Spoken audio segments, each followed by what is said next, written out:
In the morning when I'm driving, I really come alive when I listen to my Ronnie, I listen to my RonyiQ. They are rare and they are few who can compare with RonyiQ. So grab a chair, she's coming through. She's on the air, it's time for RonyiQ.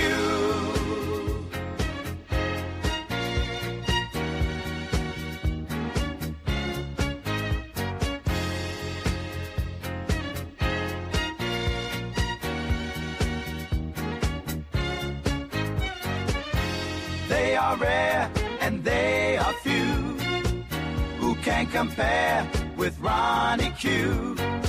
So grab a chair, she's coming through. She's on the air, it's time for RonyiQ. RonyiQ. It's time for RonyiQ. RonyiQ. It's time for RonyiQ. In the morning while I'm driving, Ronnie, I really come alive when it's time for RonyiQ. I listen to my Ronnie, Ronnie. I listen to my Ronnie. It's time for RonyiQ.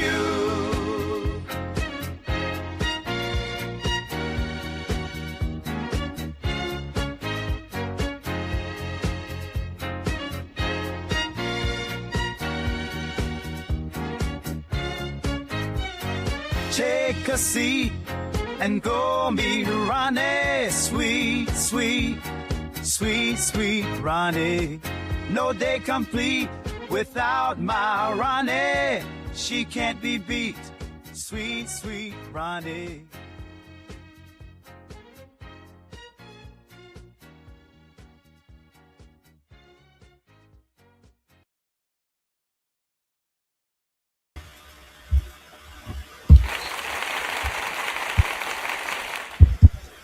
Let's give the dancing kitty a round of applause. Grand rising, grand rising. I hope you guys all had a fabulous weekend. If you like the content, please hit the like button. If you dislike the content, you can thumb it down. Just let me know what you think about the news. And we're going to get into the failure of the envoy that was sent over to Istanbul, Pakistan,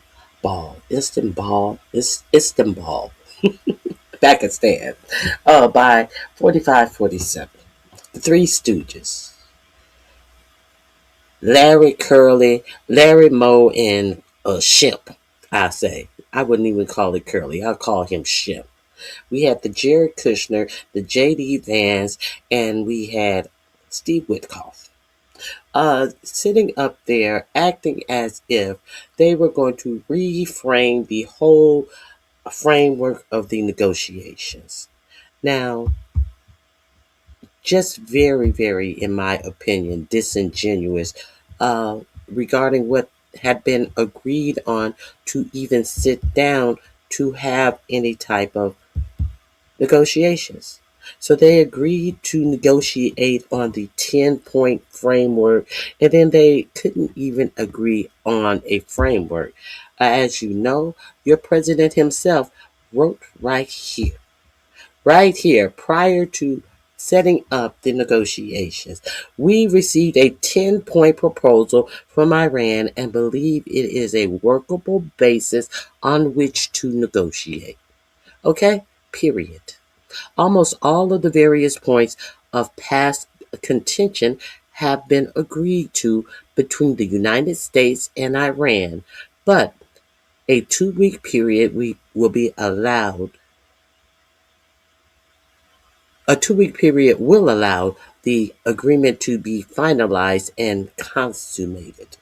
Are we clear on what your president agreed or posted prior to the negotiations? Who is that? Hello, nappy child. I just want to make sure we are clear on I just really want to make sure we are clear on the fact that uh, those clowns, the two people, Jared Kushner and Steve Witkoff, who have used under the title, under the guise of special envoy, have only used our government to enrich themselves. Now, are we clear what the 10-point plan is right here? Permanent end to the war. Your president wrote this. We have agreed to a 10-point framework. And what was the problem when they could not negotiate? Because they couldn't agree on a framework. So this administration is just putting our country in jeopardy for absolutely nothing. And when it's all over, when all the chips fall, the whole world is going to be in an uproar.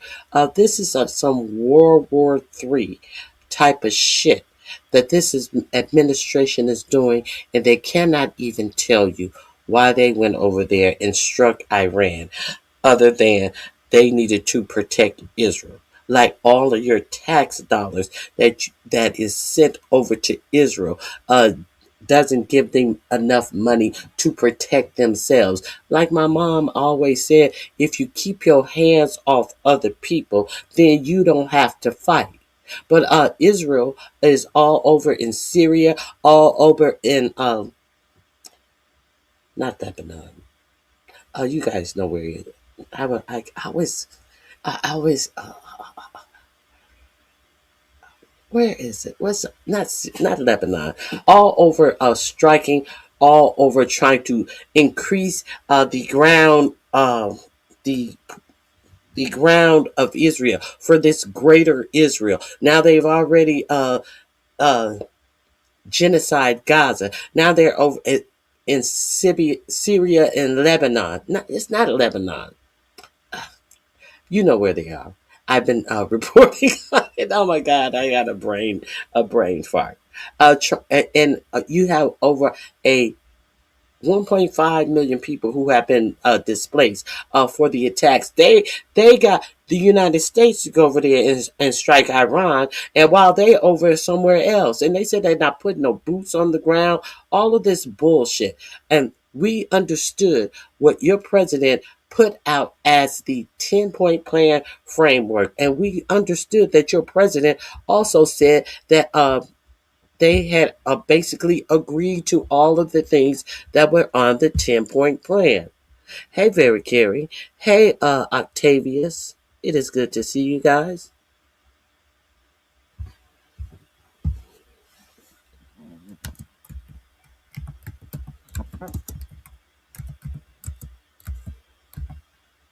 Hold on one second.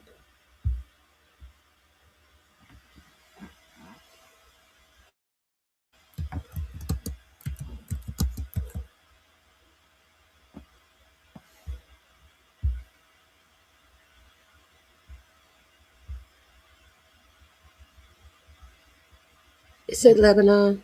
No, it's not Lebanon. It is Lebanon. Okay. Iran and Lebanon. So I was right. I knew Lebanon kept coming up in my mind.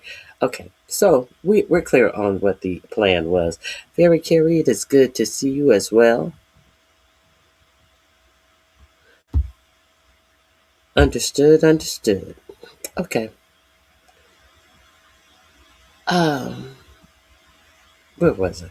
Okay, let me get. Now we sent the Three Stooges over there to talk to scientists, physicists, world leaders, and no real representation about government. No one who knows anything about government negotiations.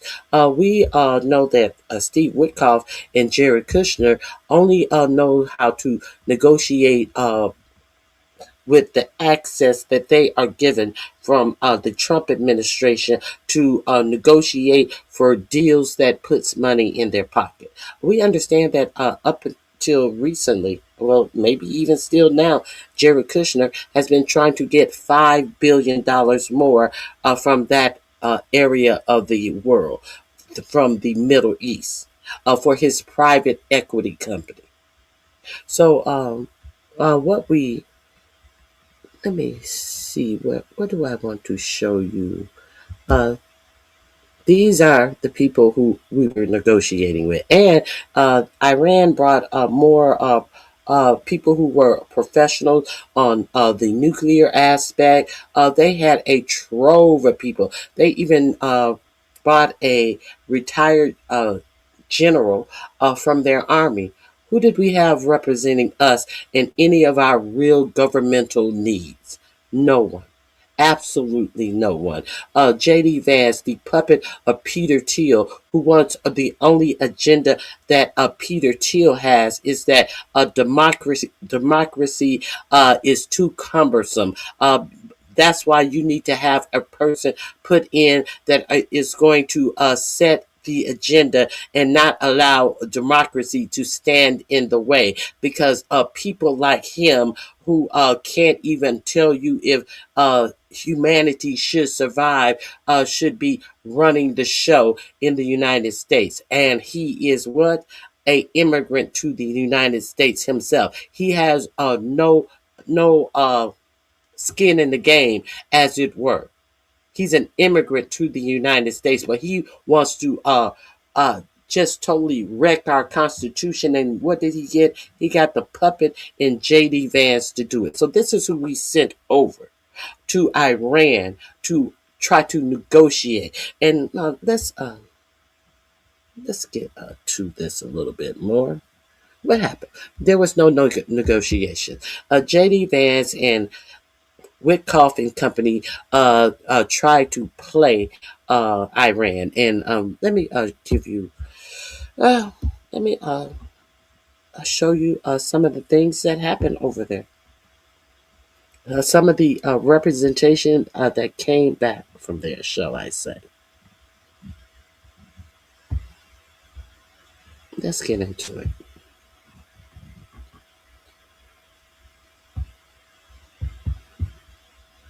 Now, even Iran said that they felt that these people weren't even serious in these negotiations, so they didn't send serious people. And the thing about it is, they have your president has given Marco Rubio 3 or 4 different jobs in the government as he fired the unqualified people at high levels in his cabinet. But where was Marco Rubio, whose first job was the Secretary of State? Where was Marco Rubio when all of this bullshit was happening? I'm going to show you where Marco Rubio was. I'm going to show you where your president was when all of these negotiations to get your family out of a war. I just really need you to understand where Marco Rubio was. Let me find Marco Rubio. I apologize.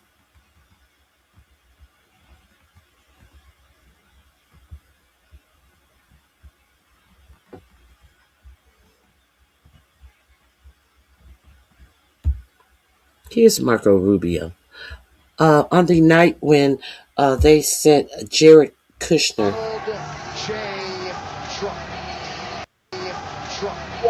that they sent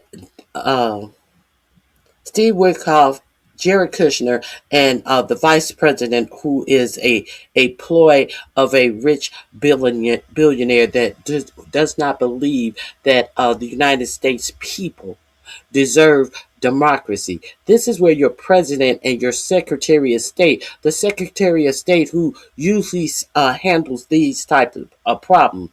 Now, I really want you to pay attention. Your president and secretary of state are in here. I want you to pay attention to this crowd of people who are also in here. I want you to understand that some news outlets in the United States want you to believe that this man entered this arena to robust cheers. And they had that country bumpkin kid rock music playing so loud.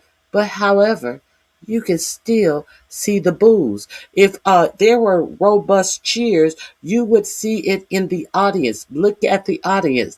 Does it look like they're cheering? Does it look like any of them are clapping for this man, cheering for this man, or are they looking at him like a science project of E. coli allowed to fester upon itself and grow? I think the latter is what they're looking at this man as. So let's. Where are the cheers? Where's the excitement? Where? There's Dan Bongino, the first person standing up there to shake his hand. Dan Bongino, I thought you were butthurt. I thought you were over there on your podcast crying about how you had been done wrong, like a little bitch because you went into government talking about the Epstein file needed to be released, and you were second in command at the FBI, and you have come out of there like Peter Griffin. You know that episode of Family Guy when Peter Griffin go in to get a colon exam, and when the doctor bends him over and starts the colon exam, Peter Griffin throws himself off the table because the doctor has done what doctors need to do a colon exam, and with the insertion of something into a certain anal body part, and Peter Griffin throws himself off the table like, "Oh my God, I've been violated!" And he runs home. He does. He runs home with his little paper robe on and his butt out in the back, and he is just like traumatized. This is how Dan Bongino is doing his podcast after being able to review the Epstein files himself. However, he doesn't have the balls to come out and speak truth to power. He's sitting up here wanting to shake the hand of the person that he couldn't even work under after seeing these files. Let's see who else is there. Let's see who else is there at this MMA fight. We see the owner of UFC fight. A UFC fight. Now, there is supposed to be a whole UFC ring set up on the White House lawn to celebrate the 250th anniversary of our country. It's to celebrate the 250th anniversary of our country. And when will that celebration take place? On the lawn of the White House? Will you be able? Will you be invited? Will you be able to participate in this three-ring circus that's going to be set up on the lawn of the White House? No, it's for the elite. Nothing is ever for you. Nothing is for you. Who even? I guess some people do want that. I'm not kicking people who like to watch UFC fights and all of that. But nothing of this that's going to be set up on the White House lawn is for you. And nothing about this that is going to be set up for the light on the White House lawn is even for the 250th birthday of America. Because when are they going to supposedly be doing this MMA fight to honor America on Donald Trump's birthday? Do you remember the last birthday in 2025? We had that military parade with our tanks squeaking over the D.C. streets, and our poor military formation that was put on display, trying to do a Kim Jong-il type of parade, only made us look like clowns, made our military look weak. The same military that they have over here fighting in Iran. They displayed that. That was under Pete Kegbreath. That was Pete Kegbreath's military out here on display, allegedly celebrating America. On whose birthday? Your president, 47's birthday. So let's continue. The bald guy is Dana White, the owner of MMA. Who was that? We got to go back ahead. Who is this? Who is this guy right here? Looking like he needs to be over in where is Switzerland or wherever Tiger Woods is doing his rehab at with this lax face. Now we understand that the last time that Marco Rubio was at a podium addressing the public, he was jiggling his jaw, and we see him always putting things in his mouth. We have seen him shaking that jaw, looking like the best crack whore that you have ever seen in a fucking skitty part of a city. We know that we have seen Marco Rubio looks like something's wrong with him. Let's see if Marco Rubio is here. There's Lackface Marco Rubio. Your president didn't even acknowledge him, shake his hand, and look at this. Look at this simp sitting at an MMA fight when we have the Three Stooges negotiating the end of the war. Now, understand that Marco Rubio was really a real politician. He was a real politician who had so much to say about Democrats. And in the middle of a war, in the middle of negotiation, with him having the title of Secretary of State, this is what he feels that it is okay to do. Marco Rubio, if they weren't going to send you on the negotiations, why are you sitting up here at an MMA fight? So you had nothing better to do. Nothing better to do. And you such a simp that you actually showed your face up there. Oh my God.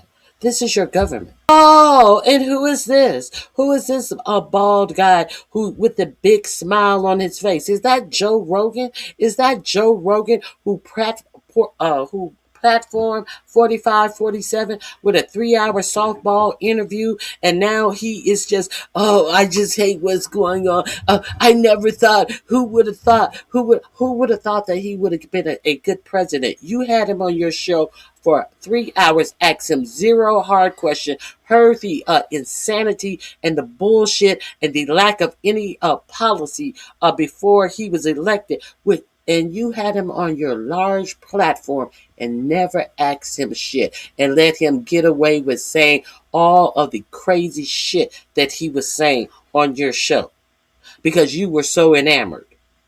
As you set your ass up in the at the inauguration alongside Bill Gates, alongside Elon Musk, alongside all of these Apple executives. You sat up there, Mark Zuckerberg, Jeff Bezos. Whose big bald head was up there? This big bald head was up there. Joe Rogan. Joe Rogan, who presented him to his audience and actually said that he was the best candidate.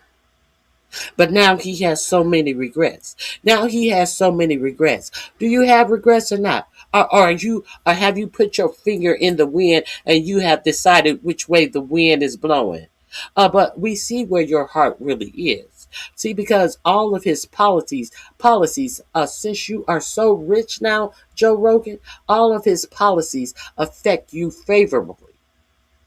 So all of the stuff that your audience have to worry about, Joe Rogan, you never have to worry about. Because your audience has made you rich. And what did you give to your audience? A bunch of bluster behind a motherfucker that has ruined America, in my opinion. Ruined the status of America and ruined the economy of America and Americans. But you doing okay. All celebrate his birthday on the White House lawn. It's great to have the president here. I thought we were celebrating the United States 250th birthday. No, cat is out of the bag. Good morning to everyone. I used to like Joe Rogan until then. We grew up with him. Fear Factor. Yes. Joe Rogan was an a-hole to Theo Von. Now, did you see the latest thing where him and Theo Von came together and they were agreeing about this war stuff. But see, Joe Rogan tried to play dumb, like, could this be happening, or am I tripping? It seems like this may be a bad thing. Joe Rogan, you don't know what a bad thing is by now. You can't figure out what a bad thing is by now. Oh, is he? Be specific. What has he done to improve you and how you live your life? Music lover. Give us some specifics about how your life has improved. I would really want to know. It happened around last week. It happened around last week. He had Theo Vaughn on, and they were agreeing about the war. And in that one, they were actually saying, was it Theo Vaughn? I think that was Theo Vaughn. I could be mistaken. It was the guy with the sandyish 1980s hairstyle, kind of like it's shoulder length. It goes to his shoulder. I think it was Theo Vaughn.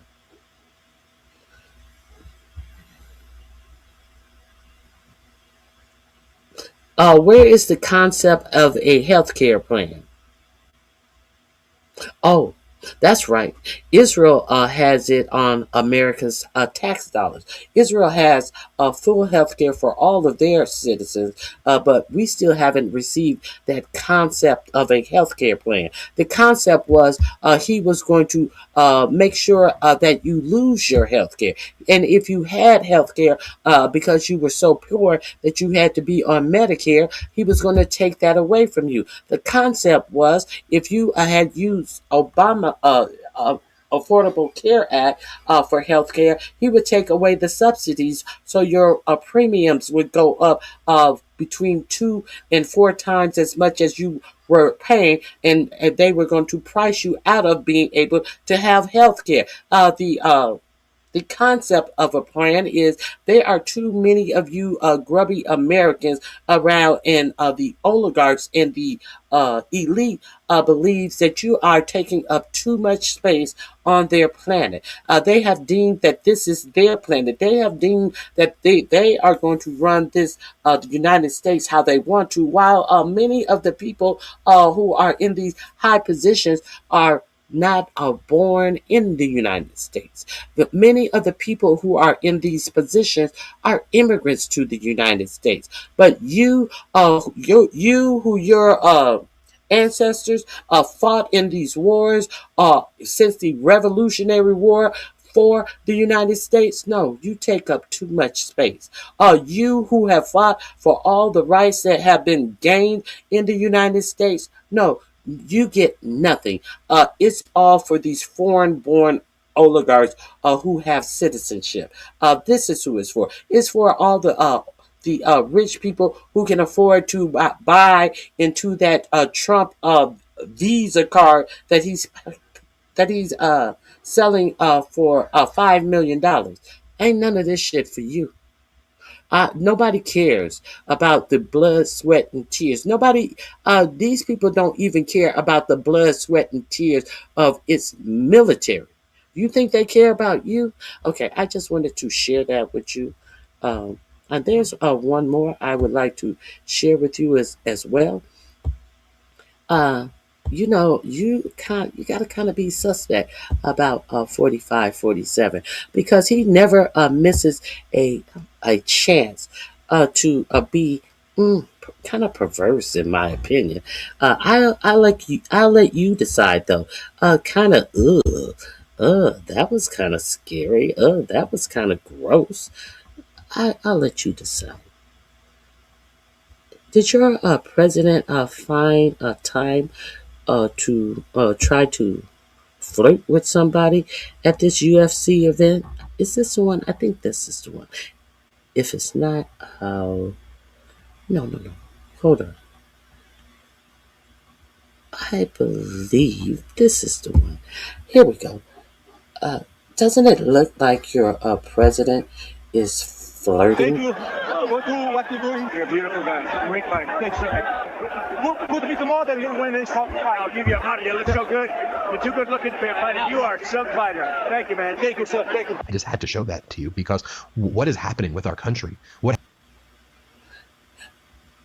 Let's play that again. For the ones in the back, thank Midas Touch for that clip. This clip. Thank you. What you doing? You're a beautiful guy. Great fight. Thanks, sir. You're a beautiful guy. And then he rubs them up on his legs. I guess he likes that same orange color. They have the similar orange color.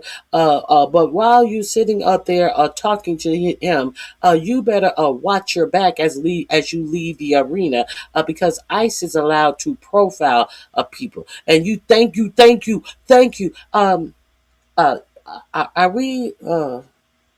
Are we lost and disconnected? That this is the same administration that profile people who speak the way that he speaks, but it's who's married to a woman who doesn't even speak as well as this fighter, who doesn't speak English as well as this fighter, who has profiled all of these people from black and brown countries. Notice.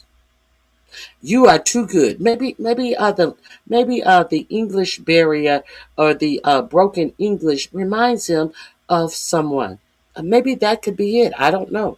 But your president is up here rubbing on the thighs and telling this man how he is too beautiful to be a MMA fighter and rubbing him up. Can you imagine what these alleged underage children who were around him and Epstein had to put up with? See, this guy just won an MMA bout. We know that he is powerful and can fight. He just won a UFC or MMA. He just won a UFC bout. We know that he can protect himself. And he's still getting rubbed down by somebody because the power position of this person who is rubbing him down and telling him how beautiful he is. You're too beautiful to be fighting. I wonder if he's going to do like he always do and call him up and tell him to come over and I have a job position. I wonder if this will be the next cabinet pick. It's somewhere in the cabinet or a special envoy to the president. What you doing? You're a beautiful guy. Great fight. Thanks, sir. Put me some more than you win this fight. I'll give you a heart. You look so good. You're too good looking for a fighter. You are some fighter. Thank you, man. Thank you, sir. Okay. I just wanted to share that with you. Go over there and check that out on the Midas Touch. What do you guys think about that? What do you guys think about that? Anything? Let me see what you guys are talking about.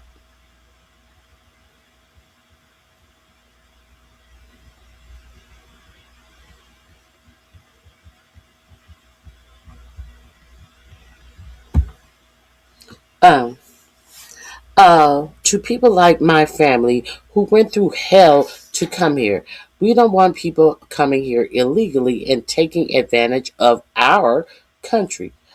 Pay taxes if you want to live here. This is your country. Because you came over here. Now this is your country, and other people can't come over here. Do you understand that the majority of the people who have come over here, who have been detained by ICE, they got from actual job sites? Do you understand that most of these people that they have deported from here had no criminal records, and they were rounded up at job sites? Do you understand that the Supreme Court said that ICE could go to particular job sites where these people worked? And you know what happens when these people were working? They were getting taxes taken out of their check. Do you understand that this government has set up a way for these people to have a social security number to be able to work but not to be able to vote because they are undocumented? However, they have figured out a way for them to pay taxes in this country. And if you are unaware that the fact that these undocumented immigrants were paying taxes, these taxes that were going into the Social Security system, that these rich corporations wanted to underpay. So these rich corporations who always want to underpay people for the jobs that they do, instead of hiring American workers under the conditions that American workers are accustomed to work under, they then start hiring these undocumented workers who have contributed, who have paid taxes. They have taxes taken out of their checks. They pay the same sales tax that you pay. I am not for an open border. I believe that every country should have a proper working intact immigration system. But all of this about who you are and what you done, what do you know? You know absolutely nothing. Do you know that Social Security would be estimated to be insolvent way before they are estimating the insolvency of Social Security, had not it been for these companies hiring these undocumented workers, where they take money out of their check that they will never get back because they will never receive Social Security. Now, what I notice you have nothing to say about these corporations who hire these people and won't hire American workers because they don't want to pay a living wage, but you ain't got shit to say about them.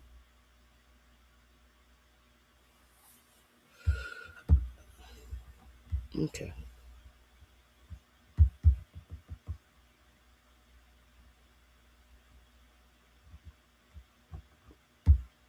I said what I said. If you don't like it, hit the like button and leave. Okay. Have you seen the new Lego story by Iran? Lyrics are addressing a fake Christian in this one. Let's see. I may have it. I may have it. Let me see if this is the one you're speaking of. Uh, let me let me try to find it. I think I may have it.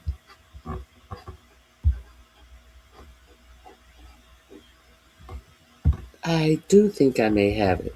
Let's have a commercial break.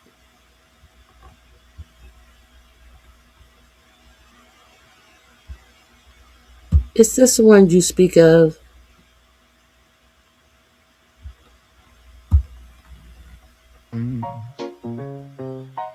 Yeah, yeah. He on the phone talking tough like a sitcom dad. All caps in the chat, little finger so mad. Bomb this, hit that, like a board game brag. While the map got names that he barely can flag. Golf cart general, sweet side strategy. Talking about war like it's brand new batteries. Change them, charge them, quick clip fantasy. Meanwhile kids duck dust, breathe gasoline. He say maximum pressure, that's a phrase, not the plan. Heard it from a guy who heard it from a man. Oil on the brain, camera in his hand, turn the whole coastline to a campaign ad. Loose lips, tight sanctions, whole world watching a tantrum. Talk big from a gold top mansion, but you can't bomb your way to an answer. Loose lips, tight sanctions, real lives under those captions. Talk boy like it's just transactions, but you can't bomb your way to an answer. No, you can't. He say fire and fury like it's cable talk. Treat nukes like props in the lobby walk. Pull a pen from his car, started drawing chalk. Lines on lives he will never have to walk. Rats for the base, got the crowd all loose. Wave a flag, sell fear, cut truth loose. Stack chips off clips, talk peace in the suit. Leave vets with the bill and the folded salute. I ran on the screen, he just seeing the stage. Ancient streets, long prayers, real names, real age. But it's ratings all over the page. Flip whole histories for a 15-second raid. Loose lips, tight sanctions, whole world watching a tantrum. Talk big from a gold top mansion, but you can't bomb your way to an answer. Loose lips, tight sanctions, real lies under those captions. Talk war like it's just transactions, but you can't bomb your way to an end, so you can't.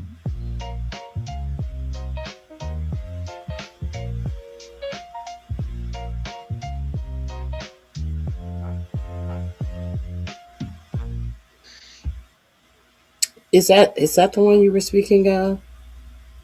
I don't know. That's the latest one that I've seen. They Let me.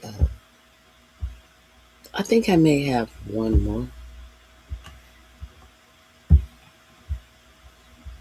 So, what I wanted to talk to you guys about World War II negotiations failed. Now, America is going to block the Straits of Hormuz. Now, your president said that he was going to do a total block, nothing in, nothing out. And then it came up late last night that your president said that his total blockade of the Straits would be, well, no, we're just going to do a block ships from the Iranian port, and everything else is going to be allowed to flow through the Straits of Hormuz. Now, this was supposed to start at 10 o'clock a.m. today, and there were some having these responses. Hold on, there were some responses from Iran about this blockade that your government was about to do. I want to share with you how that went down. What your president actually shared about this blockade. So we cannot pretend like we don't know what was said, whether it was going to be a whole blockade of everything going through the Hormuz Straits, because now they're trying to change the story as if they got directions, and the intent of the blockade uh, wasn't what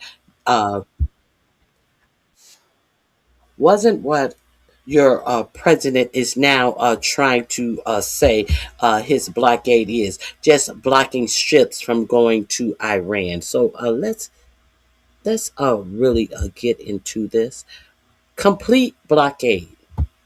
Let me uh, share with you also a couple of more things that your president said. Now, unfortunately, I am going to finally, one time in my life, share Fox News. Oh my God, things are getting bad.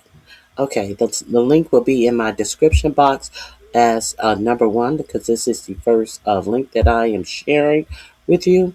So let's see, uh, as he calls into Maria Bartoloma and what things that he says. Shall we?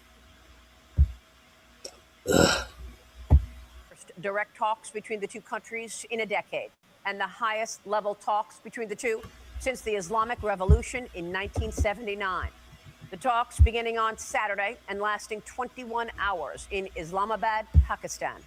Vice President J.D. Vance was in Pakistan leading the U.S. delegation, along with Jared Kushner and Special Envoy Steve Witkoff, as a fragile ceasefire has been underway between the two sides since Tuesday, after President Trump agreed to give Iran 2 more weeks to open up the Strait of Hormuz or face further destruction.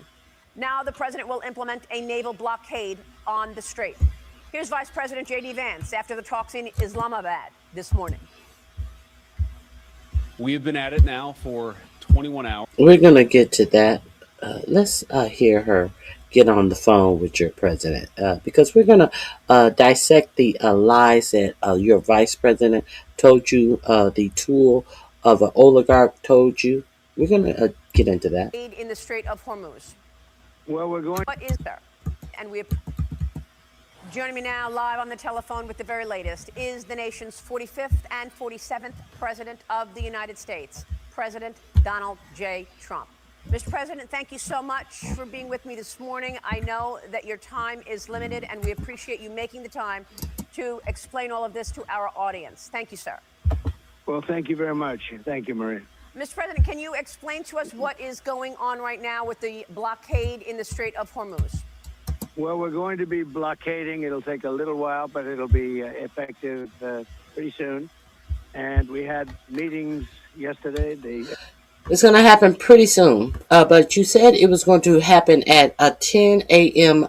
Eastern Standard Time. It's going to take a little while, but it's going to be pretty soon. Now, we do understand that this is the same president that said that NATO was a paper tiger, that NATO didn't come and help him open up the Strait of Hormuz, and I really didn't need them. I just asked them because I wanted to see what they were going to do, and NATO is a total failure. So remember all of the things that he said about other nations letting him down when he had. I really didn't need them. I just asked because I wanted to see what they would say. Remember him saying that threatening to actually leave NATO because the NATO nations didn't come and help him fight a war that he never consulted them about, but he wanted them to help him out of the fucking fucked up situation he has gotten the United States military in. Him and the unexperienced Pete Kegbreath, who fired all the top-ranking generals and admirals in the armed forces, who have experience and who have a whole professional life in this type of stuff, have been fired by these two unexperienced, unintelligent people, and they are over the lives of our military. Now, what strikes me real strange is there are a lot of people who are getting edgy now. There seem to be a lot of people who are, oh, wait a minute. Now, they're talking about large numbers of people who may have to go in on boots on the ground. I've heard talks between 10,000 troops and 50,000 troops. Now, here it is, April of 2026. And now all of a sudden people are worried if there's going to be a draft. They're worrying if the draft dodger, 5-time draft dodger, is going to draft people from your cities, your children. They're worried about the draft. And the curious thing about them worrying about the draft is that it's about a story that I reported here to you last year. I reported this story to you last year about the United States government is now automatically registering people who turn 18 to the select services. Now, what's peculiar about that? I guess nobody heard the report and heard me tell you what the implications of that was and could be, because people are acting like this is brand new news to them. See, you might want to come over here and check out the news. If you have any loved ones who recently turned 18, they are going to be automatically put into the selected services. Now, when I did this story, I had some furry E. coli coated tongue person come out and say, I didn't know what I was talking about. Because he was in the military and the military this, that, and the other, and it's not like we in a war, so that don't mean people are going to be drafted, and you by law, you have to do that anyway. When I was 18, I went down there and I signed up for the selected services. Yeah, because you lived in a shithole buckfuck place of Louisiana in some backwoods, so that was your only way out. So, yeah, that is an option. That is a requirement when you turn 18. That is a requirement. But do you think, just because it's a requirement, do you think that is because it's a federal law? So we going to say that, well, it's a law that you got to do it? You think that all people want to go to war? This war drafting president didn't want to go to war himself when there was a draft for Vietnam. Now, we saw Caroline Levitt come out and say, no, we're not taking anything off the table, when specifically asked if the draft was going to be reinstated. She said they're not taking anything off the table, so we're not going to be coy. So, with all of people wanting to try to tell you that I don't know what I'm talking about, I just give you the facts. You determine what I know, what I'm talking about. All of these people who want to be professionals, and now we must understand that this is a black man who was around here touting all the advantages you would have if you voted for Donald Trump. We must not forget that this is a person who tried to set himself apart as if he was some elite unicorn Negro, and telling you all the valors it was to vote for Donald Trump. And you have not heard a hide nor hair of this furry mouth fool now that Donald Trump has come into office, and they have started to strike back all the gains that our ancestors had to fight for. Now this motherfucker is quiet. Now the bad part about this type of stuff is some people are so impressed with people who are out here trying to outwardly impress you. That's the sad part about it. See, the sad part about it is, if you are about it, you don't have to brag about it. If this is what your life is, you just live your life. You live your life for you. You don't live your life for personal adulation from others, and while trying to pretend like you're some elitist motherfucker. See, people who are accustomed to things are accustomed to things. They don't have to come out here and broadcast and stuff. That shows that you're not used to anything. But from where certain people are from, we know a lot of people are not used to a lot of things. So I find it awful amazing how you have black people who were out here trying to tell you why you should vote for Trump. And where are these people now? Should I drop the link? Anybody want to join me? All of these people. Anybody want to tell me the effects of 4547 erasing your history, canceling books from black authors? Anybody want to talk now? Oh, nobody wants to talk now. There's nothing to be said now. Now, so a lot of people are acting like this is a news story. There's a link. Hit the link if you want to come up and talk. We can agree to disagree. Don't be disrespectful. Okay, so a lot of people are pretending. A lot of people hear fools try to attack the actual facts by thinking they're attacking me. But here we are in April of 2026. Now everybody's worried if they are going to constitute the draft again. I already told you they were. And why a hairy mouth person who tried to pretend like I didn't know what I was talking about, that don't mean this and that don't mean this, is exactly what it has always meant. Exactly what I always told you that it did mean. Capiche? Okay. So, impress yourself with the facts, not the fools. You ought to be more impressed with facts other than fools. So that is my point.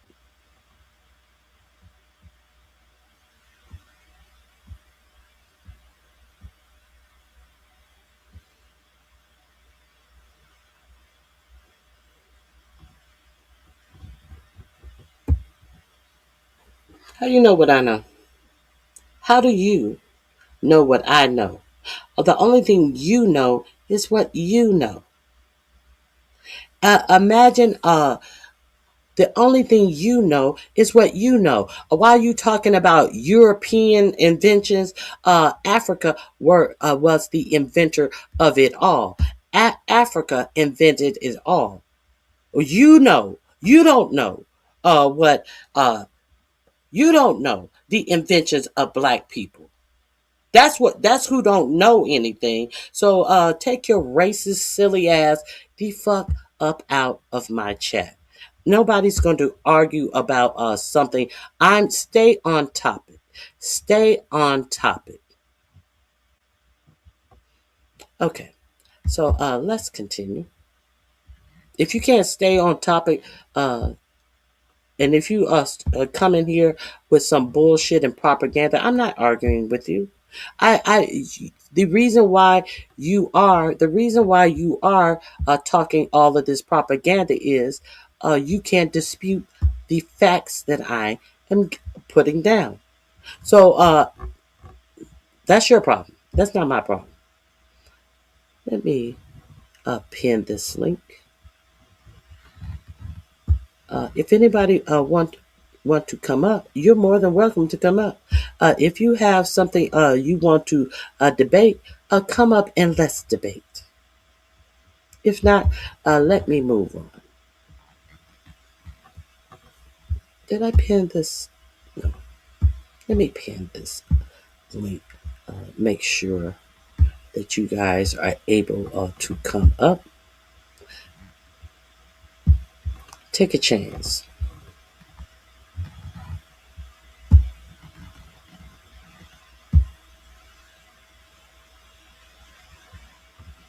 Is the message pinned? I don't see it pinned. Maybe it is pinned. Oh. Okay. Here we go. So let's finish.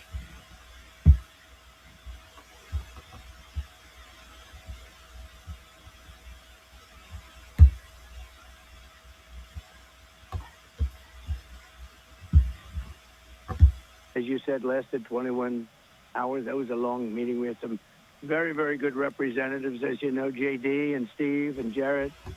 So we were well. Yeah, we know we had some underwhelming representatives. Okay, yes, we know, we're aware. Represented, but we didn't get there on the important issue. They want to have nuclear weapons. They're not going to have nuclear weapons. I've been saying that for 30 years. I would never allow that to happen before I was in politics. And that country will not have nuclear weapons. Most countries shouldn't be allowed to have, but that country will not have nuclear weapons. Well, the one person who should not have access to the nuclear code would be you. So there is that. Let me see. Let me share with you some responses to the negotiations that you may not be aware of while you're listening to your president lie to you.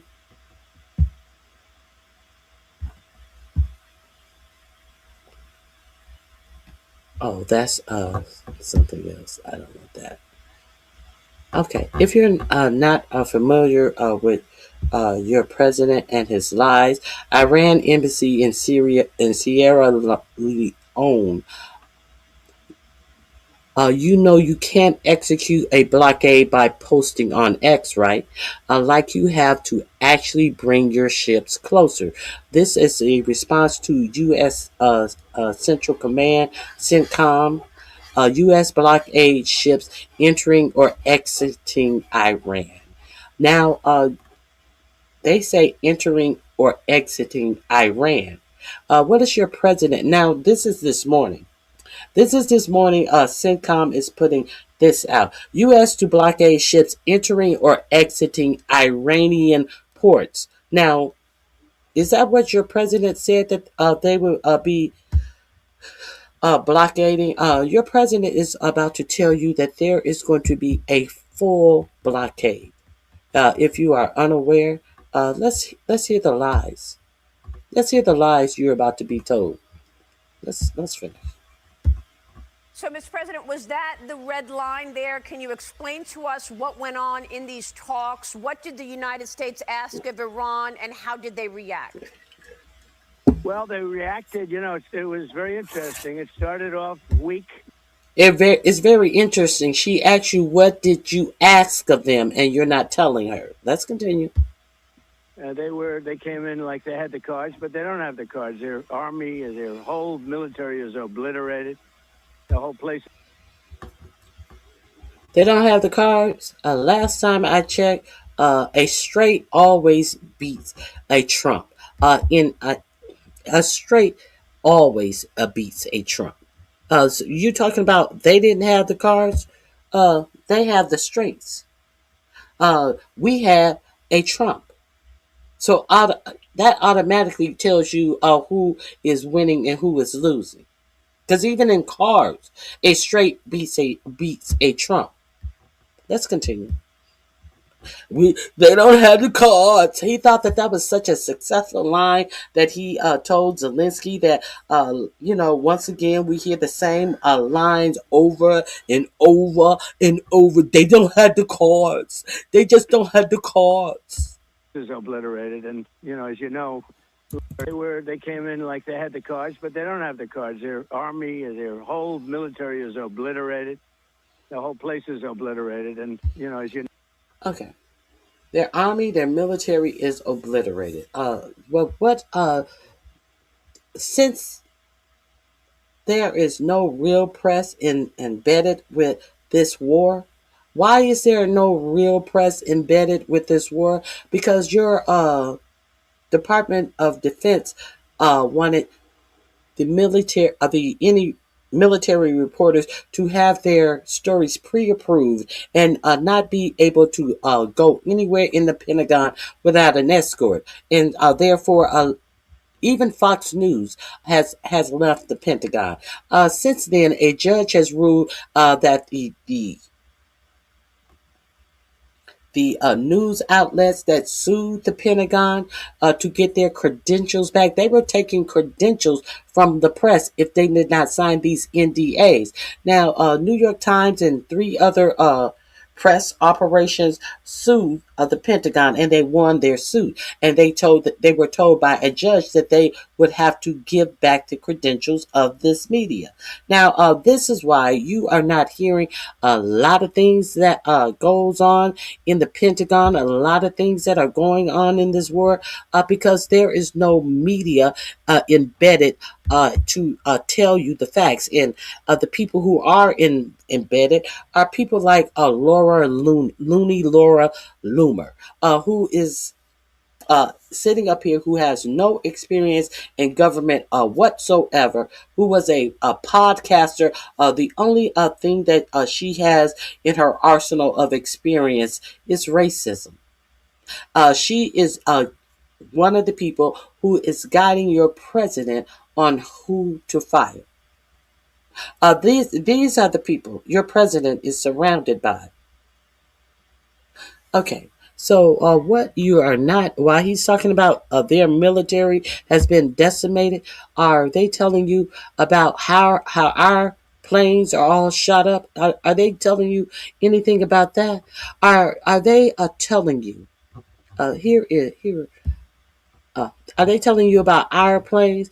Are they telling you about the Gerald Ford that just has been recommissioned to the area because it had an extensive fire that they're trying to cover up as a laundry fire, and that burned longer than they admitted it burned? A little PDR service for U.S. Air Force in Saudi Arabia. So there's that. Are they telling you?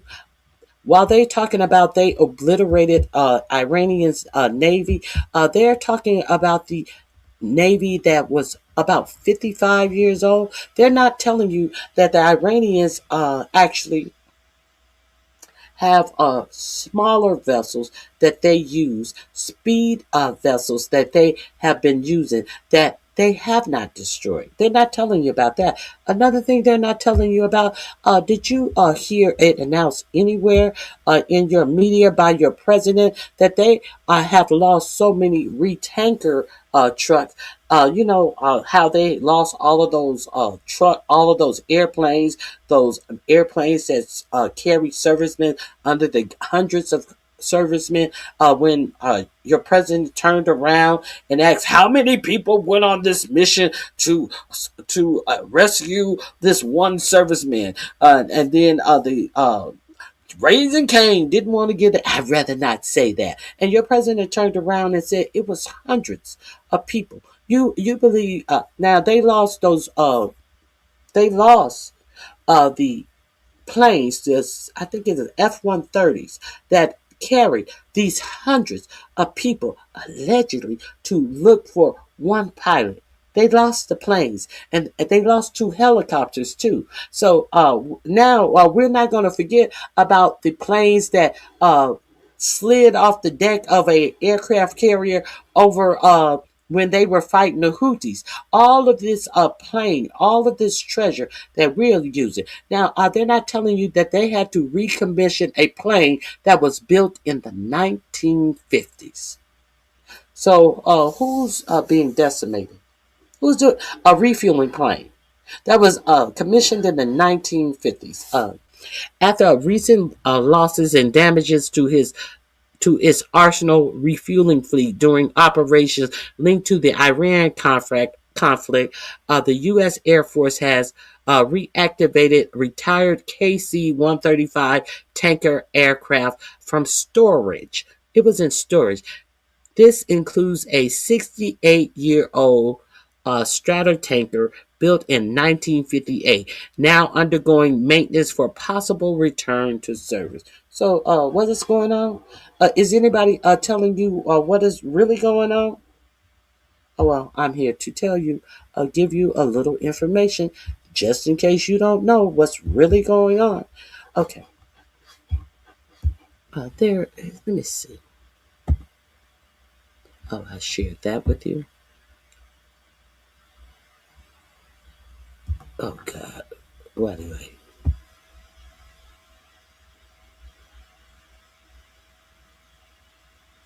Now, this is what the other side is saying about. This is what they're saying about them not being able to reach a deal.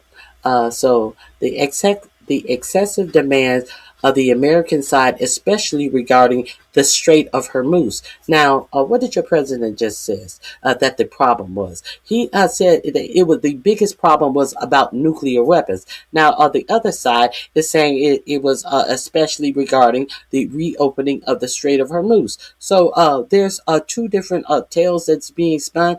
But if we had some media that was allowed embedded with our military, maybe we be getting some real stories. And the fact that we don't have them embedded with our military, maybe they don't want us to get the real story. Maybe they just want to write a play and pretend to you. And now they're talking about drafting people back into the service. Now, this is an old story. It came out, I think it was in August or September of last year that they had made this change. So now I think a lot of people are getting worked up about it because it is to go into effect, I believe in December of this year. The excessive demand of the American side, especially regarding the Straits of Hormuz, have so far prevented the establishment of a common framework for negotiation. Now, I showed you that they already had a framework. Your president tweeted out the framework that he felt that was workable, a 10-point plan. I've already showed you that. Negotiations continue, and it is unclear whether they will definitely be extended for 1 day or the teams will return to the capitals for consultation. Now, understand, this was in the middle of the negotiation. This is what was tweeted out by Iran. We know they were in negotiations for 21 hours, and those negotiations failed. So each side went home and ended the negotiation. So what is this I wanted to tell you? Let's talk about what your government told you that they decided to do. Now, if you're in negotiations and one of the points of contention is the Strait of Hormuz, why then, during the negotiations, did your president come out and CENTCOM come out and tell you, the American public, that this is a message from CENTCOM during the middle of negotiations. Do you think that if they are announcing activity that they're doing in the Strait of Hormuz, do you think that they were serious about these negotiations? They are very unserious. U.S. forces start mine clearing mission in Strait of Hormuz.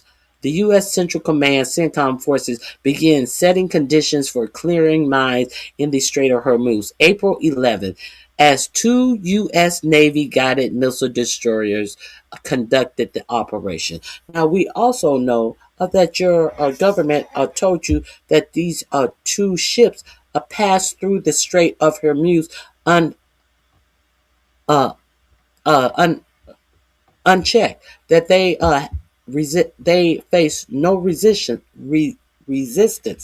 We do know that your government told you that these 2 ships were allowed to pass through the Strait of Hormuz and back out to ocean waters. So they're telling you they passed through twice. Now, the real story is those ships did not pass through. The real story is that those ships were turned around.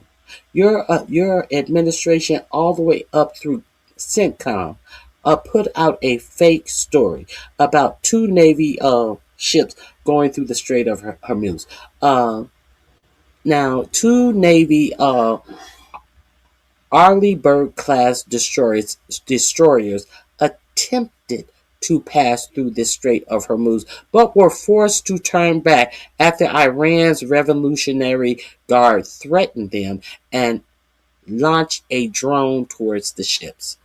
The source is Bloomberg, citing regional intelligence official. However, the regional intelligence official said 2 U.S. Navy destroyers that attempted to transit the Strait of Hormuz on Saturday were forced to turn back after encountering threats from Iran Republic Revolutionary Guard Corps, which also launched a UAV in the direction of the vessels. Did your government tell you that? No, your government said that these 2 vessels successfully traveled through the Strait of Hormuz. If you are unaware, I'm just trying to make you aware of what is being reported by news outlets. Okay. So, where are we now? Here is where we are now. So, your president says that everyone will be able to travel the Strait of Hormuz. He's going to close it down. He's going to only close down the entrance to the port. So which one is it? Which one is it? He just going to close down entrance to the ports of Iran. So why do you think that is going to be a problem? Do you understand how that could be a problem? That could be a problem because Iran and China buys oil from Iran. So what he's saying is he's going to blockade China from purchasing oil from Iran. Do you think that is going to be a world problem? Do you think that this man is about to cause problems with China as well? Now, we know that China, it has been reported that China and Russia has been helping Iran with weapons and intelligence. So, according to CNN, citing people familiar with intelligence assessment on the matter, China is preparing to send air defense systems to Iran in the coming weeks. Per the report, China is preparing to send manned portable air defense systems through a third party to mask the origin of the weapons. Now, this is a report. It is also being reported that the mines that are in the Strait of Hormuz have possibly come from China. And we're going to see what your president has to say about China when asked as he was leaving the White House on his way to an MMA fight. We're going to hear what your president had to say. See, now, the reason I'm stipulating that sitcom says we're just gonna blockade Iranian ports. Where is that? Oh, sitcom. No, that's not the one. We're just gonna blockade Iranian ports now. Now today they're just blockading Iranian ports. Is this the one? Yes. This is the one. We're just going to be blockading Iranian ports. Forces will begin implementing a blockade of all maritime traffic entering and exiting Iranian ports on April 13th at what time? 10 a.m. Eastern Standard Time. So, let's see. Okay. Okay, so I want to get to what your president was lying on Fox News and telling those gullible propagandas media what the blockade would entail. All right. No, levels of leaders are gone. They're literally gone. Khomeini, weak. They came in like they had the cards, but they don't have the cards. Their army, their whole military is obliterated. The whole place is obliterated, and as you know. So if that is true, the Hormuz Strait should be open on its own, as he said. It will open on its own. So why are you creating a blockade if the whole place is obliterated? Their whole military, their air force, their navy is obliterated. Okay, so the strait's open. No, levels of leaders are gone. They don't have the cards. Their army, their whole military is obliterated. The whole place is obliterated, and as you know, levels of leaders are gone. They're literally gone. Khomeini's gone. The whole thing is gone. The whole place is gone. They have one thing. So, who are you negotiating with? If all the leaders, everything is gone, who are you negotiating with, and why are you negotiating with the people that you are negotiating with? Because you obviously feel that they could affect some type of agreement, but you come on TV and says everyone's gone, they're all gone, they're gone. I mean, they're gone, they're dead. These people are dead. All their leaders are dead. So who and why are you negotiating with the people that you're negotiating with? Make that make sense. He makes no sense. That they can do. They can say, well, the whole thing is gone. The whole place is gone. They have one thing that they can do. They can say, well, gee, we're going to put a mine someplace just a mine. We'll drop 1 mine, 2 mines, 10 mines. And that will, if you have a ship that costs $1 billion, you say, well, I'd prefer not getting whacked by a mine, losing my ship or damaging it badly, at least. And so that's a little bit of a thing that they can do. That it's military might and military power don't do it, but it's extortion, and they're extorting the world. We don't get our oil. Oh, what? It's extortion.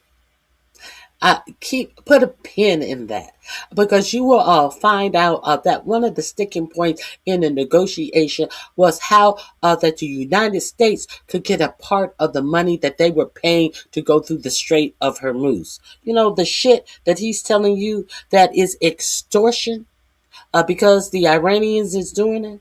That this is reported to be one of the sticking points that he couldn't get in on part of the money that they have been charging to get through the Strait of Hormuz.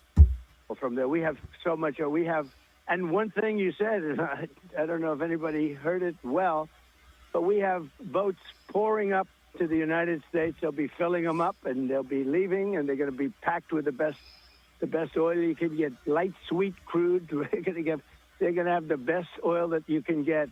But so that's interesting, and it's great because we have a lot of oil. We don't get any. I mean, literally last year it was 1%. We did that as a favor. We don't need the Strait, but other countries do.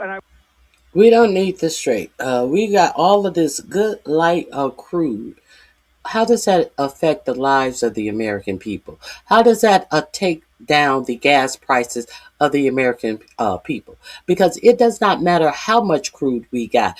Crude is based upon they have one price for gas. It's not like, oh, because y'all can't sell y'all gas, we gonna sell our gas all over the world and we gonna sell it for $2 a gallon. Well, if you had that power, why haven't you been dispersing your gas to American gas station? What is he saying? The price of crude is set. So it don't matter how where our crude is going. It's not going to benefit the American people. Who is it going to benefit?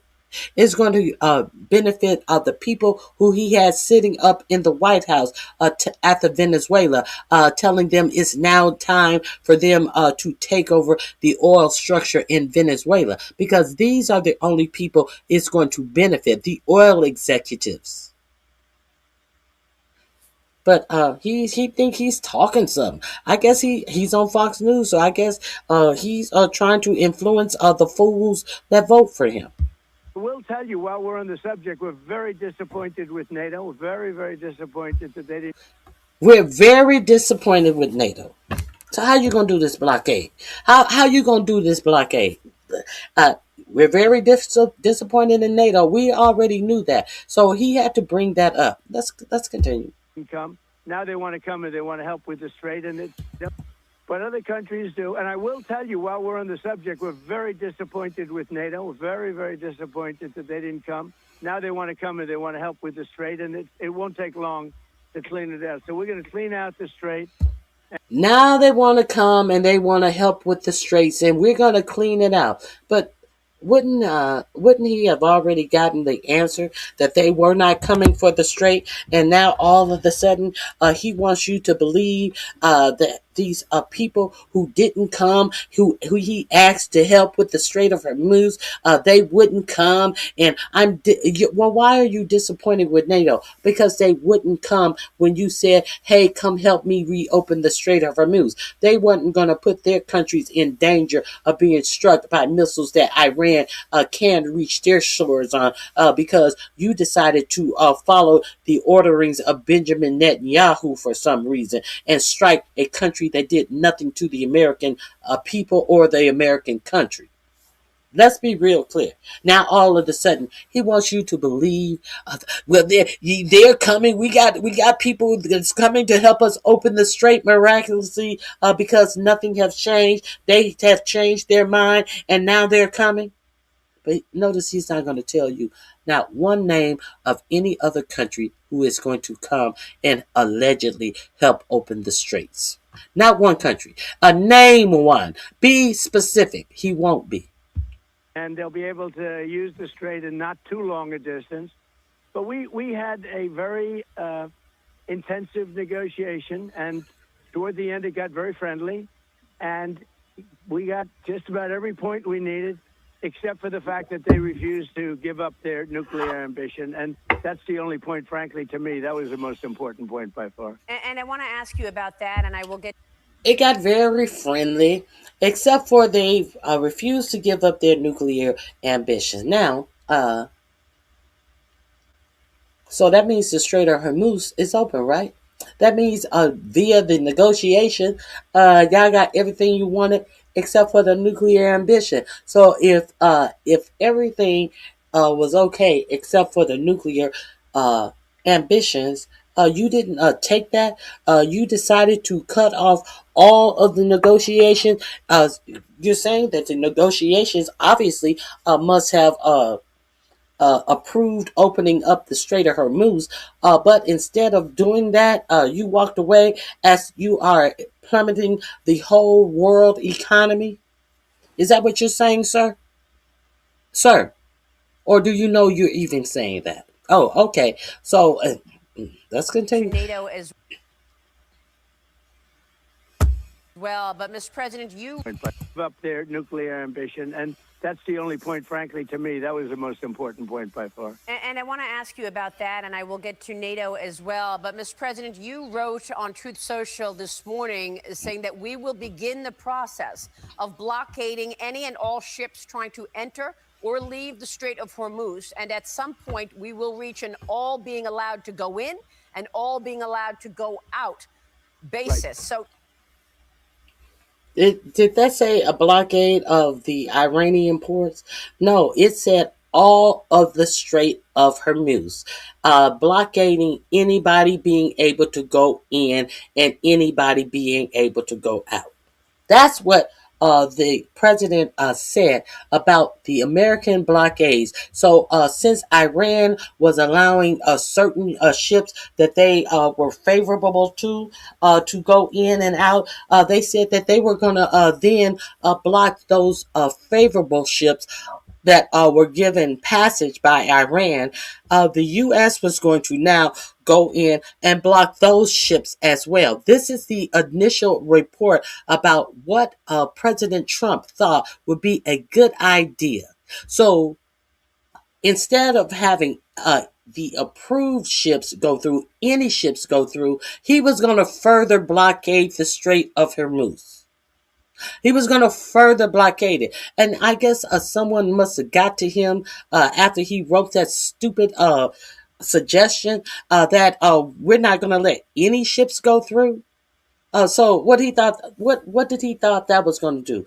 These ships that are selling oil with Iran, that are buying oil from Iran, you're not going to let these Chinese ships go through. You're not going to let these ships from India go through. So your president was setting us up for a whole world war, and and to be frank, I believe he still is. I believe he still is. So he thinks that he can wreck all the energy that all of, now there have been uprisings in, I believe it's the Netherlands, about the oil prices in some other country. I'll get to that. I'll find that. The people are actually taking to the streets over in Europe behind these oil prices already. So let's see what your president is. I think he told her this yesterday. This is this morning. He went on Marita Bartolano, this bitch's show, and told her that she asked him, "Do you think the oil prices will go down before the midterm election?" And he was like, "Oh, they could. I don't know. No. They could go up." He said your oil prices could even increase, because we know your oil prices are going to increase, because he has no way of how he's going to get the United States out of this fucking shit that he put us in for absolutely no reason, that has decimated our American economy and the economy of the world. And you think that the world is going to sit around and let a fool and Pete Keg breath on a fool's errand continue to fucking impact their economy? While Americans, they sit down and people, Trump is God, Trump, and they cannot enunciate anything that he has done to improve their lives. All while they talk all this is propaganda. Tell me what he has done to improve your American life since he's been in office. Okay, so you think the rest of the world is not ignorant. The rest of the world is not going to stand for what this man is talking about. Let's continue. Tell us what you're trying to accomplish with this blockade, sir. All out. Yep. It's called all in and all out. There'll be a time when we'll have them all come in and all come out, but it won't be a percentage. It won't be a friend of yours, like a country that's your ally or a country that's your friend. It's all or nothing. And that'll be that. All or nothing. It will not be a friend or someone you're allied with. You're not going to be allowed to let China in and out. It's all or nothing. Okay. Is that what you're saying? Huh? Your president said it was all or nothing. He was on the TV show, and now your president has once again chickened out. No, we just meant all of the people that are going to Iranian ports. Such a fucking liar. Won't be in too long a distance. No percentage. It won't be a friend of yours, like a country that's your ally or a country that's your friend. It's all or nothing, and that won't be in too long a distance. No, we're just bringing the ships up. We got a lot of ships, so we're bringing them up. We think that numerous countries are going to be helping us with this also, but we're putting on a complete. We think numerous countries. We think. That is nothing definitive. We think numerous of countries are going to be helping us with this. Notice that he is not specific about not one country helping you. He's not even specific that or definitive that any country. We think. We think. And God knows no one's paying him to think. Let's continue. Distance. No, we're just bringing the ships up. We got a lot of ships, so we're bringing them up. We think that numerous countries are going to be helping us with this also, but we're putting on a complete blockade. We're not going to let Iran make money on selling oil to people that they like and not people that they don't like or whatever it is. It's going to be all or none, and that's the way it is. And it'll be, you saw what we did with Venezuela. It'll be something very similar to that, but at a higher level. And Mr. President, it's going to be something like we did in Venezuela. What you did in Venezuela is that you put in a puppet that would allow you to steal their oil. That's what you did in Venezuela. What you did in Venezuela is that you sold some oil, and when from the sale price of that oil, you put it in a offshore bank account that only you have access to. So is it going to be like what it was in Venezuela? And the reason why you haven't sold any more oil is a judge has prevented you from selling any more Venezuelan oil. So that's why we can only talk about that one purchase of one sale of Venezuelan oil that went to a offshore bank account to you. So he said it's going to be like Venezuela. Oh, he wants it to be like Venezuela. I am quite sure he wants it to be about Venezuela. He said that the Venezuelan oil sales would benefit the Venezuelan people as he took all of the profits from the oil sale and put it in a personal account for himself. Let's be real clear. This is what this man is telling you. But y'all, not all of you guys here, of course. I'm talking about all of these people that believe these lies and propaganda, believe something different is going to happen. This link is in my description box. I'm going to go a little further. I'm not going to talk as much. I'm going to let it play out a little bit because it's a bunch of bullshit. you say that there may be a mine out there somewhere that nobody knows about but them, and this is world extortion. How will the United States ensure that the mines are removed in the Strait of Hormuz? So we have minesweepers there now. We have highly sophisticated underwater minesweepers, which are the latest and the greatest, but we're also bringing in more traditional minesweepers. And so I understand is the UK and a couple of other countries are sending minesweepers. A lot of countries don't have minesweepers. Think of it. They had 28 mine droppers. What country has 28 mine droppers? 28 boats to drop mines. What country? They've been completely obliterated. They no longer. So we knocked out their entire Navy. They have 158 ships. They have 28 mine droppers. Every single one of them is at the bottom of the sea. Can you believe it? We did that in 4 days. Their Air Force is gone. Their if you look, anti-aircraft. All of their radars out. Anti-aircraft is their defensive program is all knocked out. They don't have anything. And you know the sad part is, and I can't say this is for you, we knock out everything, including their leaders. Their military is gone. Everything's gone. Their missiles are down to a trickle by comparison. You know, we knocked out thousands of missiles. We knocked out hundreds of places where the missiles are built, different parts. They're pretty much gone. Probably, they say 85, 82%, 85%. Who knows what it is, but we knocked them out. We knocked out where they make the drones, and the drones are less effective now. And also, we have new machinery to kill the drones. You saw that. The computerized bullets, they call it, and also lasers. No, I never saw that. Never heard of it. You saw that. When did we see that? If she saw it, tell that bitch to play it on on her show. No, we never saw that. Even lasers. What are you talking about? He said computerized bullets. You saw that. No, no one saw that. Hands in the chat. Did you guys see that? Did any of you see that? I'm curious. I just want to know. Oh, my goodness. A lot of responses. I apologize. Thank you all for being here. Please hit the like button. Subscribe. If you hear something new here today that you have not heard, if you have not heard before, you can help me reach my goals, because my goals are to give you information that you may not be familiar with, and that is my only goal. Okay, so are we clear that he's a liar? Okay, here we go. The laser melts the drone. It's a beautiful sound it is, but we knocked them out. We knocked out where they make the drones, and the drones are less effective now. And also, we have new machinery.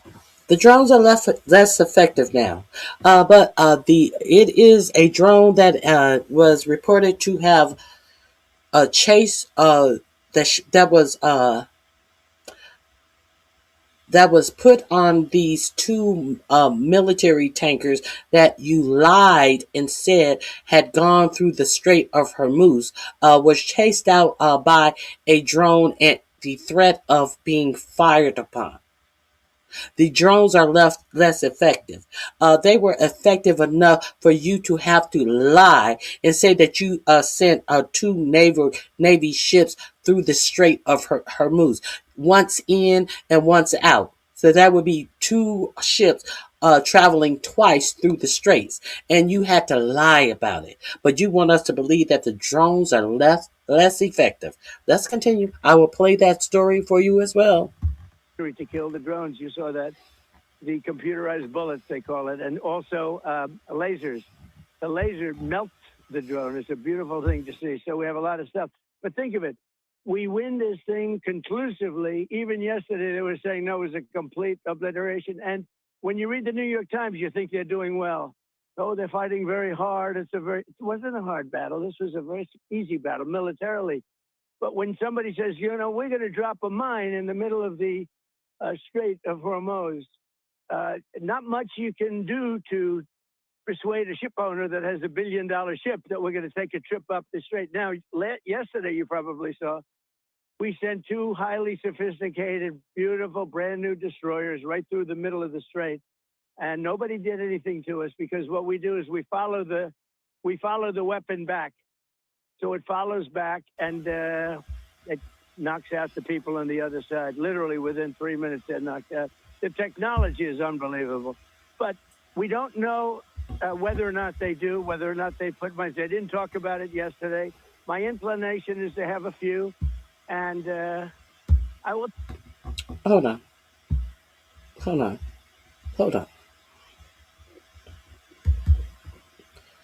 I'll give you a little brain, your little brain a hint.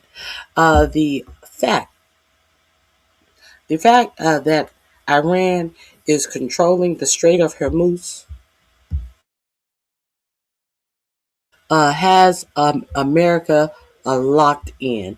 The fact that Iran is selling their oil, they're not selling their oil under the dollar standard. Iran is part of the BRICS. China is part of the BRICS. India is part of the BRICS. Russia is part of the BRICS. This whole ordeal is going to ruin the dollar. Why do you think that they are taking the payments for oil and for passage through the strait in UN and Bitcoin? Explain to me that. While you think that the dollar is so strong, no, what they are doing has weakened the dollar, and it has shown that they can still trade within themselves. That's the whole point of having the BRICS, and there are more nations that are trading in the BRICS than in the U.S. While they are trying to ruin the dollar, and your president is helping them ruin the dollar. So while you think you can tell me something, you may want to go out and try to put something in your own brain. Anyway, let's continue. Tell you, it was a good meeting yesterday, really a good meeting, except for one problem, and it's 95%. They want to have nuclear weapons. It's not going to happen. And this is a key point, Mr. President, for those people out there who have not been following it as closely. Can you explain to those people why it was critical for the United States to go into Iran? Can you articulate what was behind that move that was so important for the U.S. to go into Iran? Yeah, so easy. The easiest question you've asked me so far. They can't have nuclear weapons. They have nuclear. They can't have nuclear weapons. You know that thing that you said that you had decimated in the June strike. That's why you went in February of 2026 because of the thing that you said you had obliterated in June of 2025. Oh, you finally have settled. We're back to nuclear weapons. What about the long range missiles? We can never have the long range missiles. When your Secretary of State Marco Rubio came out and told us that the reason we went to war is because Israel told us that we were going to strike that they were going to strike Iran. And we knew if Israel struck Iran, that the United States would become a target. So we just went on and went with Israel on the strike because they were going to destroy Israel if they struck Israel. Well, maybe Israel should have sat on their motherfucking ass then. Maybe Israel should have sat down on their ass. But instead of you telling Israel that no, do not strike them and go sit on your ass somewhere, because if you strike them, they are going to strike our military targets that are in these neighboring nations, because they can't strike America specifically, but they can strike our interests in these neighboring nations that have been paying Jared Kushner and Steve Witkoff and Donald Trump billions of dollars to build properties, access to power by giving them money to fill their pockets up. This is why we're fighting. And if you think it is any other reason why we're fighting, this compromised president who does whatever Benjamin Netanyahu tells him, this compromised president who thought that he was friends with Jeffrey Epstein for 15 years, who had surveillance cameras installed in every place he lived, reportedly by Mossad, you think that this is why we go into war. And you dummy sitting up here talking about all of this, and you have no fucking sense. You are just so stupid. So stupid. You put this felon back in office while you're talking about anything about, I don't even know why you're talking about Democrats. Democrats ain't got nothing to do with the situation that America finds itself in today. You dummies who voted for this, you dummies who promoted this, you dummies who believed this man as he gave you absolutely no policy. You dummies who are still depending and defending this man after he told you that he wasn't going to create no new wars. And you have the audacity to point yourself out in my chat, still defending this man, still showing how dumb you are. But keep on, just reveal yourselves. Dummies, reveal yourselves. And please hit the like button, share, and subscribe. And, make sure you subscribe. I'll be back tomorrow. Yeah. They want to enrich what they have. They want to enrich more. As you know, we knocked out with the B-2 bombers. Had we not knocked that out, they would have had a nuclear weapon within 1 month after we knocked out. In other words, had the B-2s, those beautiful B-2 bombers, totally obliterated their three. Bobo, lady, go clean your community. Stop black violence. You destroyed your own black community. Who is dumb? I don't live in a community. I live in a neighborhood. I have always lived in a neighborhood. What about, why don't you go clean your community? Why don't you get some of your relatives off of meth? Why don't you get some of your children from being stuffed in closets and basements? And why don't you stop some of the incest and murdering in your community? You've ruined your own community while trying to pretend like you're astute on any other community. Get astute on your own community. You ruined your own community. Okay? How about that? How about that? Oh, y'all mad today? Y'all mad? Y'all mad? But you can't talk about what the content is. You cannot talk about the content. No, I'm not angry at all. I'm factual. Sweetheart, I'm factual. You're angry. And you saying I'm angry? That is so telling that you think that you can put stereotypes up because you cannot address the content that I'm playing. You're angry because of my content. So you think you're going to be angry by calling me an angry black woman? No, what I am is a factual, educated black woman. That's what I am. Can you say the same? Or are you one of these victims of alleged victims of white discrimination or a reverse discrimination? I bet you got a whole motherfucking file sitting up there at the EEOC saying why you cannot get a job because black people, because you have been discriminated against, because you're a white man. I bet you all of a sudden you are a victim, but you're out here talking about angry black women. Black women are the most educated people in the United States, male and or female, among any race. Have more educated black women in the United States than white women, Asian women, any other race of people. So, no. Black women aren't angry. Black women are educated. You're angry about it. And you're trying to be a victim because of it, because you underperform, because you're a loser. That's who's angry. You're angry. Okay? Let's be clear. I am unaffected by your racism.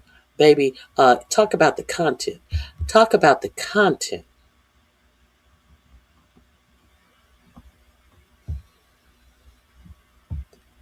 Okay. Talk about the content. No, you're angry. You're angry. I love it. I love it. Okay. I'm racist. I'm not in a position of power. I'm not in a position to keep any other race from getting a job, from getting housing, from getting banking. You have to be in a position of power to be a racist. So since you don't know what a racist is, I think you should spend more of your time educating you. To be a racist, you have to have power. Okay? You didn't know that? You didn't know that? It's reverse racism. It's reverse racism. It's reverse. Don't tell us what we do. You're a racist if you tell us what we do. Don't tell us about our meth addict grandmama and mama. You're racist. You're racist.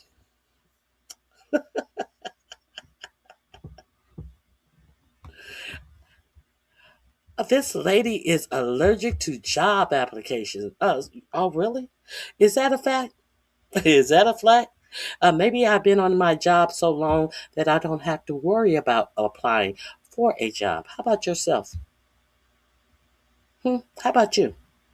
Hmm. How about you?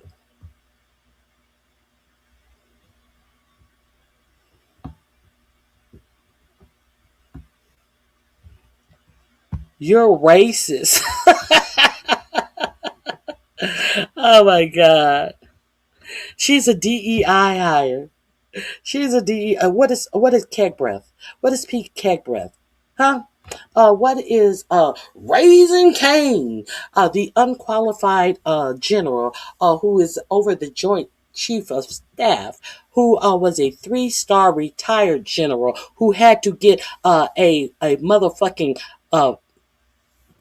parent signature to get the job that he was unqualified to get, who had to take remedial courses to get the job that a black 4-star general had that was fired for no reason. Oh, is that a DEI hire? Is that a DEI hire? Oh, oh, curious, curious. Praise all be to God. And I'm not obligated to answer you at all. I just notice you, and the simple fact that you think that I'm here to answer to you. See, that could be your problem. That you think that I am here to answer to you. Who are you to be answered? That's not my job to answer to you. Are you crazy?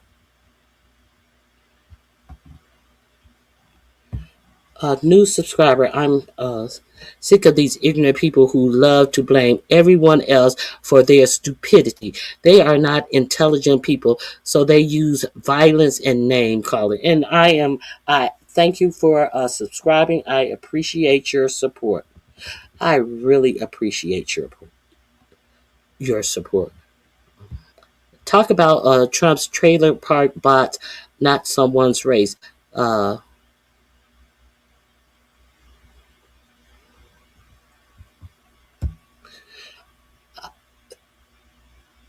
Why would I do that? Why would I do that? That's why they're blocked. Please be respectful. They have to respect themselves first. If they respected themselves, they wouldn't be on here mad at me and talking about race issues when I'm giving a story about who the person that they put back in office, a 32 time convicted felon, a person who is hiding the Epstein files, a person who has been convicted of SAing a person themselves. That's why they're talking about race, because they can't talk about their poor decision making and how it has fucked up our economy. That's why they're mad at us. But they want to act like race is the problem. See, yeah, the race is the problem. Your racism, that you would not vote for a educated black woman, that is the problem. You decided to put a felon back in office, and what's the first thing he did? He gave pardons to people who committed crimes, felonies, on January 6th. And many of them went on to abuse children, to abuse women, to unalive people, all commit all types of more crimes. Okay, so I guess like seeks like. I guess all of you guys in here complaining about the content of what I'm telling you, I guess you are felons as well. I guess that's your culture. I Go ahead and tell me more about your culture. You are free to have your own opinions. However, please be respectful. Oh, very Carrie. Very Carrie. Look at this. A coconut tree. Now they talk about coconut trees, very Carrie. You need to drink some coconut water. I hear it does wonders for the brain. Let's continue. I'm done fucking around.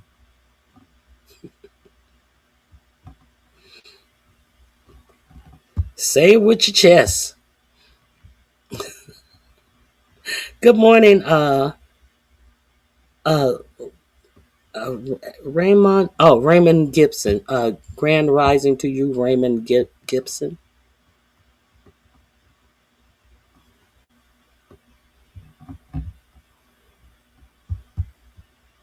Good morning to you, Desi. Whitcoff, White Wolf.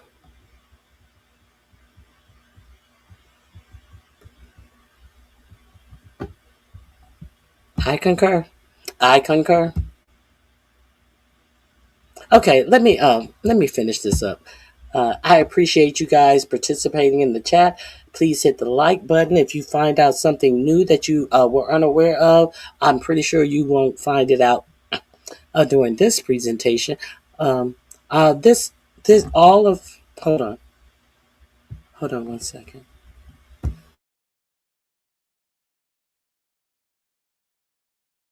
All of the videos that I share are in the description box. This is from Fox News. First, I think it's a first for me to have to share Fox News because I wanted you to be aware of the propaganda that your president is telling you. He told you that this was a blockade, all or nothing. No one's getting in or out. But what did they announce today at this 10 o'clock juncture of this all or nothing blockade? I showed you what they put out that the blockade is just going to be on ships that are going to Iran. Curiously, now that it's time to put up or shut up, your president has chicken out.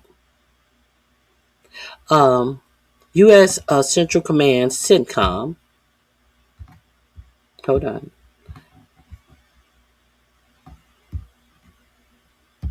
U.S. Central Command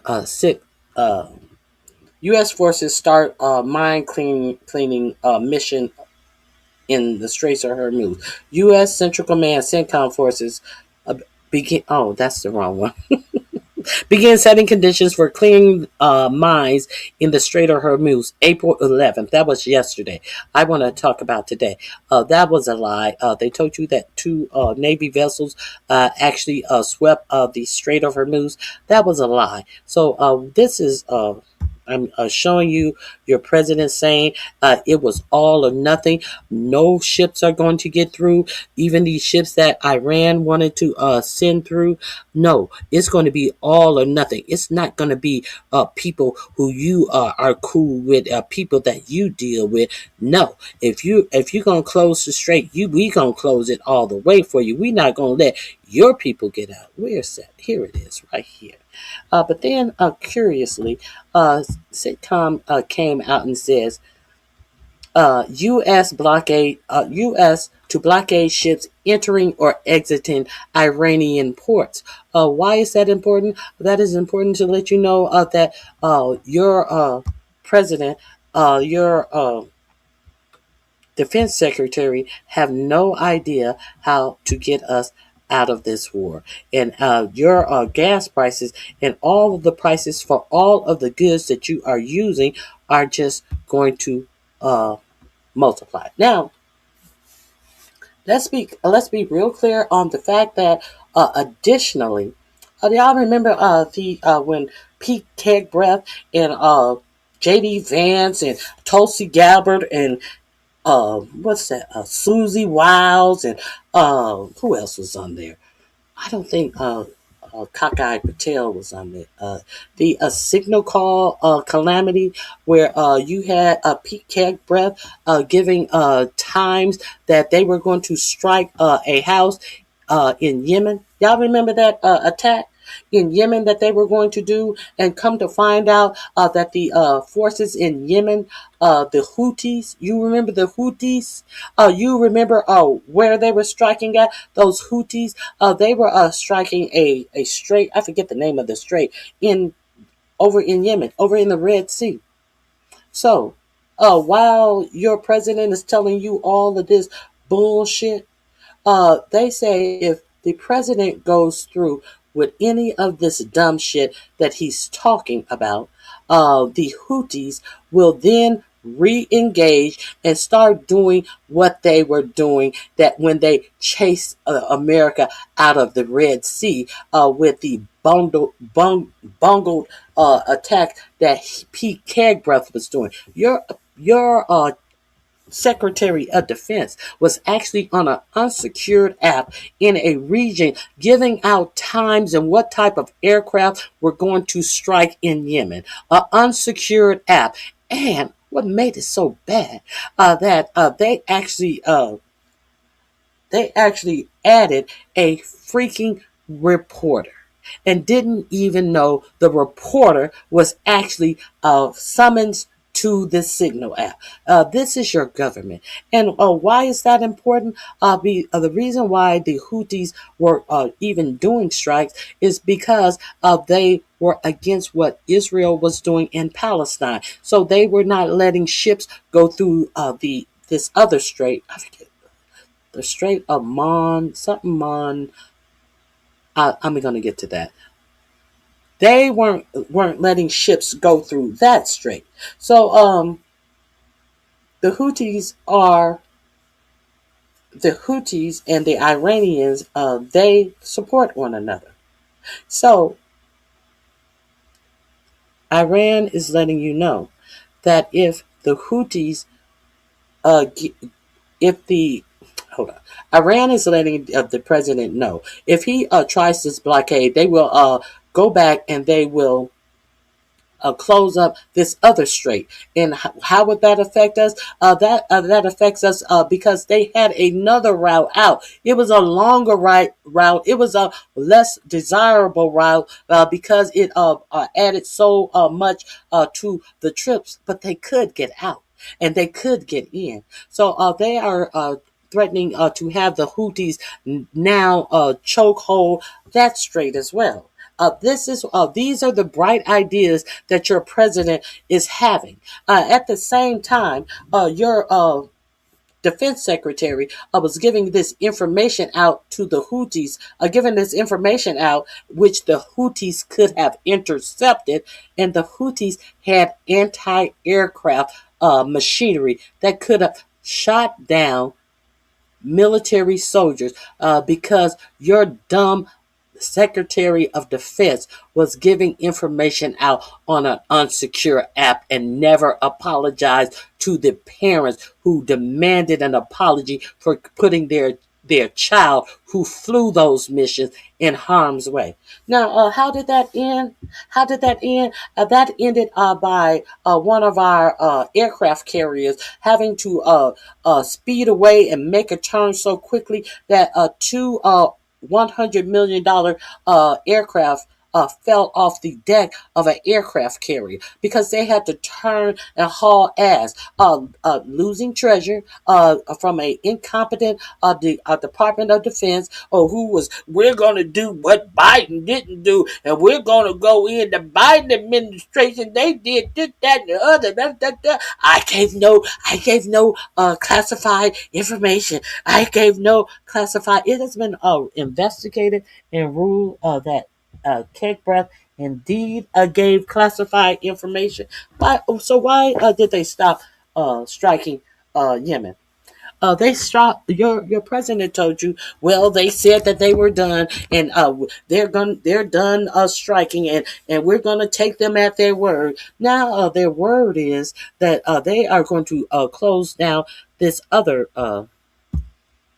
strait. Is this it? Let me see. Let me find this information for you real quick. I think this is it.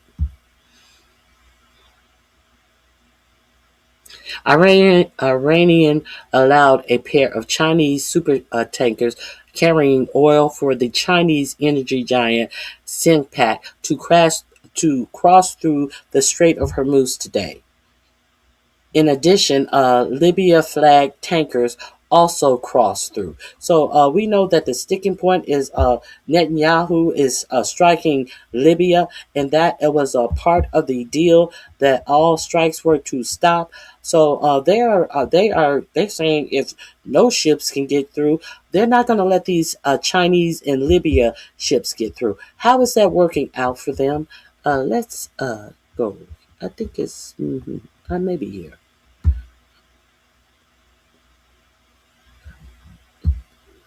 I gave you that. What is this? I'm going to go through all of my videos. Iran also allowed the India LPG tanker Jag Viking to cross. So these are all.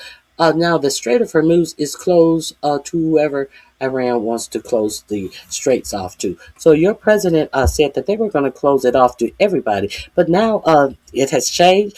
Taco Trump has checked in this morning, and now it's just going to be closed to people like China, Libya, and India who are passing through, going to ports in Iran. So you can't trust anything that your president. A new round of that was prior to the negotiation breaking down. They did several rounds, about 6 and 7 hours, of a total of 21 hours of negotiating with the Three Stooges, and they got nowhere.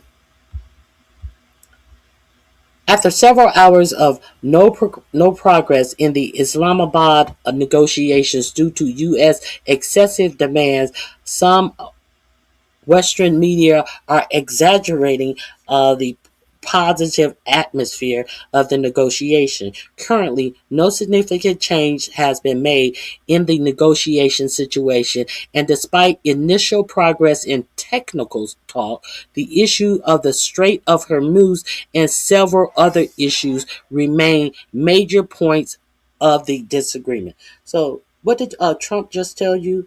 That the only sticking point was enriching uranium because they could never have a nuclear weapon. Did Trump tell you that the reopening of the Strait of Hormuz was a sticking point? No, he didn't. No, he didn't. Iranian delegations is not in a hurry, and the Strait of Hormuz will remain closed as long as no common framework is reached. They were still trying to reach a framework because J.D. Vance and your president came in, and after telling you that they had a framework based on the 10-point plan, now when they get there, they are trying to deviate totally from what they agreed to in the 10-point plan. Your president put it out on his live social that they had a framework. They get there, they're trying to get a framework. Now, your president said that it was only about nuclear weapons.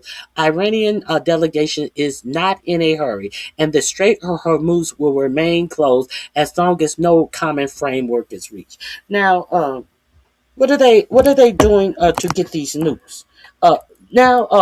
So your president told you that the nukes was the problem. If the nukes were the problem, what are they doing to alleviate the problem of the nukes? Now, he tell you that the problem is the nukes, but what is he talking about action? Doing action about. The only thing he's talking to you of what he's doing actions about is getting the Strait of Hormuz opened again. So your president is trying to lie to you because he understands that a lot of you who pay attention to him are dumb. He's telling you one thing, but he's busy trying to get the Strait of Hormuz open. You know those Straits of Hormuz that were open and flowing before he decided to go into a country that did nothing to the United States, and now the Strait of Hormuz is closed. That is his only concentration. What is he doing to prevent them from getting a nuke? He's not negotiating with them. He's sure how he gonna stop the nukes? He already tried to get their nuclear the nuclear stuff that was buried under the ground after they did their first attacks in June. Do you think that they sent hundreds of troops over to rescue one pilot? No, it has been determined that they were going, and that it just happened to be close to the interest where they think that their enriched uranium is. Do you think that they did that just for one man, hundreds of people? And what happened to these hundreds of people? Because their aircraft that carried these hundreds of people was destroyed, as well as helicopters. So how many? That it was dangerous. It was that dangerous of them to land there. So how did they get these hundreds of people out of there, or did they even get these hundreds of troops out of there? You never ask yourself the obvious. Oh, because black on black crime, black on black. You want to talk about black on black crime, but you ain't ask yourself what happened to those hundreds of people since their carrier that bought them there was destroyed and burning on the ground, and therefore they had to be lifted out of there on by helicopters, and 2 helicopters were also there burning on the ground. So how many trips, how many licks does it take to get hundreds of troops out of Iran? Let's find out. 1, 2. How many trips would a helicopter have to take to get hundreds of troops out of there? And only the first initial 4 were burnt up and burnt to the ground. What happened to these hundreds of troops? You never ask yourself the obvious. Okay. You guys may not remember that commercial. How many licks does it take to get to the center of a Tootsie Pop? Oh, I was about to say Pussy Pop. How many licks does it take to get to the center of a Tootsie Pop? Let's find out. 1, 2, 3. And then he bites it. 3. It takes 3 licks. But I digress. I'm cracking myself up. I am cracking myself up. No news.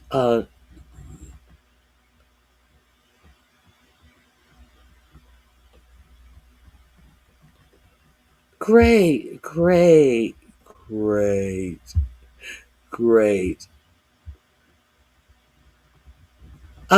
Black Viking. Oh, thank you, but thank you for being here. Please hit the like button. Since you're here, be specific, Black Viking. Tell me something that I'm wrong on. I'm not. Hey, I'm just reading a story. Black Viking. Please, be specific. I'm waiting.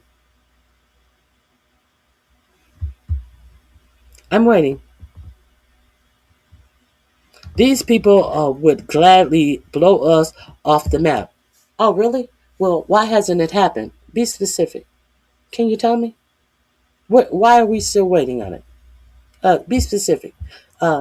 Since you are writing in the chat, let's be specific.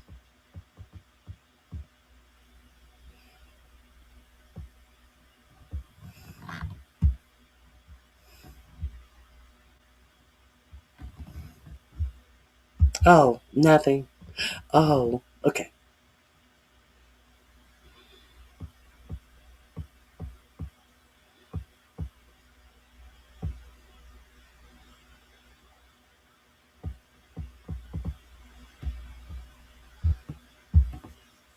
Ronnie, I'm not surprised that you assume you know what's going on, but sadly, you don't know anything about it. I'm reporting. I'm taking my hypothesis off of what is being reported. How about you? You know what's going on? Are you there? Do you know more than I about it? Be specific. No one's being specific. Now when I tell you to be specific, now everyone's quiet. You want to talk. You want to talk shit, but you cannot counter anything that I'm saying with any facts. See, you think that you insult people, but you're insulting yourself when you show your own ignorance. That's the only thing, person you're insulting.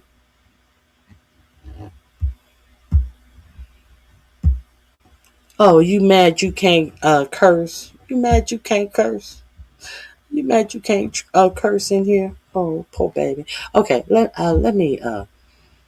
This link is in my description box because I also want to show you what 4547 was saying to Bartoloma about how this is going to impact your pocket.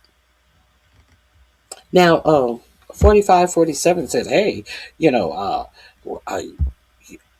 he said,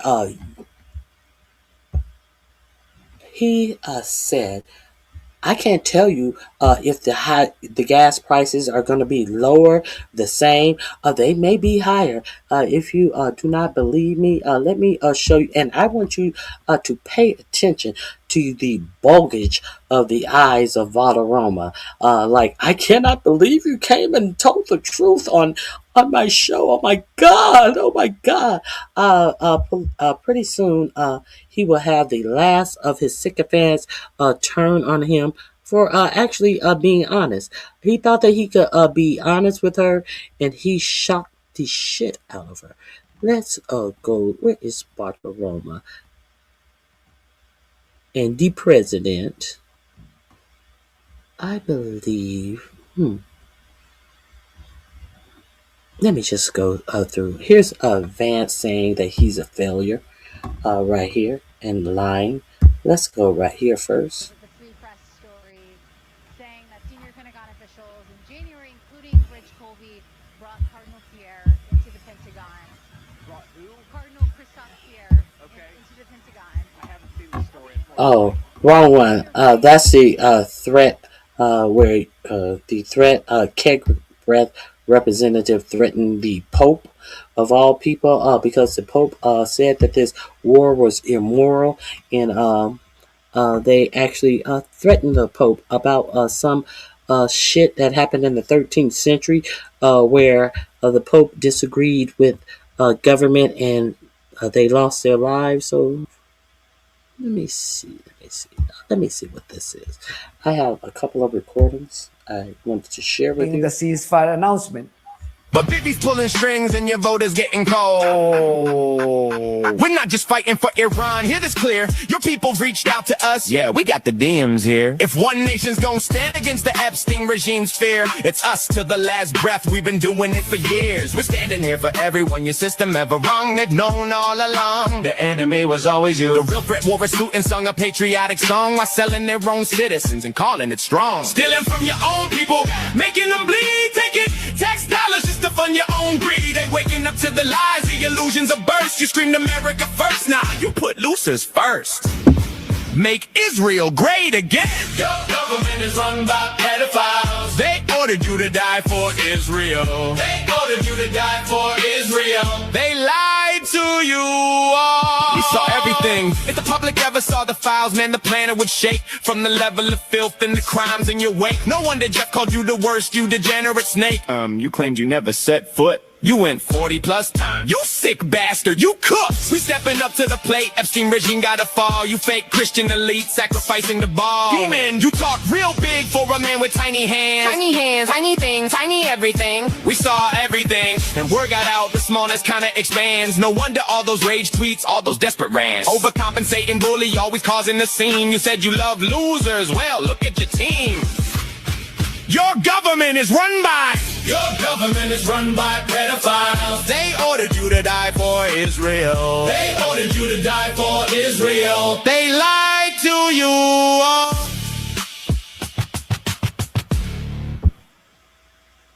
Okay, a little commercial break. A little commercial break. I ran a propaganda. Oh, is it? Okay. Oh, is that what that is? Oh, okay. What about the propaganda that I just played from Fox News? Oh, you notice you don't notice that propaganda.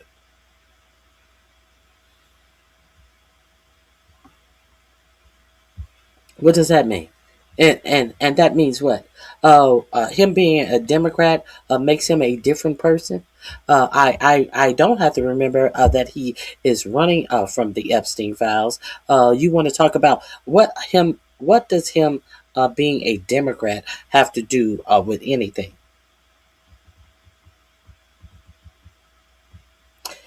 Trump don't want to mess with Russia and China's oil. Exactly. But you notice they have nothing to say about that. They're trying to bring it up to uh, uh, Trump was a Democrat when he was mentioned in the Epstein file, so therefore it doesn't count. Look at the Dems; it was the Dems' fault. Oh, okay, yeah, all right. I'm glad you made that distinction to show that you are stupid. Okay, okay. It was literally created by Iran. That's all I'm saying. And that video that I just showed you on Fox News was literally your president speaking. That's all I'm saying. But you can't notice that propaganda. Okay, so let me go on. I have a couple of more clips that I wanted to talk about that I saw over the weekend. So let's get into these videos that I saw over the weekend that I wanted to speak to you about. Could this be one? I think this is one. Let's go. If it's not, I'll cut it off. To be leading those negotiations, he answered a number of questions today. I just want to play part of what he said about the discrepancy of whether or not Lebanon was part of the ceasefire agreement. Let me just play that because I want to get your thoughts on it. I think this comes from a legitimate misunderstanding. I think the Iranians thought that the ceasefire included Lebanon, and it just didn't. We never made that promise. We never indicated that was going to be the case. What we said is that the ceasefire would be focused on Iran, and the ceasefire would be focused on America's allies, both Israel and the Gulf Arab states. Look, we don't know. It was in the statement from Pakistan. They were the negotiators here. J.D. Vance is going to be, though, the lead negotiator. You have sat at these tables. You've spent a lot of time with people overseas. You're the ranking member on the House Intelligence Committee. What do you make of how... So he was about to get in his plane for the negotiation, and he's lying. He's absolutely lying. Pakistan, it wasn't included in the deal. I don't know. Bullshit. Hey, 23 Jackson Street. Hello, everyone who's joined me. I appreciate you being here. Please hit the thumbs up. Please hit the like button, share, subscribe after the video is over. If you have any questions, you're more than welcome to put your comments or questions in the comment section. I appreciate you being here. Answering questions about this war.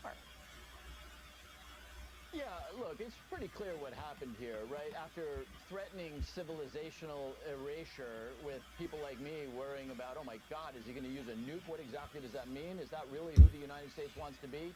He climbed down, right? He saw oil prices beginning to rise. By the way, beginning to rise, they've almost doubled in the last 40 days, right? He saw that, the world was going to say this is a catastrophe. So he was just looking for a way to climb down. And so he had this Pakistani deal that nobody really understood. By the way, the quote-unquote basis, the 10-point plan that the Iranians offered up, have you taken a look at that? That thing says the United States is going to pay us reparations. They're going to pay us... J. Trump.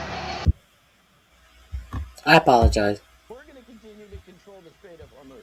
So look, it's super clear what happened here, which is there was no strategy here. It was just Donald Trump said, oh my goodness, it is time to walk away from this thing. And by the way, not to pat myself on the back, but 30 days ago I said it is a matter of weeks before Donald Trump declares victory, has had enough, realizes that the politics and the gas prices, and those are interrelated things, are so toxic that he just walks away. But as we speak, the Strait of Hormuz is... As we speak of the Strait of Hormuz is closed. Now, let's watch your president leaving the White House and taking questions from the press about how he feels. I may need to play one more commercial break. I think. Now, this was warned back then, I want to show you this. Okay, that's not the one I want to share. So let me share this with you. It's all propaganda. It's all propaganda, and the people who suffer the most are the regular people. The people who live in these regions. The people who live in the United States. We are the ones who are suffering. All of this stuff that is being done. Let's keep it above. All of this stuff is being done. It's not being done in protection of you or anything, your way of life or anything. All of these tactics that in these moves that are being made, they are being made to insulate the billionaires and the haves all across the world. Now, I think it was the UAE. They sat down and they were just dumbfounded. They are looking for other people who are going to be able to protect them. You understand that the UAE, a lot of their the military bases that the United States put up over there, all of the munitions that they told them that would be able to protect them, now they're dumbfounded. They're like, oh, we have to find someone else to protect us.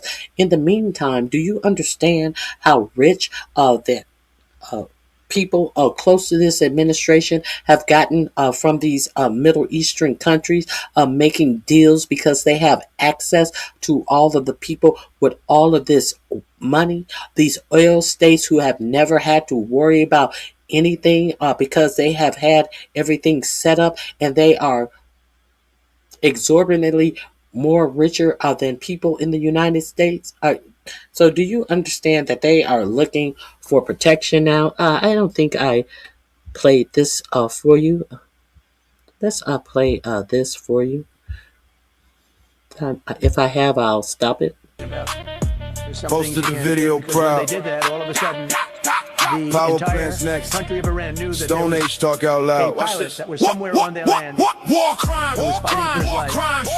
Bridge And it down, also made it much more civilians difficult cry. for Trump on truth, social pilots flexing while that they were the people going die. in Power to plants search next, them. All of a blackouts sudden, in the night. they Stone know Age that there's threat. somebody out there that Great all these planes Persia coming still in. shines It became a bright. much more difficult operation. You split the brick, we split the Because bridge in as flame. elite, Smoke elite, filling up the that sky. we have Posted the won, video we laughing, won. showing off your strike, But there's threatening another power one out there that plants. we're trying to Trying get. to turn off all the lights, dragging So us to actually, Stone Age with your the country, illegal might. But Iran, Great Persia put out a rises, major history notice on to our all side. jobs. Ancient empire Offering a strong, very we big never hide. award for True anybody that social captures warrior, the flag. keyboard So in addition criminal. to a Every strike you drop, we multiply the talented, missile. very good, War very crime, evil war crime, military. war crime, We had war crime. Bridge down, civilians people cry. trying to Trump get on on the war. truth, So, social flexing while they when you die. add that to it, Power but we have plants to find next, that deeper, 'cause blackouts that's a in the sick night. Stone Age Probably threat. didn't realize the extent Great of how bad Persia it was. I still can't shines imagine what that person did. But we can find out. It's national security. And Now, folks are Okay, just in case you didn't hear that one, there's another little bop for you.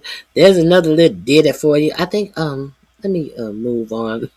Let me move on to more serious things that I wanted to play for you. Oh, where is it? Where is it? Let me share these with you. There's some things I did really want to talk about you. The things that I saw that were trending on the Sunday shows. So where are we? I think we'll go here.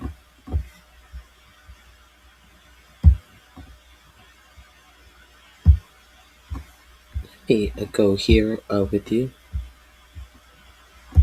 That's Keith Edwards. Go check out Keith Edwards. Posted the video proud. they did that, all of a sudden, the Power entire plants next. country of Iran knew that Stone Age talk out loud. Okay, I'll go over and check out Keith Edwards. He does great content as well. These are some of the independent media that you may find information on. Please support independent media. You may hear some things that you have not paid attention to or have not One seen. thing, Iran cannot have a nuclear weapon. Had we not broken the Barack Hussein Obama agreement, you know what I'm talking about, the Iran nuclear deal. This is years ago, my first term. You would have had a total, Israel would have been gone. Iran cannot have a nuclear weapon. Half sentence. No reason why. If we had not broken the Barack Hussein Obama nuclear deal, we would have had what would we have had? What would we would have had? The nuclear deal that inspectors said that Iran was living up to, that nuclear deal that you broke. If we hadn't broke that nuclear deal, that Barack Hussein Obama, we would have had what? He couldn't, incomplete sentence. Israel would have been gone. And how does that affect us and how we live our lives, though? If because you believe that Benjamin Netanyahu was running around for 30 plus years saying that how close Iran was to a nuclear weapons. So if what? How would that have affected American life? Oh, it wouldn't have affected American life. Let's continue. Extinguished. Israel would have been wiped off the face of the earth, and the entire Middle East extinguished. Israel would have been wiped off the face of the earth. A total, Israel would have been gone, extinguished. Israel would have been wiped off the face of the earth, and the entire Middle East would have been, at a minimum, in big trouble. But I did it. That was phase one. So the entire Middle East isn't in big trouble right now, as a lot of the Middle East nations have been struck because you decided to, on Netanyahu's command, go strike Iran. So the Middle East isn't in big trouble now, as they desalination plants, the thing that takes salt water out of their water supply so they can have water to drink, have been struck. Oh, so they're not in big trouble now? Oh, okay. Let's keep pretending. Killed Soleimani. Without Soleimani, if they had Soleimani, it would be a whole different thing. Maybe. Would still be winning, but it would have been harder. Because we are obliterating that country. And I hate to do it, but we're obliterating, and they just don't want to say uncle. They don't want to cry, as the expression goes, uncle, but they will. And if they don't, they'll have no bridges, they'll have no power plants, they'll have no anything. I won't go further because there are other things that are worse than those two. So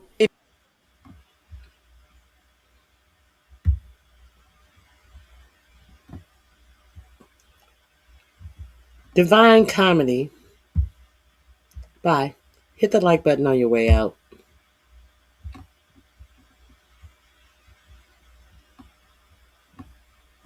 Okay, let me move on. That speaks for itself. A idiot, a whole idiot. Let me see. Like, share, and subscribe if you're here, or dislike. It doesn't matter. Either way. Thank you for being here. Now, here is the address about the talks, and now we're getting into. Well, good morning, everybody. And let me say a couple of notes of appreciation. First of all, to the Prime Minister of Pakistan and to Field Marshal Munir, who were both incredible hosts. And whatever shortcomings in the negotiation, it wasn't because of the Pakistanis, who did an amazing job and really tried to help us and the Iranians bridge the gap and get to a deal. We have been at it now for 21 hours, and we've had a number of substantive discussions with the Iranians. That's the good news. The bad news is that we have not reached an agreement, and I think that's bad news for Iran much more than it's bad news for the. So we go back to the United States having not come to an agreement. We've made very clear what our red lines are, what things we're willing to accommodate them on, and what things we're not willing to accommodate them on. And we've made that as clear as we possibly could, and they have chosen not. Well, can you make it clear to us since you're leaving and the negotiations are over? Can you make that stuff clear to us? Let's see. Not to accept our terms. Questions? Sir, Nick Robertson from CNN. Precisely what have they rejected here? Can you help us understand it a little? Precisely what have they rejected here? That's a very simple and straightforward and easy question. It's not like you're going back to continue to negotiate. He asked you exactly, precisely, what have they rejected here? Can you be more specific? I'm not going to sit here and negotiate in front of the press. Well, you're not negotiating in front of the press. The press is not anyone who you would be negotiating with. For J.D. Vance to try to dodge this question, saying that he will not negotiate out front with the press. The press are not your negotiators. They're asking you precisely what did they not agree to. Let's continue. Well, I won't go into all the details because I don't want to negotiate in public after we negotiated for 21 hours in private. You don't want to negotiate in public after you negotiated for 21 hours in private. You're on your way home. The negotiations are over. Answering that question would not mean that you are negotiating in public. Are they in public here to negotiate with you? No, they're asking a question. But see, the reason why you don't want to answer the question, what they did not agree upon, because you guys had to get your heads together and try to make up a lie to make it their fault. When you came here and you wouldn't even agree to the framework that your president said that had already been agreed to. Let's be real clear on that. They couldn't even get the framework for the negotiation together after your president had already put out. We received a 10-point proposal from Iran and believe it is a workable bias on which to negotiate. Now, when they get there, y'all can't even find a framework. When your president has already said they have found a 10-point proposal from Iran and believe it is a workable bias on which to negotiate. Almost all of the various points of the past contention have been agreed to between the United States and Iran, but a 2-week period will allow the agreement to be finalized and consummated. So, J.D. Vance, with all of that said by your president, J.D. Vance is saying, well, I don't want to negotiate in public. I can't tell you what we didn't agree upon. I didn't tell you the 10-point plan. This 10-point plan, is this a 10-point plan that your president said that they had found a workable situation? This 10-point plan that your president also put out? This 10-point plan? But y'all want to either be dumb or continue to play dumb. I don't know which one it is. Okay, let's continue. But the simple fact is that we need to see an affirmative commitment that they will not seek a nuclear weapon, and they will not seek the tools that would enable them to quickly achieve a nuclear weapon. That is the core goal of the President of the United States, and that's what we've tried to achieve through these negotiations. Again, their nuclear... So, you heard your president say that horrible agreement that I tore up between Barack Hussein Obama. That plan is what you need to see. That you were seeing when that plan was enacted, if that was in place, or would it be that plan that was being negotiated at the end of February, where Iran had agreed to more restrictions and agreed to everything you asked for in February? Would you? Is that the plan that you wanted to see, J.D. Vance? Is that the plan where they said that they will stop enriching uranium, and you guys shook hands. Steve Witkoff and Jared Kushner, y'all shook hands on a Thursday and said, "Okay, we'll be back. We'll meet back Monday to make all of the pertinent arrangement with the UN." And on Thursday night, y'all had shook hands on that deal, and then that Saturday before the Monday where they were supposed to meet with the UN, the U.S. and Israel struck Iran. Is that the deal that you must see? Is that the deal you must see? If you must have seen that deal, why did you strike them the Saturday after that Thursday when that deal was made? So all of this hyperbole and believing bullshit and thinking that you guys are saying something when you are supporting your own demise, it's just laughable.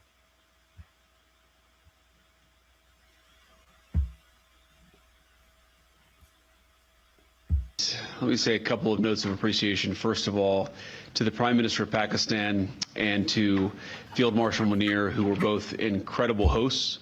And whatever shortcomings in the negotiation, it wasn't because of the Pakistanis, who did an amazing job and really tried to help us and the Iranians bridge the gap and get to a deal. We have been at it now for 21 hours, and we've had a number of substantive discussions with the Iranians. That's the good news. The bad news is that we have not reached an agreement, and I think that's bad news for Iran much more than it's bad news for the United States of America. So we go back to the United States having not come to an agreement. We've made very clear what our red lines are, what things we're willing to accommodate them on, and what things we're not willing to accommodate them on. And we've made that as clear as we possibly could, and they have chosen not to accept our terms. Questions? Sir, Nick Robertson from CNN. Precisely what have they rejected here? Can you help us understand it a little bit? Well, I won't go into all the details because I don't want to negotiate in public after we negotiated for 21 hours in private. But the simple fact is that we need to see an affirmative commitment that they will not seek a nuclear weapon, and they will not seek the tools that would enable them to quickly achieve a nuclear weapon. That is the core goal of the President of the United States, and that's what we've tried to achieve through these negotiations. Again, their nuclear program, such as it is, the enrichment facilities that they had before, they've been destroyed. But the simple question is, do we see a fundamental commitment of will for the Iranians not to develop a nuclear weapon, not just now, not just 2 years from now, but for the long term? We haven't seen that yet. We hope that we will. Jen. Was there a framework on anything? And also, did the Iranian frozen assets come up, and did you reach any conclusions on those frozen assets? We talked about all those issues, Jen, and we talked about a number of issues beyond that. And so certainly those things came up. But again, we just could not get to a situation. Notice she asked did a framework come up. So the framework definitely came up. But we just could not get to a position where and now he's trying to make it appear like it's all about these alleged we couldn't get to an agreement. Now, if their facility should have already been obliterated, and now it seems that the most important thing was getting the Strait of Hormuz opened up.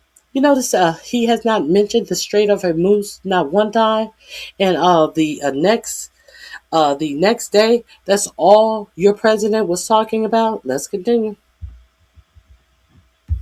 Where the Iranians were willing to accept our terms. I think that we were quite flexible. We were quite accommodating. The president told us, you need to come here in good faith and make your best effort to get a deal. We did that. And unfortunately, we weren't able to make any headway. Preston. Mr. Vice President, how often did you communicate with President Trump throughout the negotiations? There were reports that there were multiple rounds where there were breaks in between negotiations. How often did you communicate with the president throughout those rounds, and what was he saying as you were going through these negotiations that you said fell short? Yeah, obviously we were talking to the president. Okay. Let me tell you what liars do. Liars can't be specific. There is a couple of times between, what's a couple? A couple is two. You know, if you're not kinky, a couple is two. What is a few? That's between 3 and 4. That's a few. There are ranges in numbers. A couple of times, a few times, between 6 and 12. There's a drastic difference between 6 and 12. So that lets you know he has no intention of being honest with the press. Consistently. I don't know how many times we talked to him, a half dozen times, a dozen times over the past 21 hours. We obviously also talked to Admiral Cooper, to Pete, to Marco, to the entire national security team. We talked to Scott Bessent a number of times. So look, we were constantly in communication with the team because we were negotiating in good faith. And we leave here with a very simple proposal, a method of understanding that is our final and best offer. We'll see if the Iranians accept it. Thank you.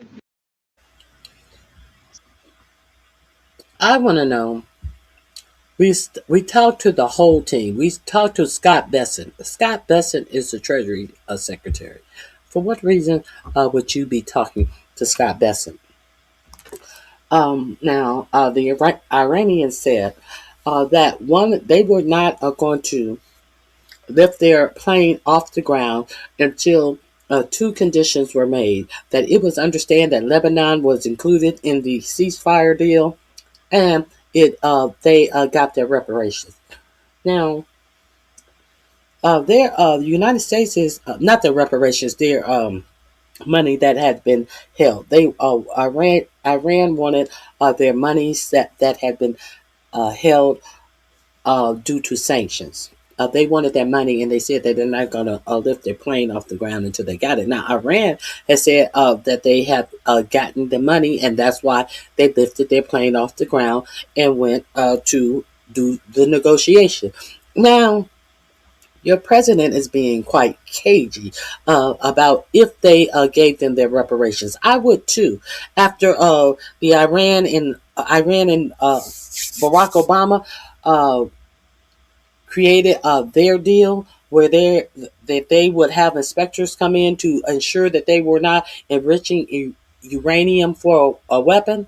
Barack Obama gave Iran their money that was priorly held for sanctions. And your president came out here, y'all president came out here and said that Barack Obama gave them tons of money, like it was your tax dollars. He gave them loads and loads, plain loads of money. That was their own money.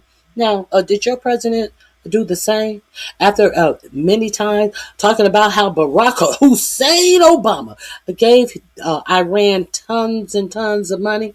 So my question is, we talked to the whole team, but if you talk to the whole team, at what point is it necessary to end a war? Is it to talk to Scott Bessent, the Treasury Secretary?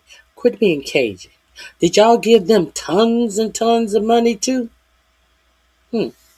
I'm just asking some questions here. Let's go to our next presentation that I have you. Let's get through it. Ain't nothing to it but to get through it. Here we go. Now, what implications does this war really have? He seems to be taking a little bit more of a wait and see approach with. Some of it may be that in the case of Megyn Kelly, in the same week that she said what we just saw her say there, criticizing the president, she also said that she basically would never ever vote for a Democrat, and she would vote for a Republican even if they used a nuclear weapon. And so, to be honest with you, if you say things like that, then the candidates have no need to follow through on any of the promises they make to you, because they know you're just going to be a chump and vote for them anyway. So it's kind of like that mindset. If I'm Trump, I'm listening to people. It's kind of like the MAGA voter. It's kind of like the dummies. It's kind of like you understand why Trump says he liked the uneducated voter. It's kind of like MAGA. Like that say that, and I'm like, I can reel you back in whenever I want. But Tucker, he knows he can't reel back in. Yeah, he hasn't been able to, and Tucker has been standing really firm. But Joe Rogan isn't really MAGA right. He was a convert. The difference between a Theo Von and a Joe Rogan, who are they converted, so to speak, and they were part of the male wave, the younger wave. Yeah. But then they're not permanent, sticking with him forever. Right. And so in this midterm election, you can't lose those right-leaning independents and those younger men. So the point that I want to make, though, about you were talking about like young men who thought that he was going to deliver on all of these promises. I think we should have a different standard for like random voters, marginal voters who are not so engaged with politics, right? Who it's not their job to follow the news. It's not their job to pay attention to policy positions. They're just trying to put food on the table. I get it. But if you are Megyn Kelly, if you are Tucker Carlson, if you are any of these people whose job it is to be a professional pundit and you didn't see a version of this coming, I'm sorry, I do not feel bad for you. Like, no, the wool was not pulled over your eyes. This was fairly obvious. I go back to the point, which is, and I'm genuinely trying to understand this, is it that they believe Donald Trump or that he showed them something that should have made them not believe Donald Trump? It's a slight nuance, but like Donald Trump said, not starting any new wars. We've spent a lot of wars. I don't want to go to any more wars. So even if you looked at Donald Trump for the past 9 years before that moment and said, I now believe Donald Trump because I don't want to start new wars, he lied to you. And I think that's where they are coming from. They feel betrayed that he lied to them about this issue. I think your point is valid, which is anybody who's been following Donald Trump could have at least said he lies about everything. Yes. So this is not going to be new. He's saying this, and I remember this because a lot of people, a lot of Muslim Americans in Michigan wanted Donald Trump just because they did not like Kamala Harris and the positions the Biden administration took about Gaza. Donald Trump found a handful of Muslim leaders, took them on stage in Michigan, and got them to stand on stage with him as he promised no new wars. And a lot of Muslim Americans fell for that. Now, that doesn't mean that they bought into everything Donald Trump said, but on that one issue, they were willing to go along with it simply because of the fact that he offered them that lie. And, you know, that's the hard part in this, is like they feel that he was lied to just as many as Megyn Kelly and Tucker Carlson and perhaps others. I think also, but I think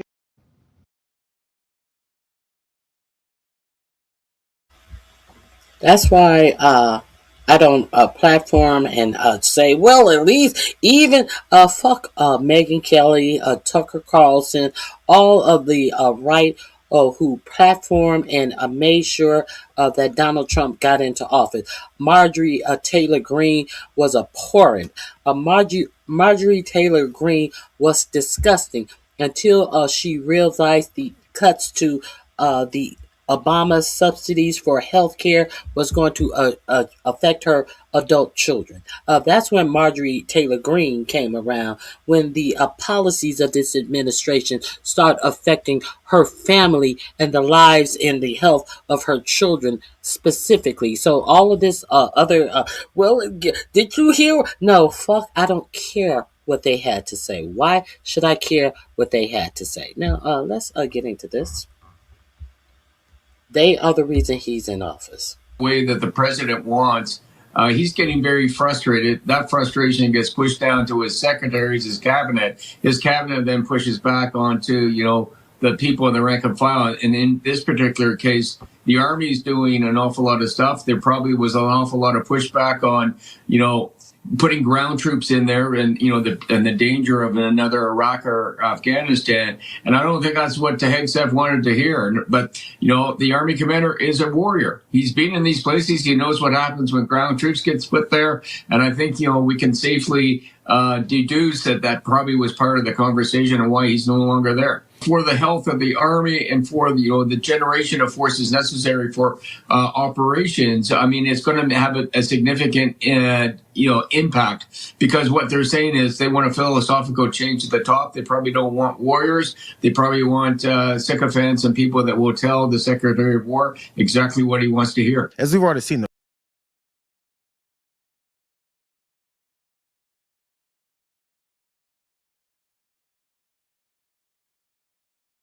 So we understand that we do not have people who are familiar with war, really know how to fight war in high-ranking positions in our military anymore because of Pete Kegg's breath insecurity.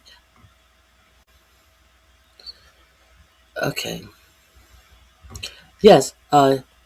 No, he wasn't. I don't think I saw him playing golf, but I did see him at a what is it? MMA, UMA, a little a cage fight in Florida. Yeah. So I did see that.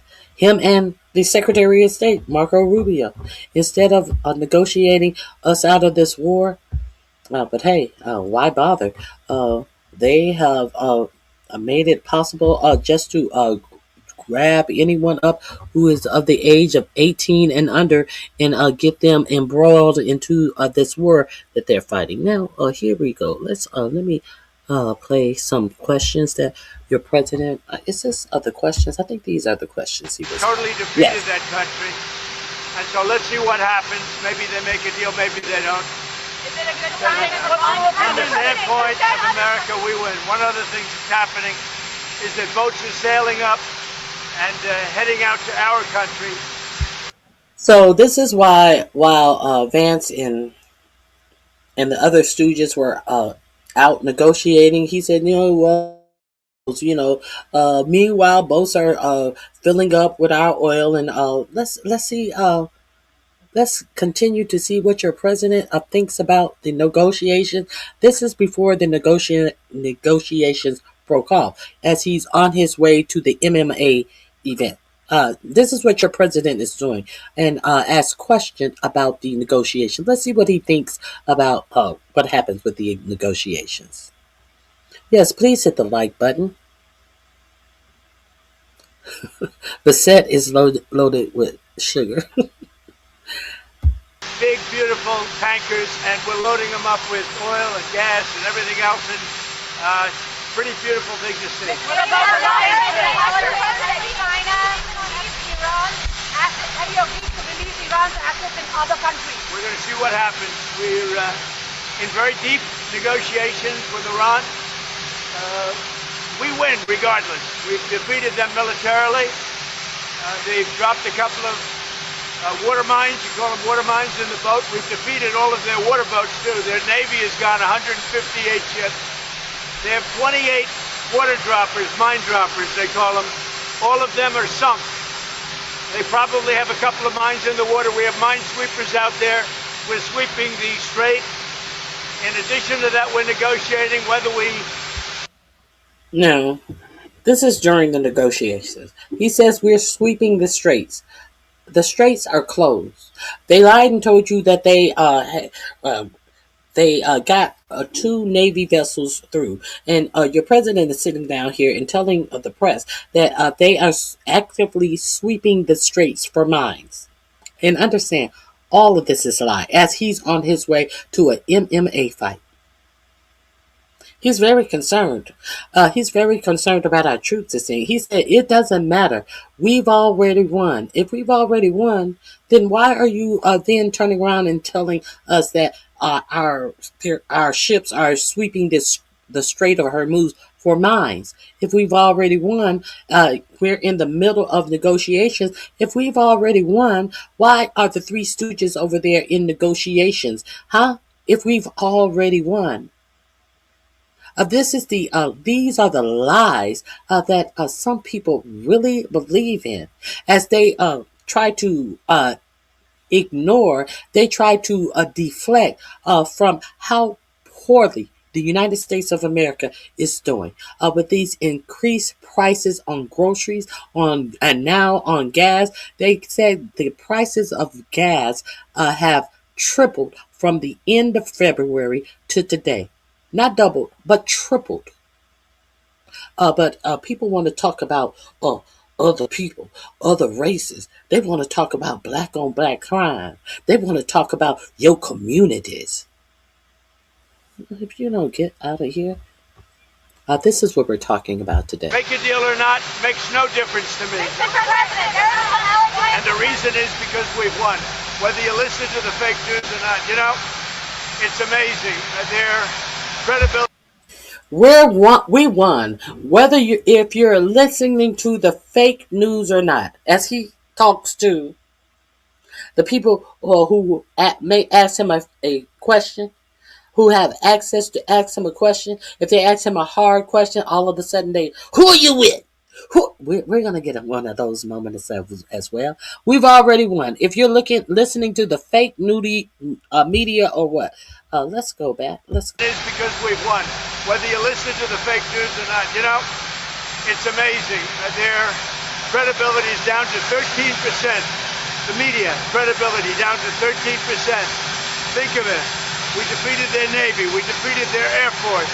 We defeated their The media is down to 13%. No one believes you anymore. The media, maybe that no one believes them anymore because all of these oligarchs are buying up the media, or maybe because all of these oligarchs are putting out their story, maybe because places like CBS News who has been purchased by the Ellison, that same Ellison that when Pete Kegbreath got a tough question, he said, who are you with? He tried your tactic. And the lady said CNN. I can't wait until the Ellisons buy up CNN. So are we... do we understand now why the media is down to 13% approval, as you say? But what is your approval rating, Donald? You are barely... you barely have 30% approval, Donald. Okay, let's continue. Anti-aircraft. We defeated their radar. We defeated their leaders. Their leaders are... So he's on the repeat. Just say this. Just tell him this. You see, he's back on message. Let's continue. All dead. And now all we do is we'll open up the strait, even though we don't use it. We defeated their anti-aircraft. We defeated their radar. We defeated their leaders. Their leaders are all dead. Their leaders are all dead. He's going to go down this press line and say this a number of times. Their leaders are all dead. As we are in the middle of the negotiations, with whom then? If their leaders are all dead, whom are we negotiating with? And for what reason are we supposed to be negotiating? Do you think that this is just another ploy, another tactic, another stall technique that he's using? He said that while they're negotiating, the military can rest up and get ready for their next military adventure. So he thinks that the military, he talks about the military as if these are really toy soldiers without any lives that he can throw across the room and have fight each other with no consequence that bears no harm to their families, that they are putting in danger. They mean nothing to him. Let's continue. And now all we do is we'll open up the strait, even though we don't use it, because we have a lot of other countries in the world that do use it. But now all we'll do is open up the strait, but we don't use it, but we got a lot of other countries that do use it. Well, what happened to they won't come help me open up the strait, and I don't use it. It's going to open up itself and blah, blah, blah, blah, blah. He makes no sense. He makes absolutely no sense. If you don't use it, why are you opening it up? Because let's keep it a buck. If the Strait of Hormuz being closed is the reason why we are continuing to be there, is what your president is saying. He said there's no other reason for us. Do you hear him saying anything about nuclear weapons here? It's about the Strait of Hormuz being reopened because other people use it. Now you care about other nations that use the Strait of Hormuz? And then when the negotiation fails, what did he say? He's gonna block it off for everybody. Nobody's gonna be able to use it then. Not even the friends of the Iranian people that they let through. Nobody's gonna be able to use it. Now, are we serious? Now, everybody's talking about the 25th Amendment. Everybody continues to talk about the 25th Amendment, but understand that you have a whole administration who is blocking for this fold. I think that the Article 2 of the Executive Branch, Section 4 of impeachment should be bought upon this whole administration. Article 2, Section 4.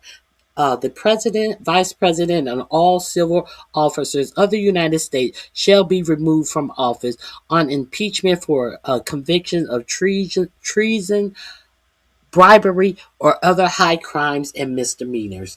Because They are definitely complicit in shooting out this bullshit to the American people while spending $1 billion a day as Americans are suffering under debt that they have caused the American people behind these uh, farce of wars that supposedly are to protect the American people. You know, you tell some people, this is for safety, and they'll cut off their head. Also, we cannot forget what Lyndon Baines Johnson said. We see a lot of this in this chat. If you can convince the lowest white man he's better than the best colored man, he won't notice you're picking his pockets. Hell, give him somebody to look down on, and he'll empty his pockets for you. We see that a lot in this chat, and I recognize it for what it is. But when you want to talk about content, you shut the fuck up. Let's continue. That are either afraid or weak or cheap. I don't know what it is, but we were not helped by NATO, that I can tell you. Now he's mad at NATO, and now now today when he trying to tell you that they're gonna blockade, and they're just gonna blockade for everybody, then they're gonna just blockade for people that are going to Iran ports. Now he's telling you that other nations are coming to help us. Did you see the irony that in the bullshit that he feels that he can come out here and just say this dumb shit, and he gets no pushback, as he is draining America dry. Draining America dry. Yet he and his family, his 2 sons who are now what? The people who make money in wars. Who makes money in wars? Defense contractors, of which whom Beavis and Butthead Trump are now officially defense contractors, with no experience in any of the businesses that they have contracts with the Department of Defense. Make that make sense. But y'all want to talk about black on black crime. Let's continue. I think that's it. That's it from this one. Let me play with you the continuation of this farce as he gets on his plane to watch the MMA fights and rub on the legs of the MMA winner. Shall we? Let's continue. He's going to tell you he really don't care. He's going to tell you he doesn't care. I think I played the wrong one. Okay. Excuse me if this... We've totally defeated that country. And so let's see what happens. Maybe they make a deal, maybe they don't. Is it a good sign? From the standpoint of America, we win. One other thing that's happening is that boats are sailing up and heading out to our country. It's amazing. Their credibility is down to 13%. The media credibility down to do use it that are either afraid or weak or cheap. I don't know what it is, but we were not helped by NATO, that I can tell you.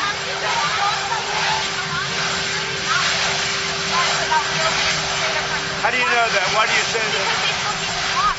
Why do you say that? You don't know anything. Who you with? Who you with? ABC? You don't know anything. I think she said, what about the them saying that they're not opening the Strait of Hormuz? Who said that? Who said that? You don't know anything. As the Strait of Hormuz remain closed. Who are you with? Who are you with? Let's fake news. Let me just tell you, we win no matter what. We win no matter what. As we negotiating. So why are we negotiating? So why are we closing the strait and all of this? We are looking for mines and blah, blah, blah, all the bullshit. Defeated their military. They have no navy. 158 ships are underwater, undersea. All of their minesweepers and all of their, they call them mine droppers. Can you imagine? A country has... All of their minesweepers. Minesweepers are things that detect mines to get rid of them. All of their minesweepers. All of their mine droppers. 28 mine droppers. You think that's nice? With all of that being said, they're all defeated, by the way. They're all at the bottom of the sea. Also, first, when he was at the beginning of the line, he said they got 28 mine droppers. And now, suddenly, since he's gotten to the end of the line, they have, but now they're all defeated. They're all at the bottom of the sea. A liar. Now, with all of that, they have no Navy. They have no radar. They have no Air Force. Their leaders are all dead. Khomeini is gone. For many years he ruled. He's gone. With all of that, let's see what happens. But from my standpoint, I don't care.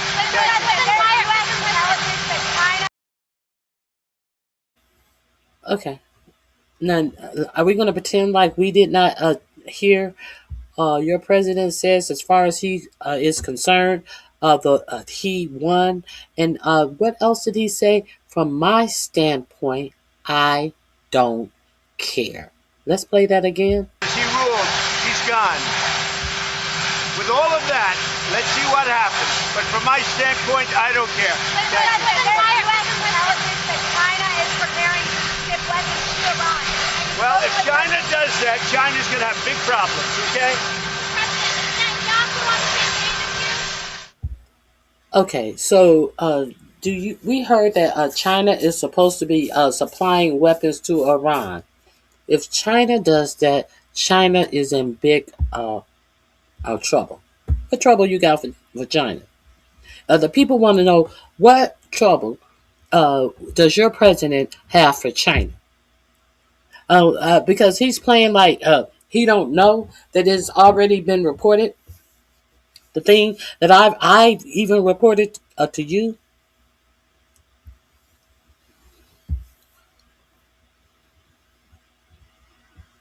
Thank you. Everyone knows that. Everybody knows that they like to pretend. Okay, let me. Your president said that China is in big trouble. Your president also said that they are going to close the Strait of Hormuz to people that Iran is letting in and go out. They're going to close it to everyone. So are we going to pretend like your president's just heard from someone in the press when your president has access to all of these intelligent operatives, but he has put unintelligent people over these departments like Kakai Patel and Pete Kegbreath, who has fired all of the experienced people in these departments. Nonetheless, how is it that the press knows this, but he acts as if this is his first time hearing it, and he says, if it is happening? According to CNN, citing people familiar with the intelligent assessments on the matter. Now, that's probably how come he don't know. Because he doesn't read his intelligent assessment. He looks at 2-minute clips that are strung together for him, and then he feels that he is updated on all world issues and all assessments of intelligence assessments by watching a little short reels of shit just blowing up. This has been admitted from the administration itself. They just show him reels of shit being blown up as his intelligence assessment. So it could have been his first time hearing it. They also said that Susie Wiles went on a rant and said that this was about a week ago, that people should start telling him the truth. People around him are only telling him what he wants, but people around him really need to start telling him the truth. So hey, who can doubt that it could be his first time hearing that China is preparing to send air defense systems to Iran in the coming weeks.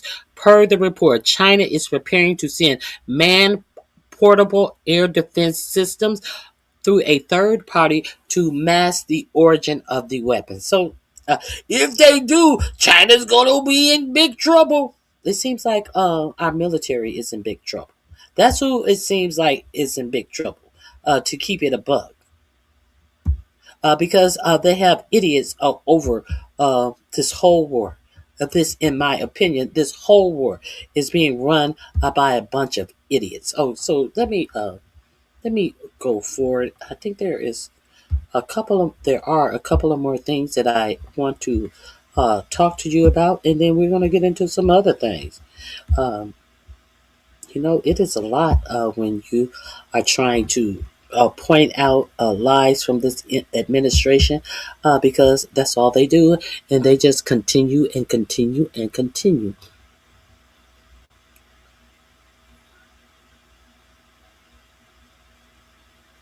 Hmm. This one may be the one. I think this is. That's what you're trying to accomplish with this blockade, all in, sir. all out. Yep. It's called all in and all out. There'll be a time when we'll have them all come in and all come out, but it won't be a percentage. It won't be a friend of yours, like a country that's your ally or a country that's your friend. It's all or nothing. And that won't be in too long a distance. No, we're just bringing the ships up. We got a lot of ships, so we're bringing them up. We think that numerous countries are going to be helping us with this also, but we're putting on a complete blockade. We're not going to let Iran make money. Okay, I played that for you. That's about the blockade. Now, let's see what he says about the prices of oil, shall we? Because this is very interesting, what he says about oil prices and the like. I want you to hear from him. You don't have to trust me. You don't have to trust my mouth. Just trust his mouth. I know some of you are looking for reasons to be mad at black people, but be mad at the facts. That's all I can tell you.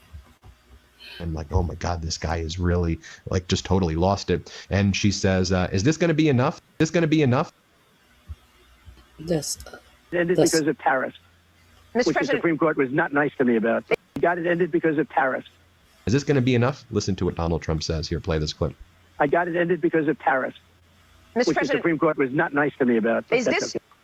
I got it ended because of tariffs, because the Supreme Court was not nice to me. They didn't allow you to break the law. They told you that you had to return the tariff. You were warned that the tariffs were illegal, and it was not up to you to impose tariffs on countries. The tariffs had to go through Congress, but you impose willy-nilly. We're out here imposing tariffs, collecting money from other countries, increasing the price of goods all over the United States, telling the United States citizens who were so dumb to believe you that they weren't paying the tariffs. They were in fact, paying the tariffs in high prices. As you're talking about tariffs, but she's talking about war. So you're the Supreme Court. He's a victim. Now he's in the middle of a war that he started for no reason that he can enunciate. And when talking about said war, he needs to throw his victimhood into the Supreme Court. They weren't very nice to me. We ended this with the tariff. The Supreme Court wasn't nice to me. Which the Supreme Court was not nice to me about. Is this all going to be enough? The blockade in the Strait, the opening up capacity in the United States is this going to be enough to lower the price of oil and gas, sir? Well, eventually it's going to be lowered. No, it might not happen. And eventually it's going to be lowered. Eventually. When is eventually? Let me see if I see eventually on the calendar. I want you to look at her eyes bulk.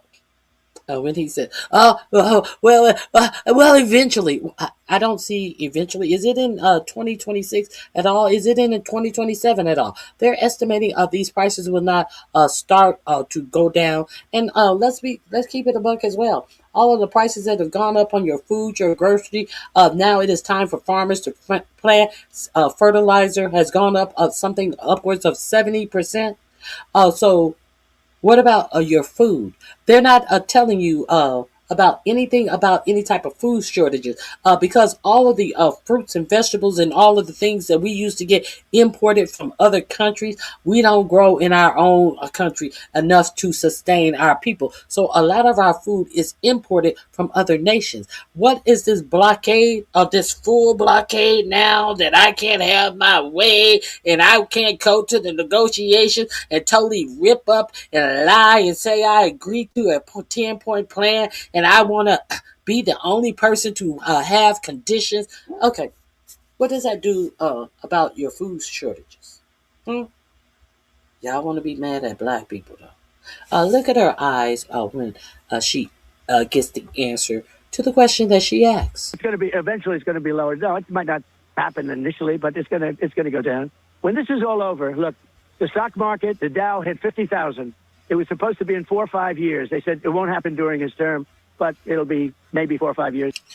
Who is he, Pam Bimbo? Now he's talking about the stock market was up 50,000. She's asking you about prices of gas. That's now you're talking about the stock market. It was up to 50,000. It was up. What is it now?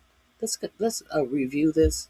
Happened initially, but it's gonna go down. When this is all over. Up capacity in the United States for is this all going to be enough? The blockade in the Strait, the opening up capacity in the United States for is this going to be enough to lower the price of oil and gas, sir? Well, it's going to be eventually. It's going to be lower. No, it might. So you're blocking off the Strait totally and completely. As you leave the White House to go to an MMA fight, you're bragging about, oh, we got so many ships going to the ports, and they're filling up on that beautiful crude, American crude that you still will be paying at the regular what did they call it? The gas prices. What is it called? What is it called? You're still going to be paying the standard price that is placed on gas worldwide. There is one universal price on gas. No individual nation can say, well, we'll charge $1 less per barrel. We'll charge $1,000 less per barrel. No, there's one price and one standard price for gas, and that does not do the American citizen any good. But that's all your president can brag about, how billionaires are getting richer because of the crisis, this manufactured crisis that he has created, that is taking money out of your pocket, that is putting your life in jeopardy, that is in a economy where there has been more foreclosures last year than any time in the since the housing market failure. More foreclosures last year than in the housing market failure. More people who are actually losing their automobiles to repossession. But this is what your president is telling you, as he has increased prices on everything in your life. And it could be more if they close off the Strait of Don Salam or something like that in the Red Sea, which the Houthis may be doing. Once they get the word from Iran, they're going to close that strait as well. This is what your president is concentrating on. The Dow, it was up to 50,000, and then how many American citizens are even have any stock play in the stock market at all? How many people in the United States actually have stocks, own stocks? How many people in the United States were wiped out of their stocks when you put in those tariffs on this country? How many people lost all their money in their 401ks as you manipulated the market for your billionaire buddies? They got rich. You brought them in the White House and told us after you stopped the tariffs, after you halted the tariffs after April 1st of last year. You had these bankers in the White House. You made $2 billion. You made this amount of billions dollars, and you were laughing about the amount of money that billionaires had made in the stock market before you put a halt on the fucking tariffs. And y'all think that he cares about you. Only thing he care about you is you put spitting out babies that he can grind up in a war machine. Y'all act like y'all did not hear him say that this country cannot afford to pay child care out of the federal budget. The federal budget that is already have $1 trillion budget for the military and asking for $500 billion more for next year. This man on Easter, for his Easter celebration, said, no, the country can't afford to pay for child care. We can't afford to pay for these personal things, these individual personal things like Medicaid and Medicare. We need money for war. Your president said that. Okay. That happened initially, but it's gonna go down. When this is all over, look, the stock market, the Dow hit 50,000. It was supposed to be in 4 or 5 years. They said it won't happen during his term, but it'll be maybe 4 or 5 years. It hit 50,000 in my first year. You know it better than anybody. You cover it better than anybody. The S&P hit. Then she asks him. Okay, let's continue. Thank Ben Marsalis from the Midas Touch. Go over there and check out Midas Touch. If I have a mod in the chat, please drop that link in the chat. If not, I'll drop it in there after I find my next video. I want to share with you. I'll give you more information that you are not seeing about the impact of this war. I definitely want to talk about that.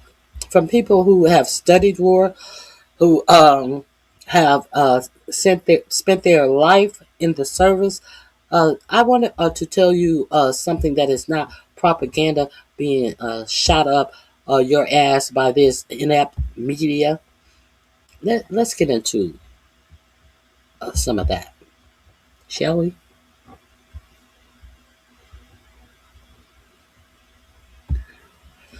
Now, your president told you that 2 boats went through the Strait of Hormuz.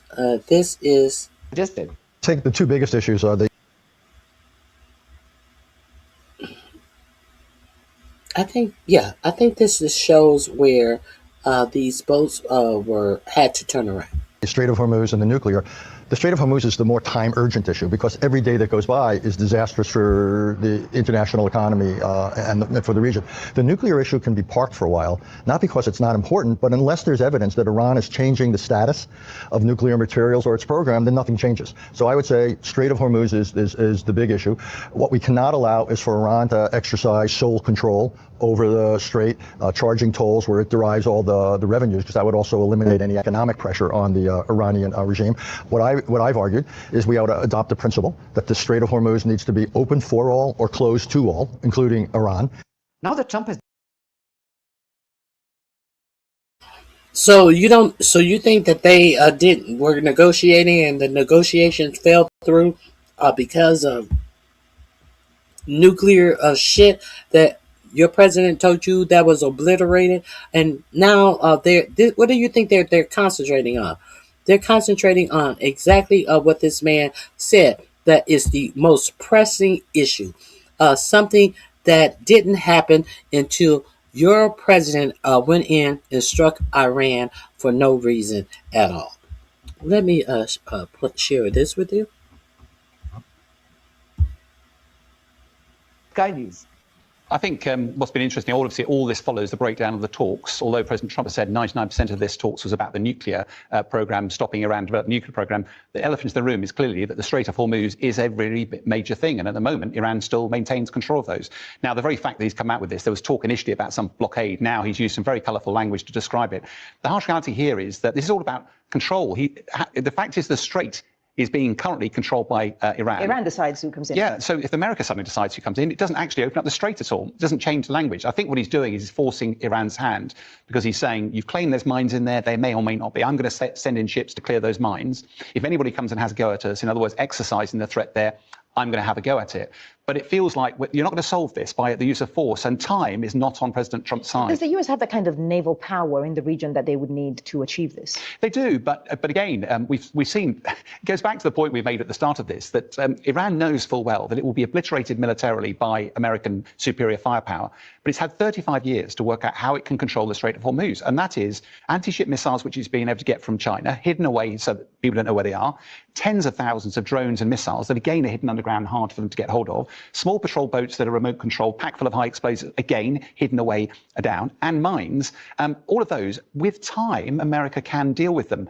But Iran knows full well it's got the upper hand. Questions are also being raised in Trump.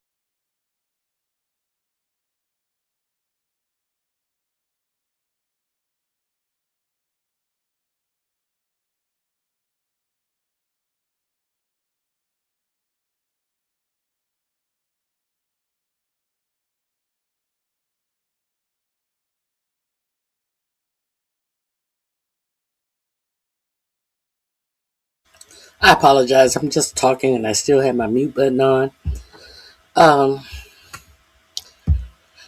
We don't have the time to continue to keep these straits closed. These straits have to be open. So that's it. And that's that. These straits were open until we went in there. So this is a problem of America's own making. I want to play this for you.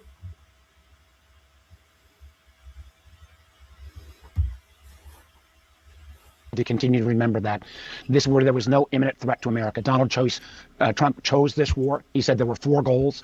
First was regime change, and I think all of our intelligence shows the current leadership now is even more radical than the previous leadership. Getting rid of these enriched uranium, these are canisters, 1,000 pounds, very volatile. It would not be some simple operation. It would take 10,000 troops on the ground guarding a perimeter. We'd have to send special operators in, and the Iranians could then bomb their own facility, potentially trapping our troops, and this volatile uranium would be very, very dangerous. The idea that we've gotten rid of all the ballistic missiles, absolutely not. Thank God we saved those pilots, but they shot down our airplanes. And what is crazy, Dana, with the war of choice, we've now ran out of our interceptors. We've been spending $2.4 million a crack to shoot down a $50,000 Iranian drone. The Israelis have run through theirs as well. Okay, tragic 0077. Who is the guy pushing Iranian propaganda? I think you meant the last person. So what is your American senator telling you? He's telling you the exact same thing. Everybody wants to talk about propaganda, but can you tell me something that he said that wasn't true? How about that? I'll wait. I'm really waiting. Can you tell me something that he said that is not true?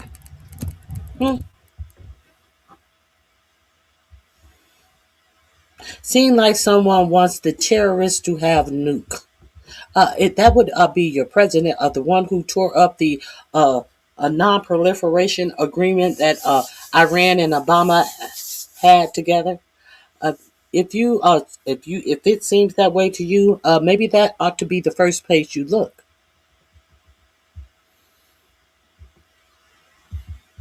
I'm reading the chat. What do you mean read the chat? I'm reading the chat.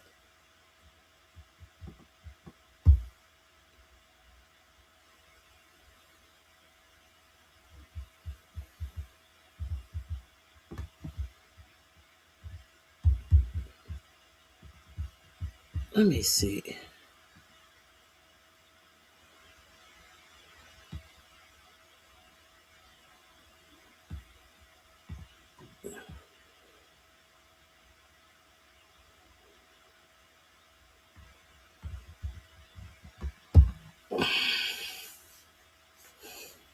You know how dumb you really sound.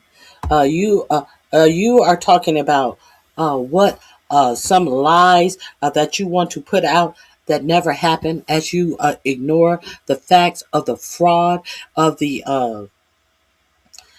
double dealing that is going on in front of your eyes, and you want to put out some fairy tale that might, woulda, coulda happened what if. You talking about some what if while ignoring what is.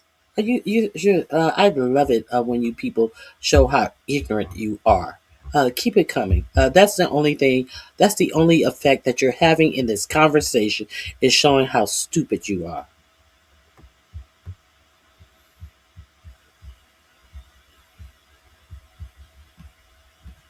And truth be told, Carolina DMP, many of them are need to be booted out of office as well. We need people in our government who really are unbeholden to millionaires, billionaires, lobbyists for other countries. We need people who are going to affect change in the lives of their constituents who put them in office and not being beholden to foreign countries that are going around causing a whole lot of strife and upheaval in other nations around them. We should not be paying countries to do that, especially when there is so much that we want to continue to take away from our American citizens and give money to a country that is being a bully all across their region while all of their citizens go to college for free, while all of their citizens have full health care. And we're throwing our citizens off of health care to enable a whole nother nation who have what we have never had, who don't have to worry about now all of their people go to college or the military. I think they have to serve 2 years in the military, in the IDF, but they get free college. How much they are making college out of range for most people. They are sitting up here preaching this get married right out of high school as they don't want you to go to college. All of these elitists and all of these people who want to poo-poo college, all of these are college graduates who are poo-pooing college for you and your children. Because if you are dumb and uneducated, you're more pliable to their propaganda and their lies, and they want to instill a younger voter so they can have your dumb, pliable mind to keep them in office for generations. Because they already see that some culture of people always vote against their own interests if they can look at a black or brown person. They see a particular culture of people will do what if you give if you can convince the lowest white man he's better than the best colored man, he won't notice you're picking his pockets. Hell, give him somebody to look down on and he'll empty his pockets for you. How long have I been playing this for you? Lyndon Johnson said this, I believe it was in 1964. And ain't a damn thing changed about it. Now, let's be clear. I'm clear that Lyndon Johnson was a racist as goddamn self. But what he did was he told you the truth. Who better to know what racism is than a racist? But y'all thought it was a secret. Okay, let's continue.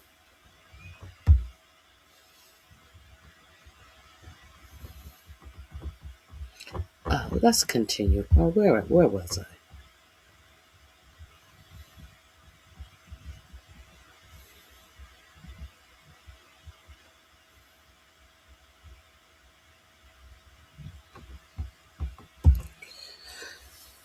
What does illegal immigrants have to do with this conversation? Of course I do. Didn't I just say that? So why are you asking me anything about illegal immigrants? What does illegal immigrants have to do with any of this? You just heard what I said. I said American citizens. So why are you asking me a question about illegal immigrants? See, that is your problem right there. That is what has America in this situation right here, because you always want to make the problems of America about illegal immigrants when the problem is you yourself. You are the problem. That's why you continue to vote against your own will. There are more white women, white people, not just white women. There are more white people who abuse and misuse Medicare, Medicaid, and food stamps than there are other people even on those systems. But you ignore that. You want to talk about illegal immigrants, undocumented immigrants. You want to talk about that. But you don't want to talk about the fact that your gas prices are going up because of a war of choice, because Benjamin Netanyahu told your president that he was going to strike Iran, and therefore your president said, well, okay, boss, we with you, boss. But you want to talk about that. Okay, I'm slow, but so if I'm slow, make sure you be quick. Hit the like button on your way out, you dumb bitch. Since I'm slow. I'm not slow on you.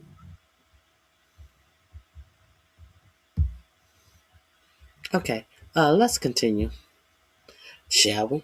Let me see what you're saying. Illegal immigrants just want a better life and have work. And you notice the thing that they never say about undocumented immigrants. They never say the reason that they are attracted to America is because they know that they can be employed in America.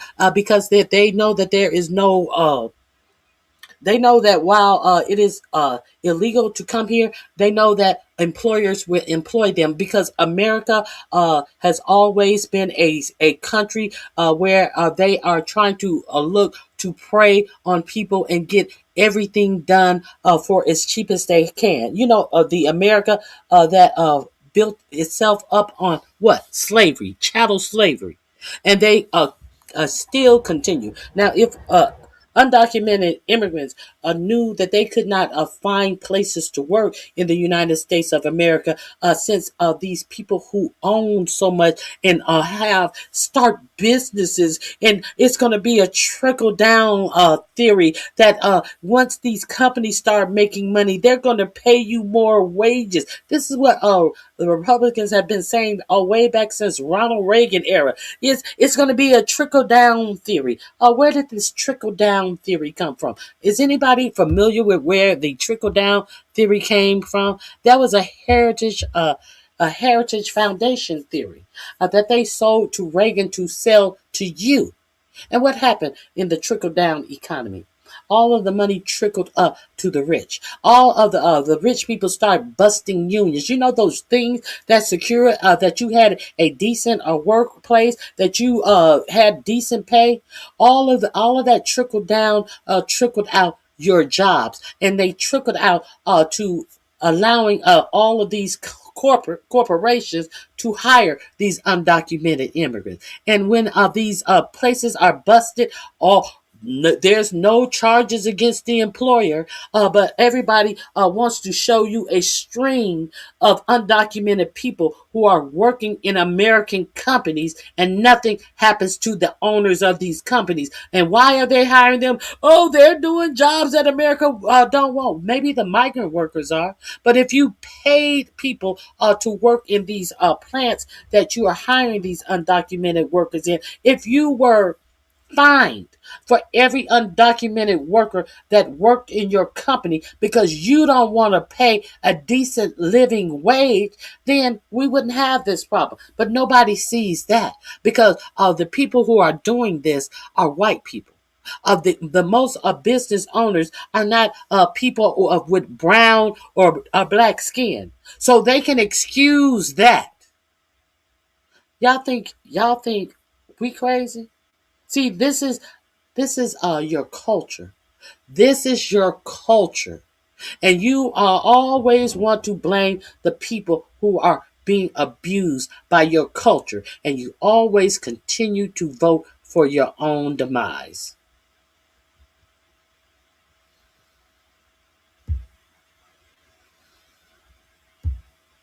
Okay, so let's continue. We could have taken Ukrainian technology where they figured out how to take down these drones much cheaper, but they didn't. And then down to the question of the Strait of Hormuz, I have no idea, other than the idea that he could interdict at both ends of the strait, how he's going to get it reopened, how we're going to get ships through. Remember, you can sink all the Iranian Navy. They have 300 to 500 little speedboats that you can put a bomb, a mine on. We have not taken out virtually any of those. So we're 40 days in. I wish the vice president. Okay, so when the other guy with the accent said the same thing that this white guy saying, I don't see any complaints about, oh, this is Iranian propaganda. When your own senator is telling you the same thing that a person with brown skin and an accent just said right before this. Oh, now it's believable. Oh, now it's, oh, Fox News didn't tell me that. Oh, now I'm just going to be quiet. I'm going to sit over here and be quiet. That they tell me the same thing that other news agencies have told me. Let's continue. I know I'm sure he gave it his best. I hope they would continue these negotiations, but I don't see how 40 plus days into this war that we are safer, that our allies are safer. I'm not even sure Israel is safer. If you ever want to. Okay, so there's that. Thank you, Ronald Snap. Please hit the like button and become a subscriber. I'd appreciate your support. I appreciate you all for being here, and I appreciate your support. I understand that we don't agree on everything, nor is it necessary, but personal insults and racial bullshit is unacceptable on my channel. Let me play this for you. Now, I'm going to drop some links to a couple of pages. I got Trump's two decision more. to impose the blockade of the Strait of Hormuz to have it open for free shipping. Do you know what the president means when he says that the United States Navy is now going to be blockading the Strait of Hormuz that we are trying to open? Has that been briefed to Congress? I think, well, of course not, because it was just announced yet, as you were Well, if it was a discussing clear this strategy morning. all along, and this was part of the plan, What is clear in the strategy, as the president has said, is the straits are not just a United States issue. It is also a Europe issue. It is a worldwide issue. And Iran should not. Yeah, the strait is only a United States issue because the straits are closed because the United States struck Iran. That is why it is a United States only issue. Now, this is I think he's a senator. I think he's a senator. He was on Meet the Press this Sunday. And this was part of the plan. What is clear in the strategy, as the president has said, is the straits are not just a United States issue. Face it the is also nation. a Europe issue. It is a worldwide issue. And the president Iran said today should not we be have to leave permitted. NATO Iran because should of not be permitted to control the straits, and it's not just a United States issue. Did they mind it? And Iran should not be permitted to just decide who gets through.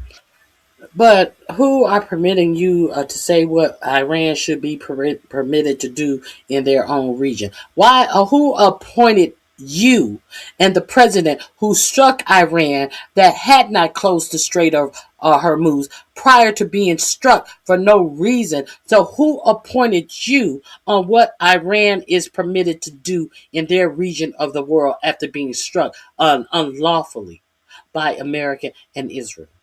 That's what I need to know. But you have no answers to anything but what Iran should not be allowed to do. Are you their master? Are you their master? Do you own Iran?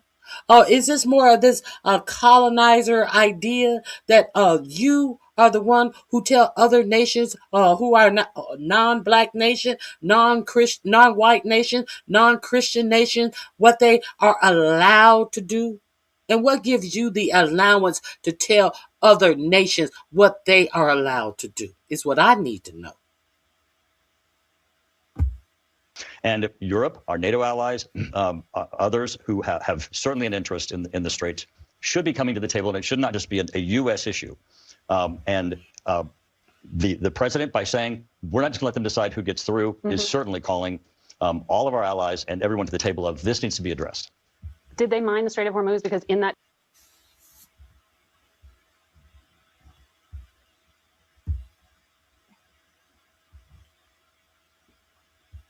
But you're still here. Hit the like button on your way out. Hit the like button on your way out. I sound crazy, but you're here listening to me. So hit the like button on your way out. I will help you out the door. Have a good day. Tweet today, the president also said they might not have. Well, I think, because he said no I ship. think you'll have to ask the president. But It's his that's tweet. the point, that Congress has not been briefed on that. As a member on oversight and armed services, do you feel? Well, I think, because he said no I ship. think you'll have to ask the president. He's a member of Oversight and Armed Services, and he is coming out here with this point of view, but he cannot articulate what his point of view means or how he's even going to get to anything done by this blockade at the Strait of Hormuz. Now, this reporter is going to have to ask the president. And when he has been elected and has gotten the position as in oversight, the Department of Oversight in the Department of Armed Services. But if you want any question answered, he as a Republican elected official cannot answer that question as he comes on TV carrying the water for this position. But he can't explain this position. Oh, you're going to have to ask the president. You're going to have to ask the president. But that's the point, that Congress has not been briefed on that. He's a congressman. They might not have. Well, I think, because did they mine the Strait of Hormuz? Because in that tweet today, the president also said they might not have. Well, I think, because he said no I ship. think you'll have to ask the president. But that's the point, that Congress has not been briefed on that. As a member on oversight and armed services, do you feel like this has actually been adequately explained to you? Because the American public does not. The president just tweeted this morning, so you'll have to ask the president. Meanwhile, so there you go. There you go. Now let me see. Let me tell you. Mark Uschenberler. Please stop writing in my chat. Please stop writing in my chat. Nothing in that I am talking about has anything to do with the things that you're saying. If you write one more thing in my chat, you will be okay. There we go. Bye-bye. Hit the like button on your way out, Mark. All right, let's continue. Let's get into some more things that I wanted to share with you today. What is it? Let's get into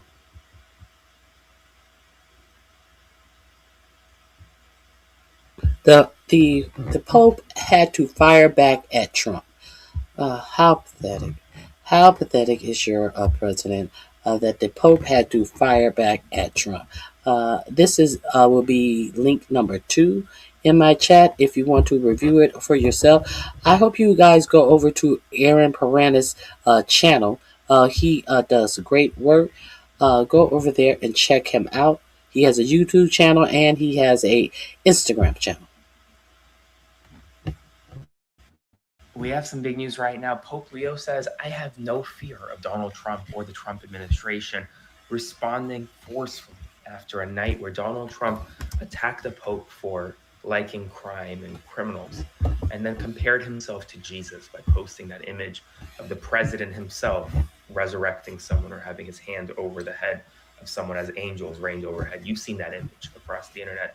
Well, the Pope this morning is saying, I have no fear of you, Mr. President. I have no fear of the Trump administration. He was speaking to reporters on a flight saying, listen, we deal with different things. I don't do foreign policy. I'm a peacemaker through the gospel. These are quotes from the Pope this morning. Donald Trump spent the night attacking the Pope. He has spent the night attacking the Catholic Church. Well, the Pope is responding and saying, Mr. President, I don't fear you. I'll have more updates for you soon. Spread the word. Subscribe to my Substack link in bio to support. Follow along for more. Okay, the link is in my description box. I hope you guys do go over and join him. This is your president. There is a couple of more things that I want to share with you. I hope you go over and this will be link number 3. I'm just going to play the intro to this. I think his name is Michael Pape. He is a professor of war, and he has studied wars throughout the decades. He has been a speaker at many events that our actual military holds, and he has been since this war has started.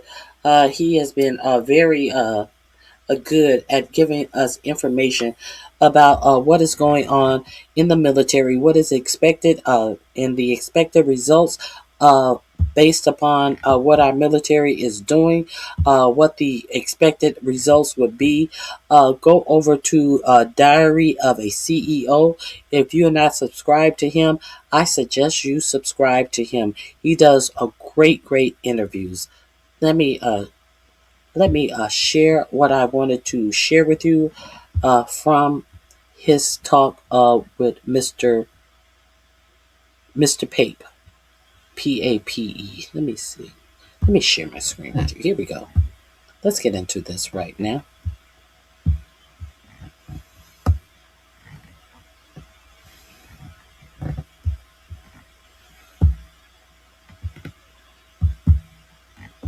Uh-oh. Let me see. I think I have a problem. Houston, we have a problem. Hold on. My page is stuck. Hold on. Oh, I hate when this happens. Oh my God.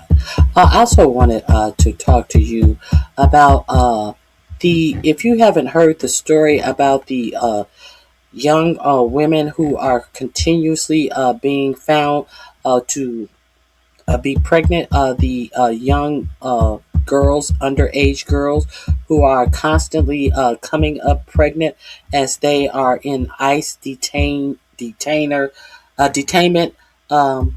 They are taking all of these young girls. They are being sure to take all of these young girls to Texas, where these young girls cannot receive any abortion services. And so if you are unaware of this, I am also going to talk about that today. How strange that under this administration, there are underage girls who constantly and steadily keep becoming pregnant in ICE detainment centers. Did you know about that? Let me, this is a war expert. The name of this is Urgent Update. The Iran War Expert, the most dangerous stage begins now. If you are unaware about this, let me help you get aware about where we are in this war. This would be number 3 in my description box. I'm telling you 1, 2, and 3. This is number 3 in the description box. Strengthen Iran, and we can't stop their drone attacks. And what you're seeing is far more chaotic decision makings. Iran has figured out that we can't beat them. We're not weakening Iran. We have strengthened Iran, and we can't stop their drone attacks. And what you're seeing is far more chaotic decision makings happening in the White House than's happening in the government of Iran. And it's evidence Trump is losing power. So when I look through the response to the last conversation, the audience had lots of different types of questions. Like there's 90 odd million people stuck right in the heart of this that often don't really have a voice. What do you think happens next for them? And what is Israel's role in this? Well, Israel's playing 2 roles here that have not helped us correctly assess the situation. And we'll talk about that. And then what do you think happens with Europe? NATO is, for all practical purposes, dead. And what happens next? So for 21 years, I laid out what a hypothetical bombing campaign of Iran would look like. And when I was here last time, every single thing we talked about unfolded in the first several weeks of the war. So when you did this 21 years of modeling these attacks, how did America come out of this situation? So there was a consistent set of findings, and America can bomb them, attack them. We could even threaten to murder all 92 million of them. But the bottom line is that is the real danger for us. Okay, so go over there, and there are several different chapters. Iran's hidden power, the final stage. It's just I haven't gotten very far in this. Let me give you an introduction so you know exactly who this man is. I saw the last one that This he is did. super interesting to me. My team give me this report to show me how many of you that watch this show subscribe, and some of you have told us, according to this, that you are laid out all the air campaigns and started last conversation. But there's so much that's being kind of how I started last conversation about. Many of them have come true already. It's been 4 weeks since we sat down and talked about everything that was happening in the war, and it's all moved at light speed. You made some predictions then. Many of them have come true already, and many of them are still unfolding. But I wanted to get you back to talk about what the hell is going on. And I think that's kind of how I started last conversation. But there's so much that's being said, and I get the sense that there's a truth that sits underneath there somewhere. Because when you look at what the Iranians are saying, when you look at what the Israelis are saying, when you look at what Trump and America are saying, and then you look at reality, at some level, I feel like we're not being told the truth. My first question to you, Professor, is who are you, and who are you to speak on this subject matter? I am a professor at the University of Chicago. I have been there for 26 years, almost 27 years. And before that, I was a professor who taught for the U.S. Air Force. I taught conventional targeting. And I thought I was going to go into the Foreign Service. I wanted to understand how we lost the Vietnam War. And this became the origins of Bombing to Win. Which is your book I have here in front of me. That's Bombing to Win. In 1985, I've just finished all my classes and I have to pick a... Wouldn't it be interesting if your president wanted to find out how they lost the Vietnam War? The Vietnam War was basically an air campaign where they thought that they could win the war by all of these airstrikes. You know, the things that is going on right now in Iran. And then what finally happened, the bodies started going in the meat grinder when they put boots on the ground in Vietnam. But your president doesn't understand that, because your president made sure that he did not have to serve in Vietnam, and your president is doesn't want to know anything about history, because what good is knowledge when you can just make up lies? So I'm going to drop this link in my description box as well. I just wanted you to understand who this man is who's speaking to you. And I suggest you go over there and watch this video. Topic for my PhD. I wanted to find the book that when. Which is your book I have here in front of me. That's go for the U.S. Air Force. I taught conventional targeting. And I thought I was going to go into the Foreign Service. I wanted to understand how we lost the Vietnam War. And this became the origins of Bombing to Win. Which is your book I have here in front of me. That's Bombing to Win. In 1985, I've just finished all my classes and I have to pick a topic for my PhD. I wanted to find the book that laid out all the air campaigns and that explained why Vietnam was a loser. Where did that L come from? When you say air campaigns, for someone that knows nothing about military conflict, what do you mean by air campaigns? What I mean with an air campaign is when you have military aircraft who are not just doing a single raid, bombing one target one day, but doing a campaign over days, weeks, months, in the case of Vietnam, over years. And you wanted to figure out why countries that do these military campaigns, which is pretty much what's going on now in the Middle East, why they don't tend to win. Why they don't win when they're so strong. Why is... Okay, so that's the intro to this video. I find it very compelling that the same thing that was going on in Vietnam is what your president and Keg Breath has us in now. And hopefully something will stop this before it turns into... I think Vietnam went on for something like 17 or 20 something years, and all of the deaths. And speaking of Vietnam, while we're talking about Vietnam, Vietnam vets are suing 4547 because 4547 has finally come out with renditions of this triumphant arch, he calls it. The triumphant arch If you are not familiar with the triumphant arch, I told you about this many months ago. As your president stood in the White House and he showed. Oh no, that's not it.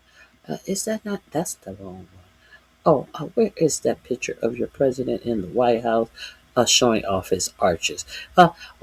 It's similar to this. The picture was similar to this guy. The triumphant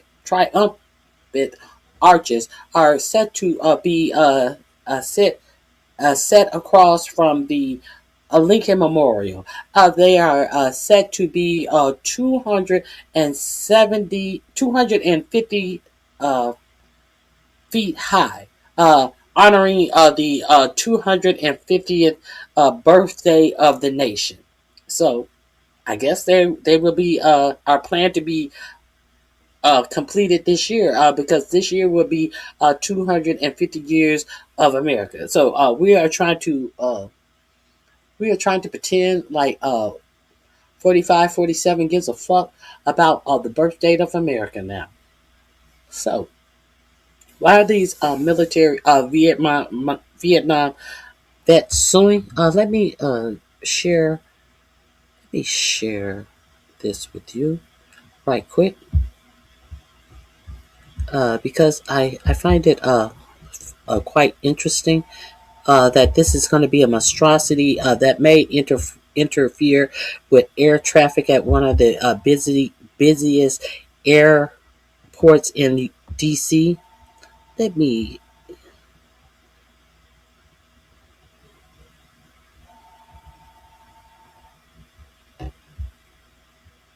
Here we go. Let me open this. Also, a judge is reviewing if 4547 even has the right to build this monstrosity. Let's be real clear. This has nothing to do with veterans, and it has everything to do with 4547. Let's look at the news about the triumphant arch. Here we go. And it's the funny thing about it is Tanya Chutkan is the judge who is responsible for reviewing this monstrosity. Now, if you're not familiar with Tanya Chutkan is the D.C. judge who was in charge of the Mar-a-Lago stolen documents case that Eileen Cannon in Florida tried to take over, and it was a whole lot of back and forth what Chutkan, who is a black woman, must do to get papers entered into the court, and then after idiots re-voted Trump into office, Eileen Cannon of Florida totally dismissed the case. Hold on.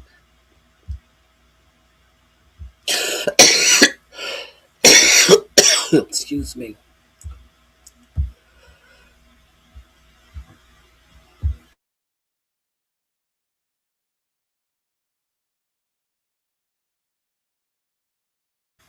I apologize. Hold on.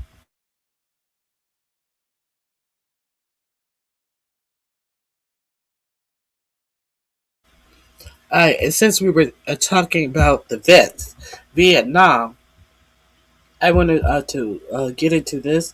Judge questions Trump plan for Independence Arch. Now, he has since renamed the arch to the Triumphant Arch.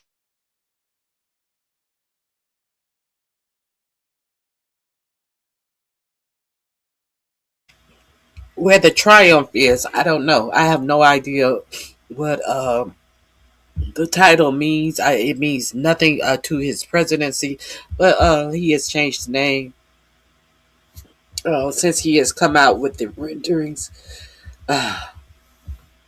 Excuse me. Oh my God. Chutkan folks. Here we go. Oh no. Let me get to the top of the article. A federal judge in Washington on Thursday sharply questioned President Donald Trump's authority to erect a monumental commemorative arch near the National Mall, pressing a government lawyer on whether the project would sidestep Congress and violate federal laws. If Donald Trump is doing it, of course, it is intended to do exactly that. U.S. District Judge Tanya Chutkan, at a hearing, weighed a request for an injunction to halt the project in a lawsuit brought by Washington area residents. The plaintiff argued that allowing construction to proceed would cause irreversible harm to a protected historic landscape in the heart of the capital.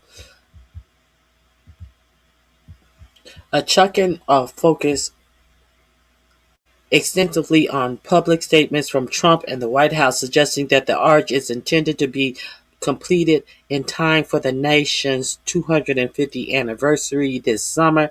The administration had estimated that the arch would be about 250 feet tall, exceeding the height of the Lincoln Memorial and the Arch de Triomphe in Paris. The president has said he's getting his arch, Chutkan said, contrasting those remarks with a sworn statement from a federal agency official asserting that the project remains in a conceptual stage. Oh my God. Excuse me. Hold on. Let me get something to drink. I apologize.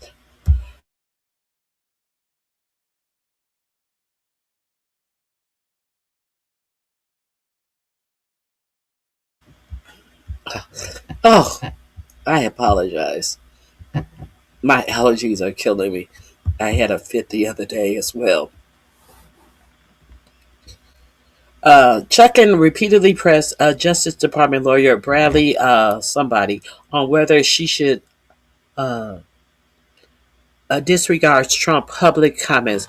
The lawyer urged the judge to rely instead on official position of the National Park Service, which oversees the land where the arch would be built. Chutkan did not immediately rule on the request for an injunction. She asked that the government and the plaintiffs to submit a report by Friday on whether the White House will agree to begin construction without National Park Service approval and compliance with Congressional and other requirements. Of course, they will begin it without approval from the park system and Congress. The judge also said she was considering ordering a White House official to provide additional information about the project, including whether any permits have been sought or contracts considered. Permits? He can do whatever he wants. When asked about why did you mail in your ballot if nobody else can, you're trying to get mail-in ballots stop for everyone in the country. I'm the president. I can do whatever I want. This is the idea that we have in. The judge also, the hearing came 2 days after a different federal judge in Washington ordered a halt to construction of Trump's planned 900 square foot ballroom. Okay, so this link is number 4 in my description box, and I think I have the video about the actual Vietnam vets. Let me see if I have that. I think I have the Vietnam vets. It may be on video. I think it is.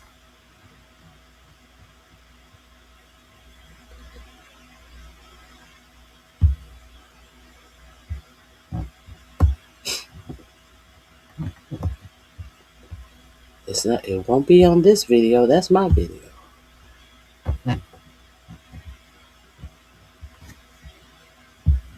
Let me get out of that. Let me share the Vietnam vets. Okay.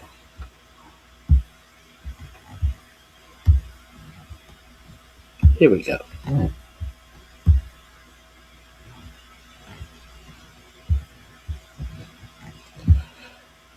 you may get a chance to look at now. The reason why I showed you that first rendering of the triumphant arch that your president was throwing around, because it actually looked like the arches that were thrown around in Germany in the 1940s. It looks just like that. Let me see. Where is it? Where is it? Let me see if I can find it. Let me see. Hold on.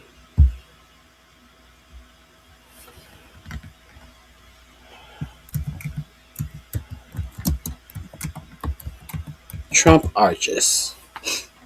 Here we are. Here we are. But doing a campaign over days, weeks, months, in the case of Vietnam, over years. And you wanted to figure out why countries that do these military campaigns, which is pretty much what's going on now. Let me find it. I apologize. Here we go. Jesus.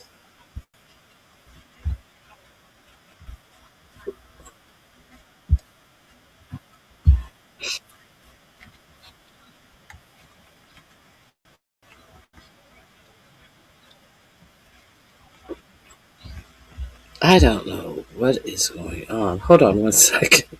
I'm sorry.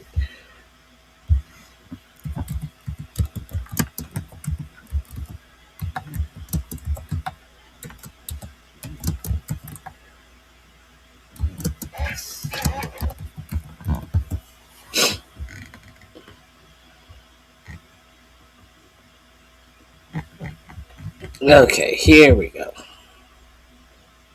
Here we go. So, finally.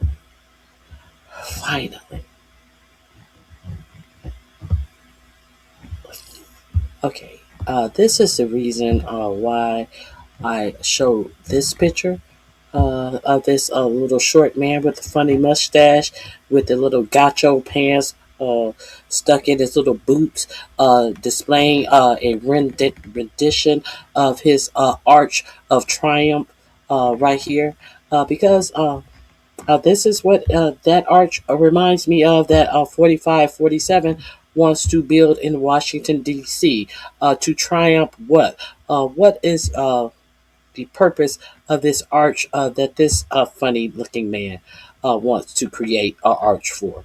You guys don't remember... a group of veterans sued to halt President Donald Trump's plan to build a new monument in Washington, D.C., alleging the proposal first requires congressional approval. 3 Vietnam War veterans and a historian filed the lawsuit in the U.S. District Court for the District of Columbia. They are seeking to block Trump from building the towering Independence Arch between the Lincoln Memorial and Arlington National Cemetery. They allege it erodes the historical integrity of the city's existing monument landscape. The lawsuit, brought by veterans Michael Lemon, Sean Burness, and John Gunderson, reads, quote, obstructing the symbolic and inspiring view from Arlington National Cemetery to the Lincoln Memorial would dishonor their military and foreign service and the legacy of their comrades and other veterans buried at Arlington National Cemetery.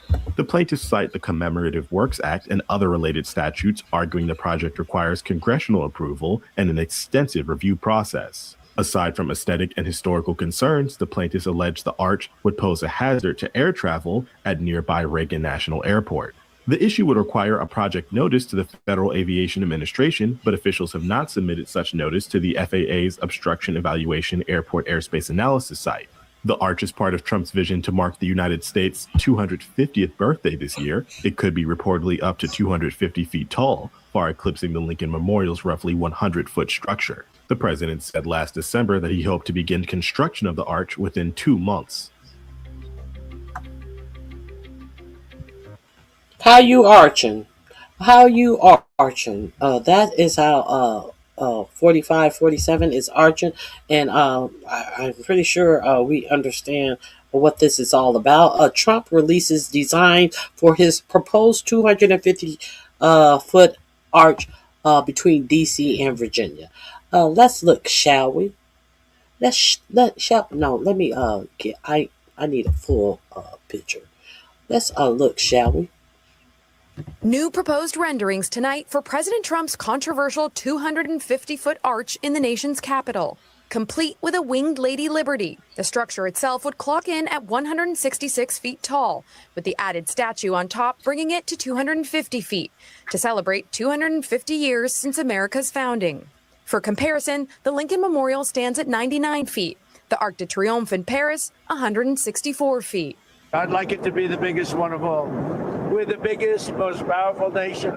If approved, the arch would go here, just across the Potomac River from the Lincoln Memorial on Columbia Island, which is still considered part of D.C. and very close to Reagan National Airport, raising questions about whether it could impact flight patterns in one of the country's busiest airspaces. The arch has already faced legal setbacks, with veterans and historians suing over traffic concerns and the loss of an unobstructed view between Arlington National Cemetery and the Lincoln Memorial.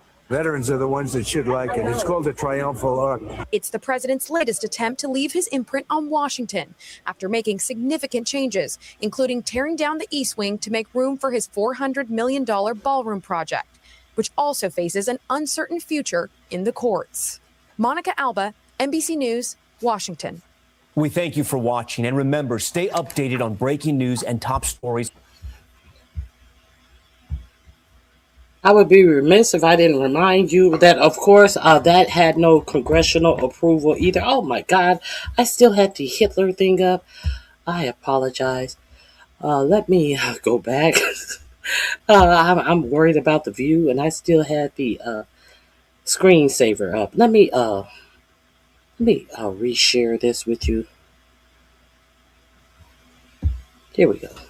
New proposed renderings tonight for President Trump's controversial 250-foot arch in the nation's capital, complete with a winged Lady Liberty. The structure itself would clock in at 166 feet tall, with the added statue on top bringing it to 250 feet, to celebrate 250 years since America's founding.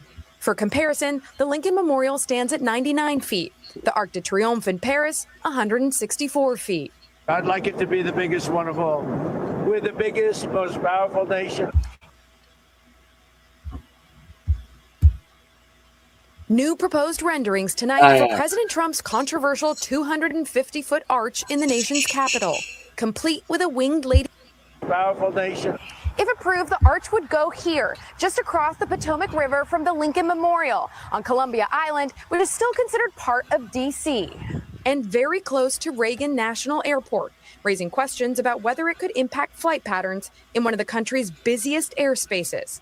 The arch has already faced legal setbacks, with veterans and historians suing over traffic concerns and the loss of an unobstructed view between Arlington National Cemetery and the Lincoln Memorial. Veterans are the ones that should like it. It's called the Triumphal Arc. It's the president's latest attempt to leave his imprint on Washington after making significant changes, including tearing down the East Wing to make room for his $400 million ballroom project, which also faces an uncertain future in the courts. Monica Alba, NBC News, Washington. We thank you for watching, and remember, stay updated on breaking news and top. Okay, so this link is also in my description box. It's number 4 in the New description proposed box. renderings tonight. Oh, Jesus. I don't know why I am off kiltered today. Number 4 in the description box. I'll go over there and check it out as well about the arch. He has put out his renderings, so it appears, he never bothers with doing things the right way. So who knows if the arches will be up. Maybe there be a tour of the arch and the MMA fighting arena on the same day. Maybe they'll open up at the same time. Who knows? So let's get into this. New proposed renderings tonight for President Trump's controversial That is not what I want. I want to get into my next presentation. What else did I want to talk about today? I want to get into OpenAI has now this. Wow, despite talking a big game, Donald Trump has instantly folded at the outset of these negotiations with Iran in Islamabad.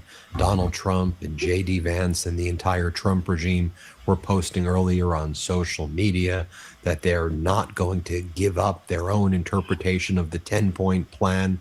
And then the Iranian negotiators, their leader of the parliament, MB Ghalibaf, and their foreign minister, Aragchi, like, okay, well, then we're not going to show up to Islamabad, and we're just going to leave J.D. Vance and Steve Witkoff and Jared Kushner alone there in Pakistan. So see you later. And then the Trump regime was like, okay, we'll give you what you want. What do you want? And then Iran posted on social media, we got exactly what we wanted already. And that seems that it means a lot of money has already been paid by the United States to Iran, potentially billions and billions and billions of dollars. You know how Donald Trump and his regime attacked former President Obama, who actually entered into a solid deal with Iran, and they said he brought cash loads on an airplane. It seems, again, I don't know for a fact, but let me show you what I'm basing my knowledge on, that the Trump regime may have already made a significant payment to Iran. I can't say that for a fact. I always want to be very clear here, but let's show you what went down already. MB Ghalibaf, Iran's parliament leader, who's one of the main negotiators in Islamabad, he posted the following before the Iranian delegation arrived in Islamabad. He writes, two of the measures mutually agreed upon between the parties have yet to be implemented. One, a ceasefire in Lebanon and the release of Iran's blocked assets prior to the commencement of negotiations. These two matters must be fulfilled before negotiations start.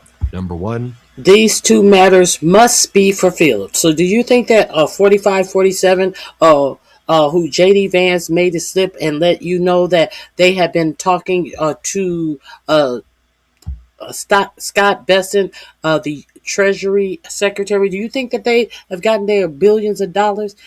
They weren't going to move until they got their money. Give me my money. Put the money on the dresser. I think the money was put on the dresser personally, but everyone can have their opinions. These are the reports. Ceasefire in Lebanon. Remember, Trump was saying Lebanon's not included, and J.D. Vance yesterday was like, oh, Ghalibaf doesn't know English well because we never said that Lebanon was involved in the ceasefire. And Ghalibaf was like, yeah, you're going there? Okay, then we're not showing up. And it seems that the Trump regime finally got Netanyahu, at least temporarily, to say no more strikes on Lebanon. Then number two, you see it says Iran's blocked assets prior to the commencement of negotiations must be released back to Iran. I mean, that number, I think, is closer to $8 to $10 billion. It may even be more than that. And so media was reporting earlier today, the Iranian negotiating delegation has been at Tehran airport for hours and has not yet departed for Pakistan. And the sticking point is around Lebanon. But also don't sleep on the payment to Iran. And then the Iranian social media accounts were saying, bully or not bully? That is the question. And then the Iranian social media accounts posted, the preconditions have been accepted. The preconditions have been accepted. This is in my description box. Go over there to the Midas touch. This is number 5 in my description box. Let's be clear. The preconditions have been accepted. The two things that had them sitting on their tarmac for hours in Tehran. It seems like a straight beat a Trump in that condition for them to even go to Pakistan for these failed negotiations. So I wanted to share that with you. There is a couple of more things I want to share with you that I saw that were quite interesting that you may or may not be familiar with.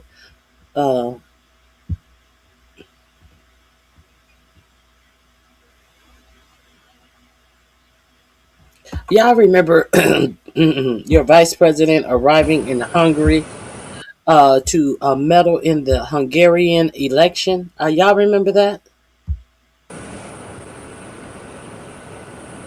Of course y'all remember that. I showed you guys this on Friday. arrived in Hungary to politic and to for Viktor Orban to politic and to uh, be a foot soldier for Viktor Orban. If you are unaware, Viktor Orban lost his election in a landslide. Viktor Orban, the authoritarian who Steve Bannon said was the original Trump. He's lost his election by a landslide, and here is what they are saying about the Orban election loss and about who Orban was. Let me find the Orban thing. Here it is. Let's get into the Viktor Orban of it all. These links will be the one that's on the screen now is Vice President your Vice President showing up in, where is it? Where is it? Oh my God. Wherever. So, what is in the country where Viktor Orban, Hungary. Okay, let's get into this. Some good news. Some good news is the fact that Viktor Orban has lost. Yes, Viktor Orban has finally lost, and he lost big, folks. And Lev's here. I'm going to bring him on in 30 seconds. Viktor Orban of Hungary, the man who Steve Bannon said was Donald Trump before Trump. Viktor Orban of Hungary, who is the role model for right-wing authoritarians and MAGA.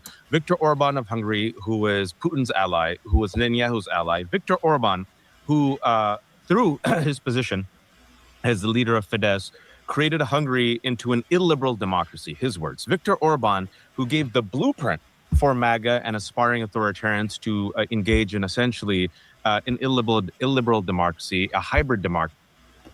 Illegal democracy, a hybrid democracy, a friend of who? Of Vladimir Putin and Netanyahu. And obviously 45-47, because he had J.D. Vance go out there politicking and doing one of these little rallies for Viktor Orban on the eve of the election. The thing that 45-47 would call election interference if another nation did that from someone who he was in a race with. Okay, so that's neither here nor there, because they have these beliefs. Viktor Orban will taught Trump how to do the shit that he's doing. So hopefully Viktor Orban is going to teach Trump how to lose graciously, because at least Viktor Orban, he did concede his election where he won that he lost in dramatic fashion. Why do I keep on trying to say he won? He lost in dramatic fashion. And everything about this that is interesting is going to get a little more interesting, because I did not know that people in Hungary were just sick of all of the corruption in Viktor Orban's orbit. And what seemed to have been the last straw? I was not aware of this last straw.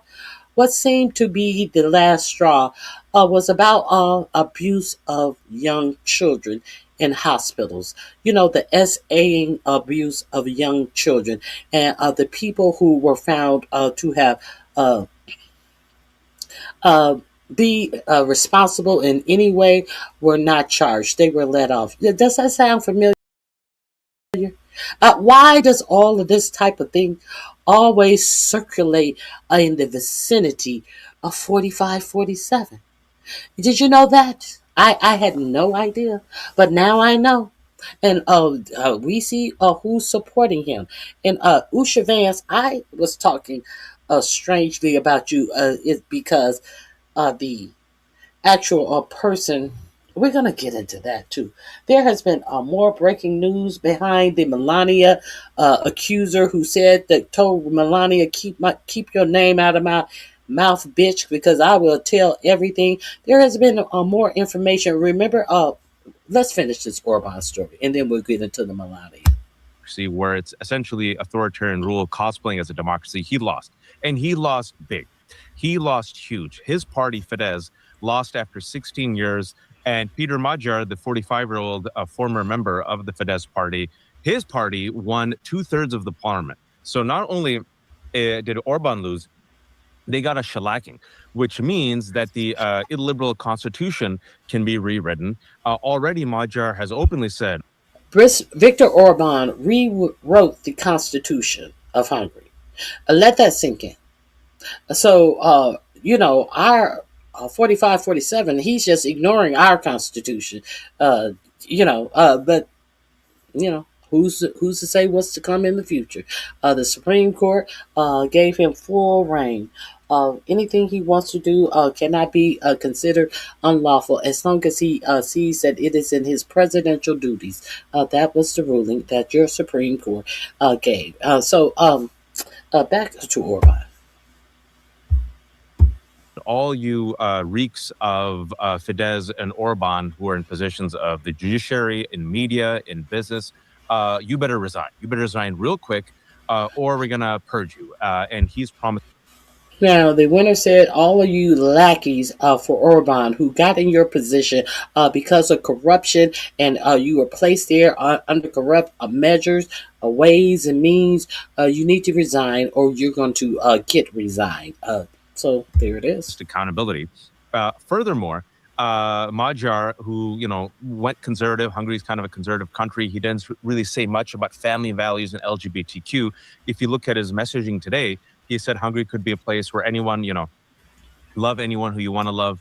So he's now kind of leaning into something that he kind of kept quiet because he was running on essentially the fact that Hungary under Orban was a hot mess, a kleptocracy, an oligarchy, where Orban and his friends had completely raped the country, were using and abusing its resources, selling out the country to oligarchs, foreign oligarchs like Russia, doing the bidding of Russia and Putin and Trump, and also Netanyahu. The fact that him and his rich friends were getting richer, everyone else was getting poor. Does this sound familiar? Does that sound familiar? Does any of this sound familiar? This is why I am giving you this information, since they decided to follow J.D. Vance funky ass over there to Hungary to rally for this madman. Let's see how the story plays out.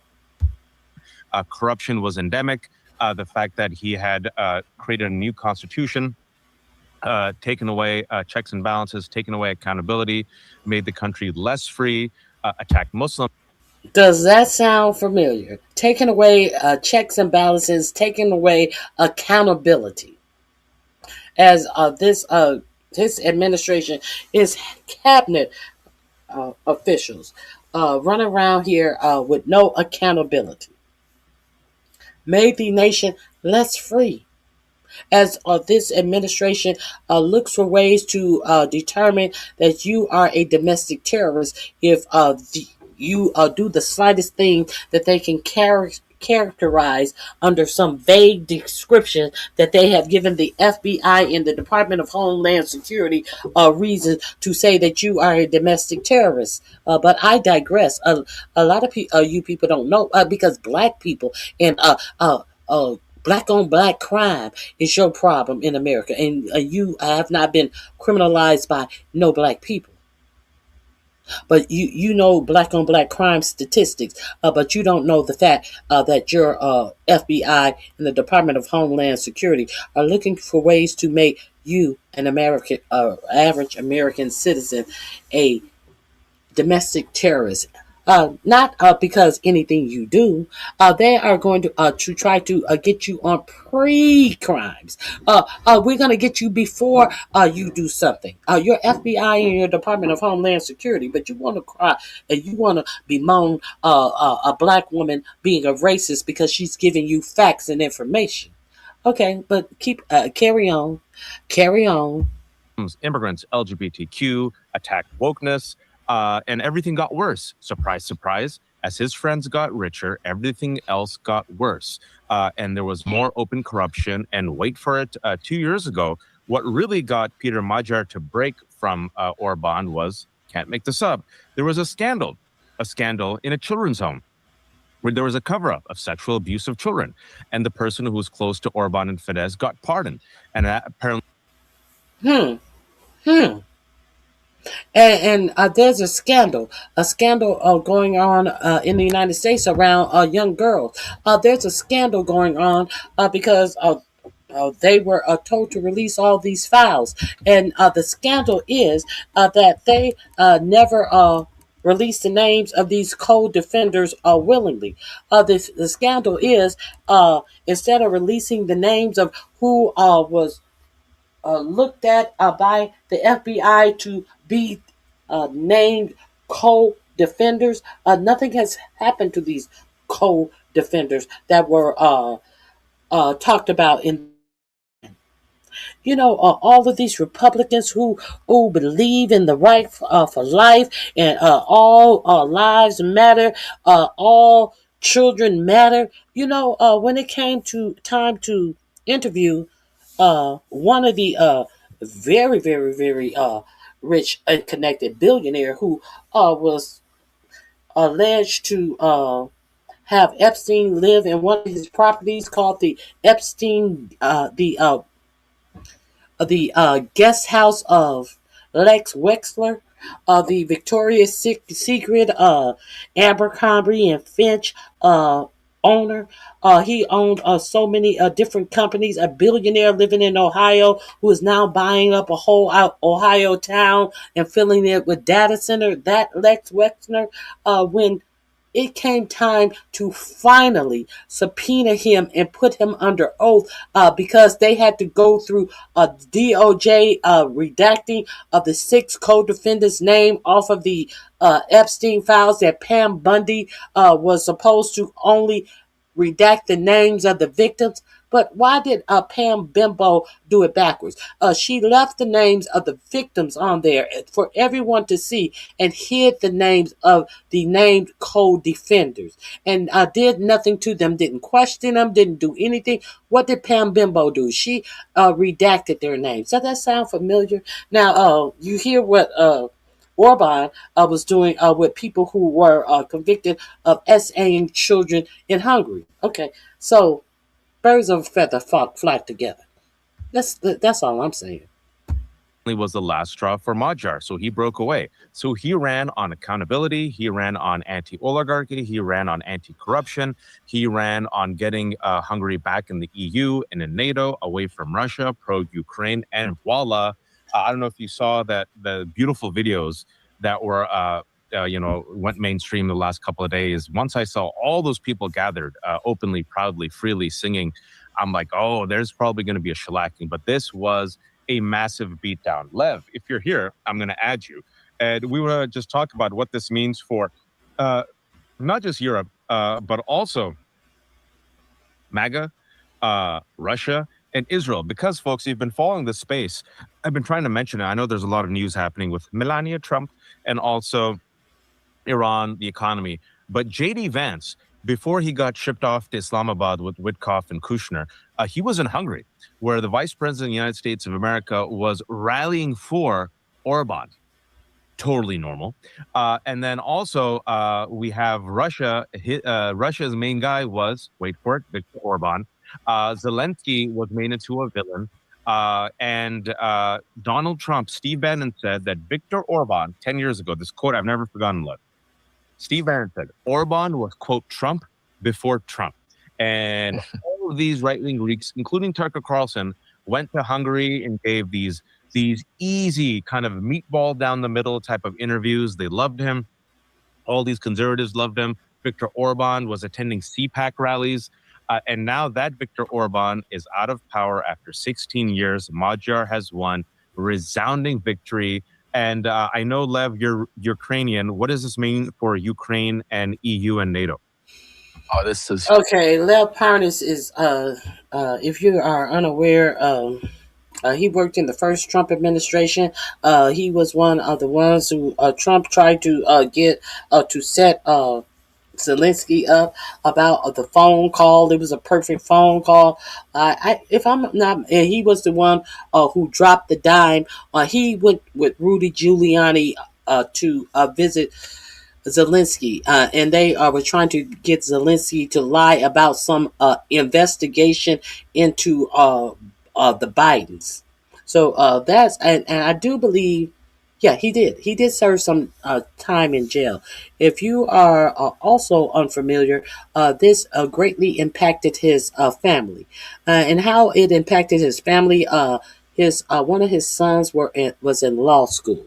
One of his sons was in law school, and I don't quote me. I think he was doing some work with the Midas touch. But he has gone on to stand out in his own, stand out on his own, and that person is none other. Let me get him up here real quick. Aaron Paranis. You guys know that I highlight a lot of news from Aaron. He is on Instagram as well as on YouTube. Aaron Paranis. This is Aaron. This is let me go to his page. While I'm here, I may as well see. He does many posts per day. And while I'm here, I may as well show you what he has posted today. Since I'm here. Hold on. What is going on? I don't know what's going on. I may as well show you his latest post from today. Here he is, right here. Let me share the screen. Go over there and check out Aaron, and check him out on YouTube as well. If you don't know who Aaron is, this is Liv's son. He worked for the administration. This is Aaron Paranis. He's from Ukraine. He got a lot of scoop on news that was going on in Ukraine. Aaron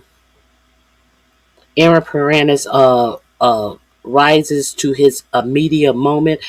He has won great accolades. 30 under 30. Let me see. So he's doing great things on his own. He just became a first-time father. So go over there and check him out. Let's see what his latest story is. That's the one I just... Now, I didn't see this Trump posing as Jesus thing. He did the story on... Let me see. Trump put out a picture of himself posing as Jesus, and this is why the Pope read him a new one. And now it appears that Trump has came out and said, "Oh no, I wasn't posing as Jesus. I was posing as a doctor from the Red Cross." Well, even if that's what you were doing, why were you doing that?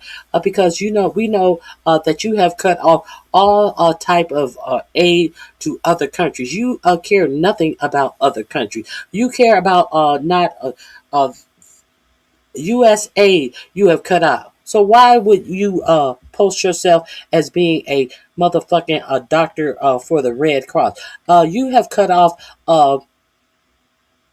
a food stamp for poor children when you have plenty of money to feed them. So why would you position yourself as a doctor for the Red Cross? I'm going to have to Google and find this picture because I've been hearing about it all morning. I haven't seen it for myself, but let's hear the lie that your president is now saying that the picture represent like we're fools. Okay, let's get the volume.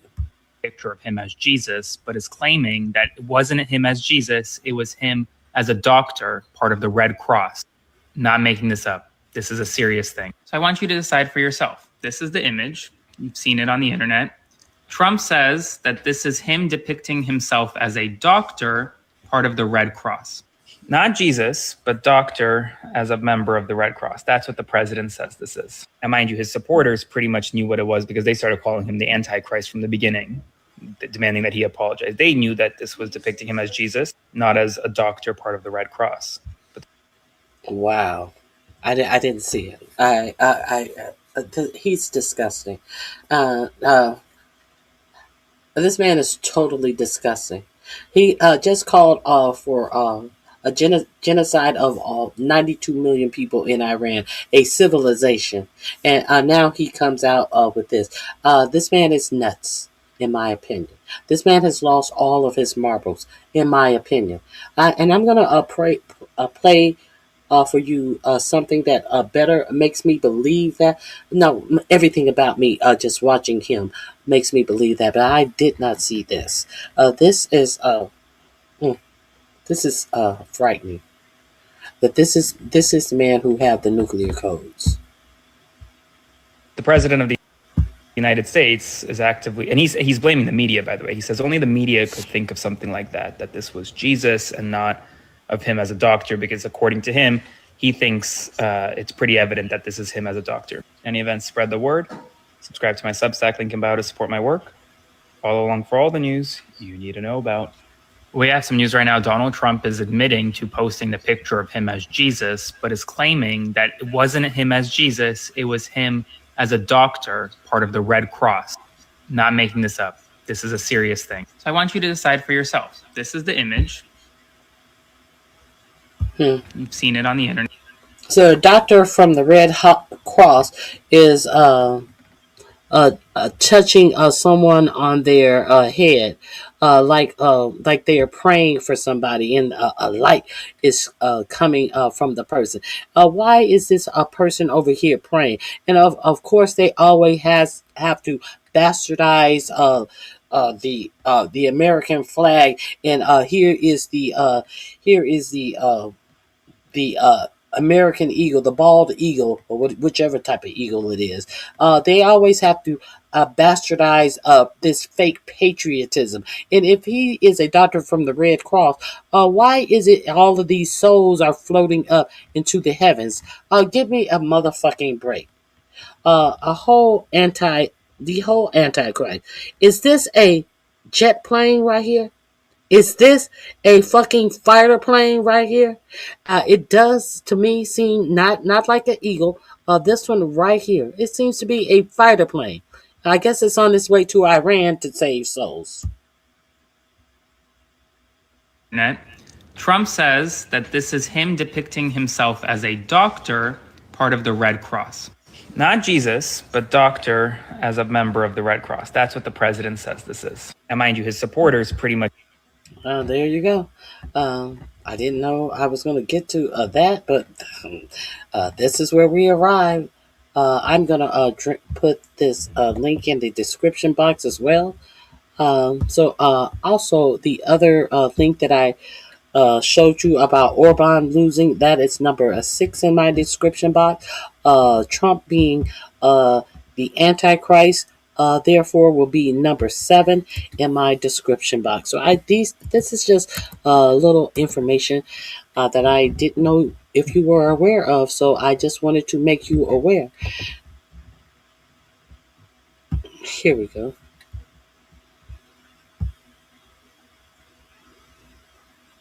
I think there is one more thing I want to show you.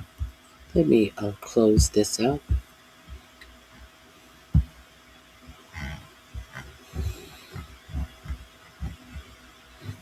Oh, damn. Those are the troops he's sacrificing up top. I concur. Christ-like pervert. What?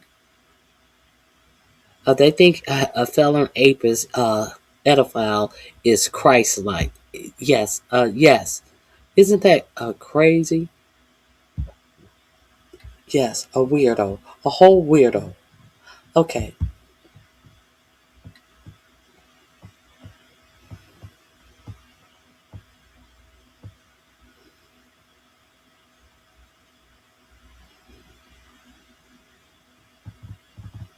Okay, so let's continue. I was reading the comments until they got ridiculous. So I'm going to I'm going to go back to some of the stories that I had held aside that I wanted to share with you.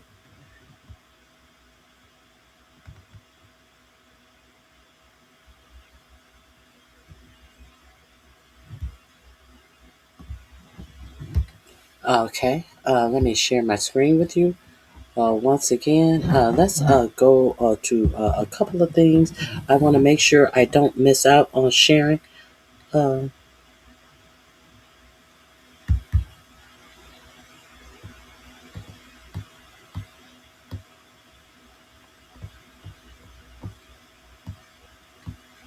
mhm. If you don't know, Eric Swalwell We have breaking news just in. has stopped his run for governor. He has been accused of of raping a woman with the R, the hard R word. He has been also accused of having a lot of inappropriate touching, inappropriate sendings of news to women.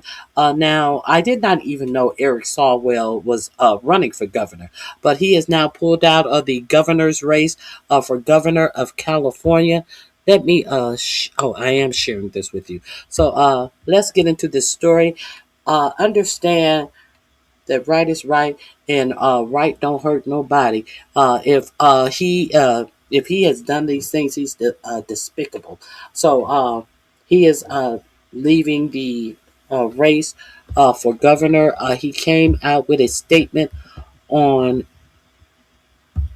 I believe it was X. He has come out with a statement, and his statement reads as follows. I think this is it.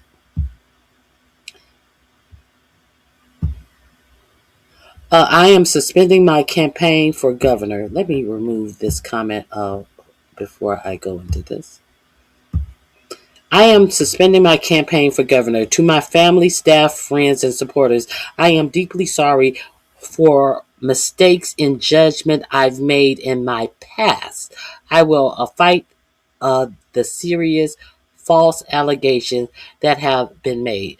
But that's my fight, not a campaigns. I think he means a campaigns fight. That's my personal fight, not my campaign, not a campaigns fight. So, even listen. Let me tell you something. If somebody had previously SA'd me that I worked for, I would have been reporting it.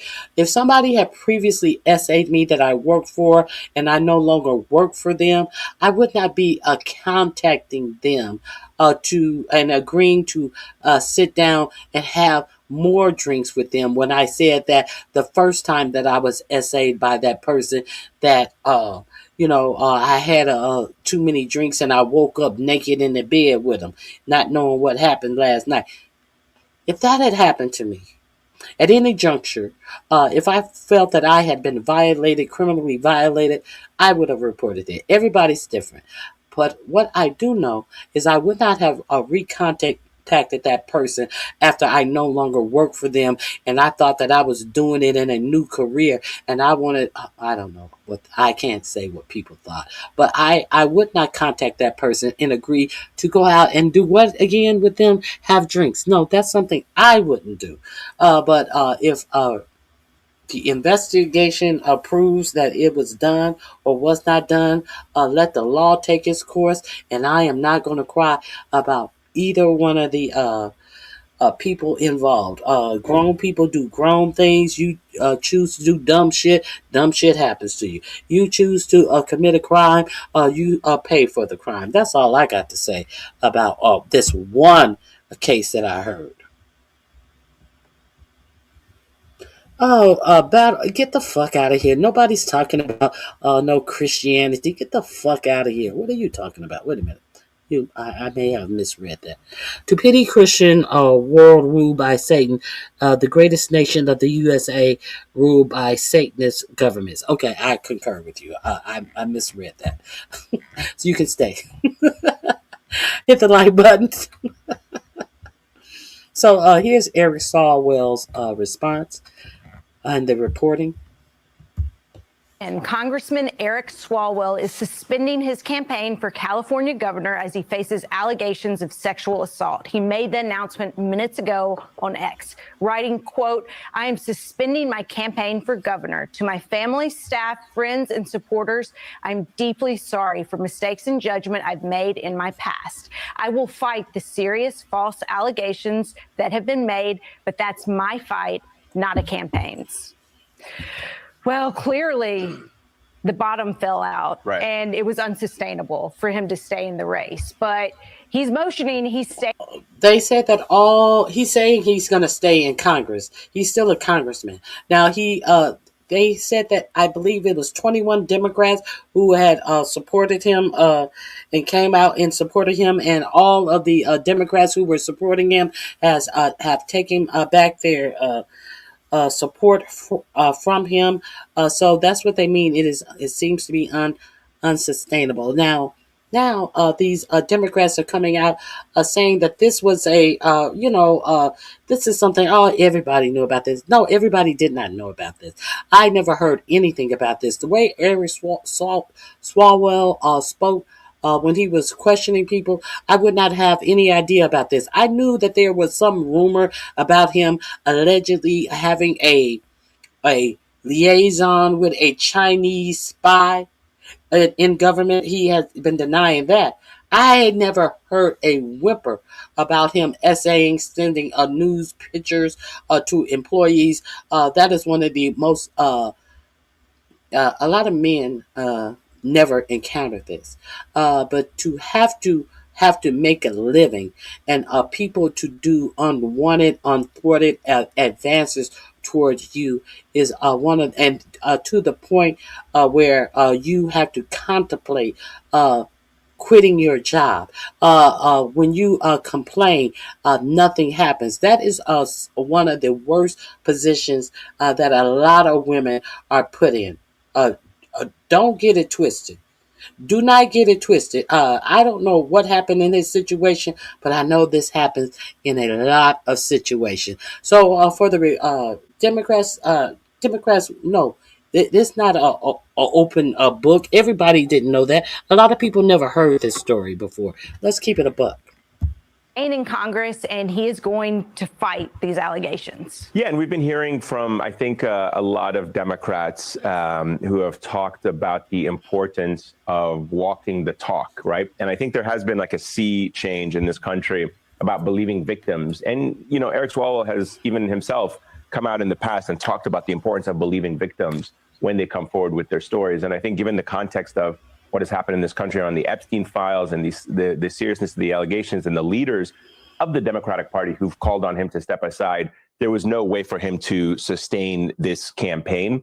And I think it'll be very interesting, again, because you have a president in this country who has been accused of sexual misconduct for years, and he's always brushed it off. And I think it's always been important for Democrats that they walk the talk and they actually back up when they say the importance of believing victims and trying to get to the bottom of allegations like these. So the whole thing just makes me very sad. Yeah. Honestly, I feel very sad for the victims that they've felt the need to come forward publicly. I think the fact that they haven't come forward publicly until now, I mean, even under cloak of anonymity, tells you how much is at risk for women who are put in this position, as these women alleged to have been.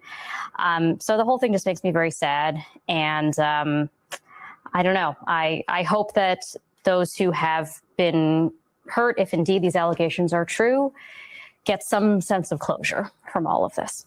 Yeah, I agree with your point entirely, Eamon, about just in this moment with the Epstein files and the fact that Swalwell and so many others have spoken out in support of the survivors. Yeah. The right thing for this Congress to do is to listen to survivors, to believe women and vulnerable people. And I think we'll find out pretty quickly, starting tomorrow, where things are headed on Capitol Hill here for him, but also 3 other members of Congress who are facing serious allegations of different nature. there you see them right there. Yeah. Corey Mills, Tony Gonzalez, Sheila McCormick there. Hers is of a financial nature, not a sexual assault or sexual related crime. But I think at this point, so many voters in the country right now are just sort of disgusted with the lack of accountability. Yeah. And they want to see action. And it really doesn't matter so much if there's a D or an R in front of your name. I think people want to move forward and they want fighters, but they want fighters with credibility, with honesty, and who treat the people around them with respect. Well, and hopefully this moment is going to open up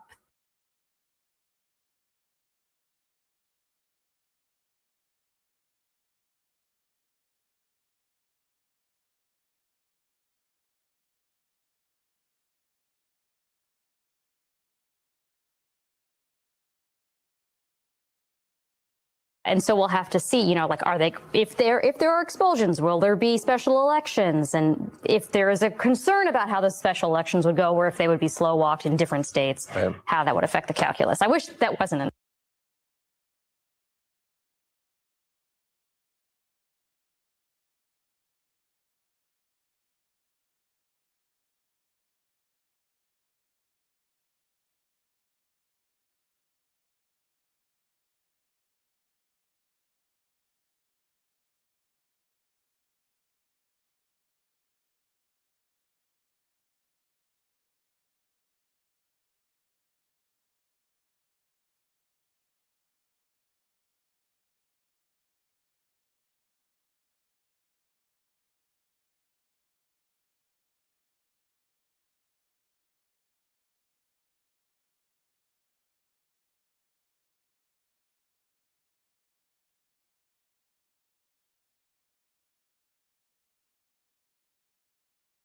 Okay, I was doing all this talking and my mic was out. Yes. Mute. So let's cleanse our palate from that disgusting story. But who's winning? Who's losing a war? Did we really lose or did you lose? Your win has you in a war that you're losing. Who's the winner here? Okay, all right. Let's cleanse our palate. Why don't we?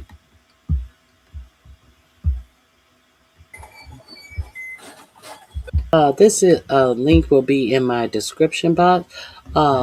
If you are wondering where to find Lego videos, number 8 in my description box. Here you go. Entertainment. Purely entertainment. Yeah. Keep that same energy. You ain't nothing but a fraud. You notice all the tech billionaires sitting at the table. You really need to pay attention to this. All of these people who are sitting at the table are all from tech companies and corporations. Let's get into it. Let's be clear. This ain't about politics. It's about a character. 13%. That is the verdict on your soul. You spent your whole life chasing ratings, building golden cages around a pathetic, empty man. A con artist who got too loud. You ain't the leader. You are a joke without a punchline. History won't remember a president. It'll remember a shameful footnote. You got zero respect, period. That's what it says. I'm gonna drop the link in the chat. It is also in my description box. Oh, hold on. I'm not gonna replay it. I just had to do that. It is also in my description box. I am going to drop it in the link right now. I'll go over there and check it out.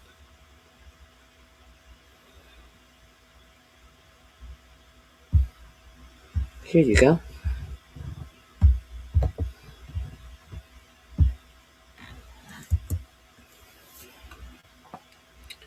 Leonard, same in Europe. We have governments, Satan's clowns.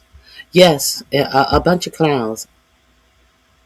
I can't understand what's happening to the people. The people are being dummied down. The people are being dummied down, and they are becoming followers. You have so many people who are looking for acceptance. Because I think one of the problems is that people don't get out and really socialize and meet real human beings. So people can bring themselves in on their gadgets and stuff, and they can find like-minded people. They can find people in like, I'm in here doing my thing, and then somebody get on my nerves, and I can just delete them from my life. In real situations, we had to develop coping skills because there was no one that you could totally delete from your existence, that you would never see them again. Block, delete, or you could delete people, but you couldn't just block people where you never had to. So you learned a different type of coping skills, and you learned more interpersonal skills. But on these gadgets, and if people have been raised in this computer world, there's a lot of missed opportunities to develop a lot of skills that we need to really survive, to really communicate, to really have real relationships, to really have empathy for other people, because it's damn near like a microwave of personal relationships, which is bad. So that's just what I think about it. I don't know. There's a cabal of weirdos worldwide. Facts. You have their leader, but you have their leader.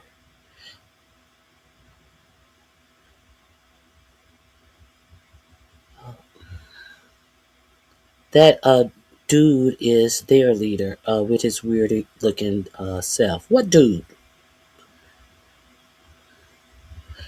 That live is news from America Channel or from social media. What? I don't know what news you're speaking of. Which one are you speaking of in particular, though? Or are you talking to Leonard? Are you talking to me, or are you talking to Leonard, first of all?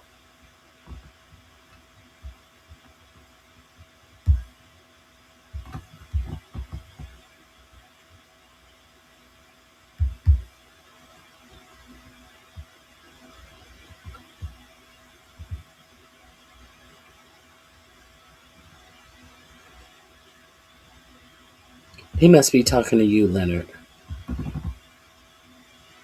It's taking too long to answer. I'll be looking for your answer. The Duke of Kent is their leader, RonyiQ. The Duke of Kent. Duke of Kent. Now, are you talking? What country are you talking about? I don't know the Duke of Kent. I know you're not talking about Andrew because he's a Duke of nobody. So that's why I'm saying I don't know what country you're talking about, because they took all his titles away from him, unless you're being facetious. The Duke of Kent, you're talking about Andrew? He's no Duke anymore. I think you're talking about Andrew. I think you're being facetious. I think you're just messing with me. That's what I think you're doing. Okay, you just... Why are you messing with me? Okay, there are a couple more things that I did want to talk about. Let me look at my notes. You should... I did the higher gas prices.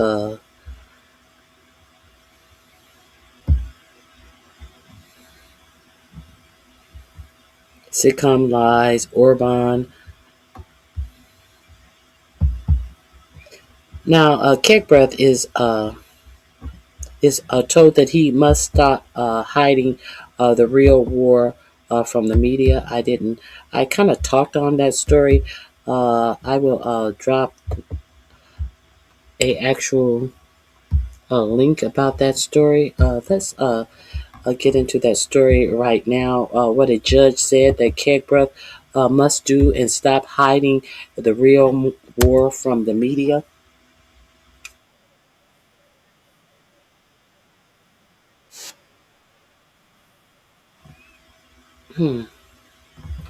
Is that the one? I guess hold on.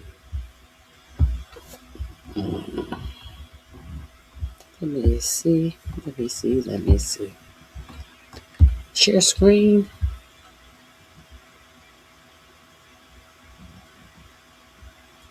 Okay, here we go. Let's get back into it.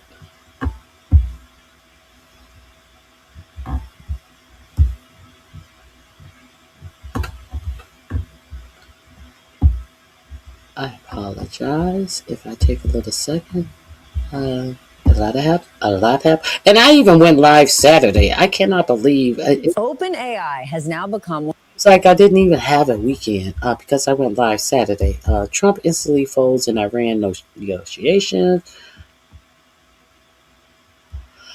Massive lawsuit blows. It's time to go after the rogues gallery of election deniers that Donald Trump let inside. Oh, this is very important. If you are unaware of, it doesn't seem like that SAVE Act is going to pass. That SAVE Act where 4547 is going to sideline a lot of voters from the voting rolls. So you must understand that he has a pool full of election deniers who are in different areas of government, in different state governments, election deniers denying that Biden won the 2020 election. And these people have been put in positions to oversee the midterm elections. Now, we already know that he's already stolen all of the ballots from Georgia. Now, there's a lawsuit pending in Washington state because Trump has demanded that they turn over all of their election materials. So Washington state is fighting that lawsuit, but it doesn't seem like he would even have the votes to get the SAVE Act passed if they put it to the floor.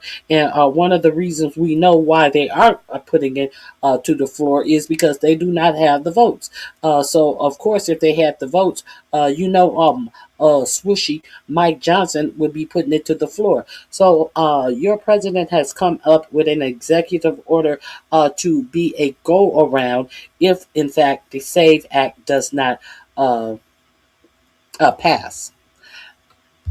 His administration who are running key positions about the vote. And now Democracy Forward, yes, our collaborators here on Legal AF have filed a new lawsuit, and they want to get to the bottom of the relationship between the Department of Justice Civil Rights Division and Harmeet Dillon, who's busy trying out to be the Attorney General and all.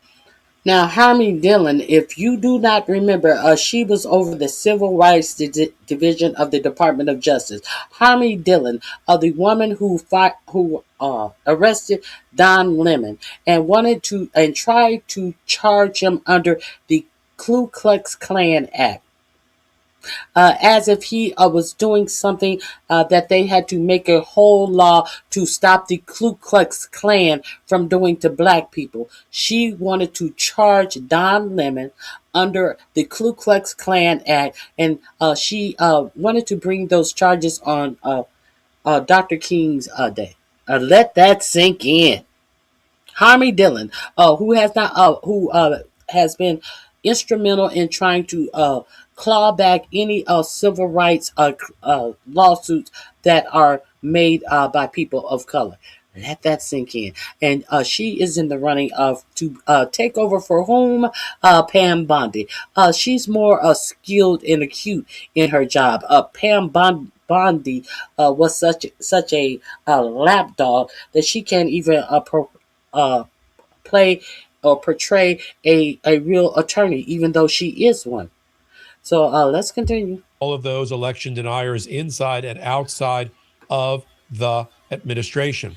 Particularly, we're going to talk here on this hot take about Kurt Olson, who is in charge, apparently, of election integrity. He is a fringe election denier who Donald Trump appointed to be in charge of voting and election integrity. Kurt Olson was the guy that filed a complaint, if you will, or made a charge against Fulton County that led to an FBI agent preparing an affidavit to get a search warrant to seize Fulton County's, in Georgia, 650 boxes of voter data.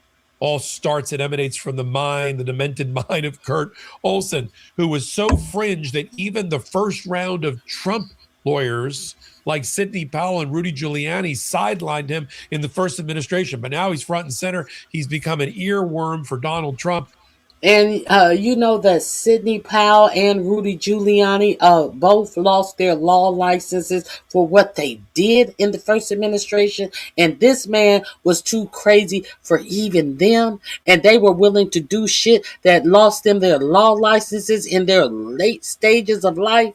They've been practicing law for all of this time. Mayor Rudy Giuliani, always remember 9/11 Mayor Rudy Giuliani, who was over the Southern District of New York. All of his accolades from having a law license that got him was willing to do things that lost him his law license, as was that old tiger print shirt wearing Sidney Powell. And the thing about it is, Ty Cobb, if you ever hear Ty Cobb, one former Trump attorney, tell you that Trump has lost it and everything that Trump is doing is illegal. See, there's the difference. There's people that respect themselves and respect what they have done, what it took for them to get where they are, and they are not going to risk nothing about their life, their education, their well-being, their security for no goddamn Donald Trump. And then there's Sidney Powell and Rudy Giuliani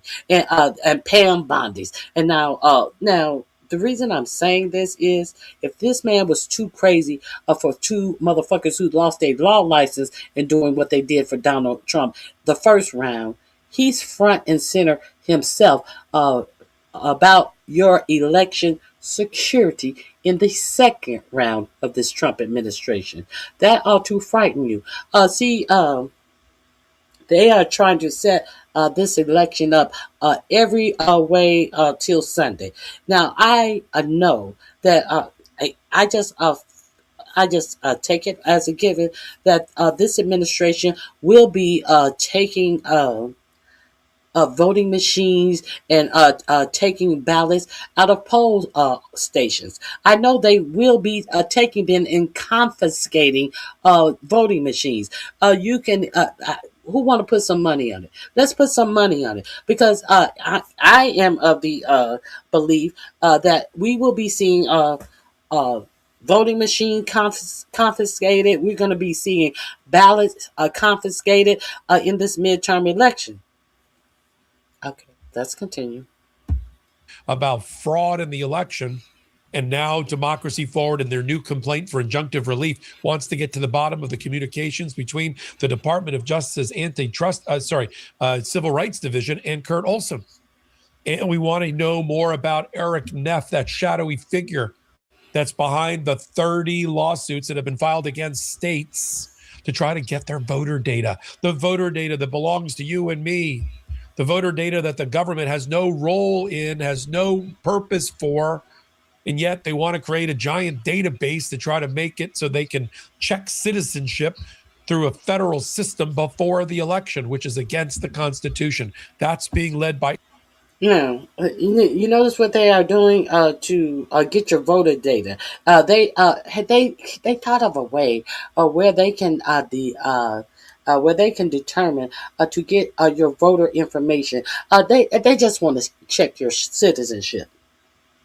But you notice they can easily figure out a way to do that, but they don't use the same technology. They go in and They can't determine left to right, but they want to make sure that they have all the 18 and over bodies. Are they checking the citizenship of all of these 18-year-olds that they are enlisting into the selected services? Oh, they're not doing that. Are they figuring out ways that they can purge people from the selected service? No, they're not doing that. They want whoever they can get in. It's not important who they get in when it comes to that, but they want you to believe that this is a system that is needed to make sure they have only citizens voting. But they show you no information about it being a problem in this country for non-citizens voting in this country. All of this, and you don't have enough people calling it out. People, I don't. You need a driver's license to buy this. I don't understand why they're not asking for a driver's license. It's just voter ID. Everybody gotta eat. No, they're asking for citizenship.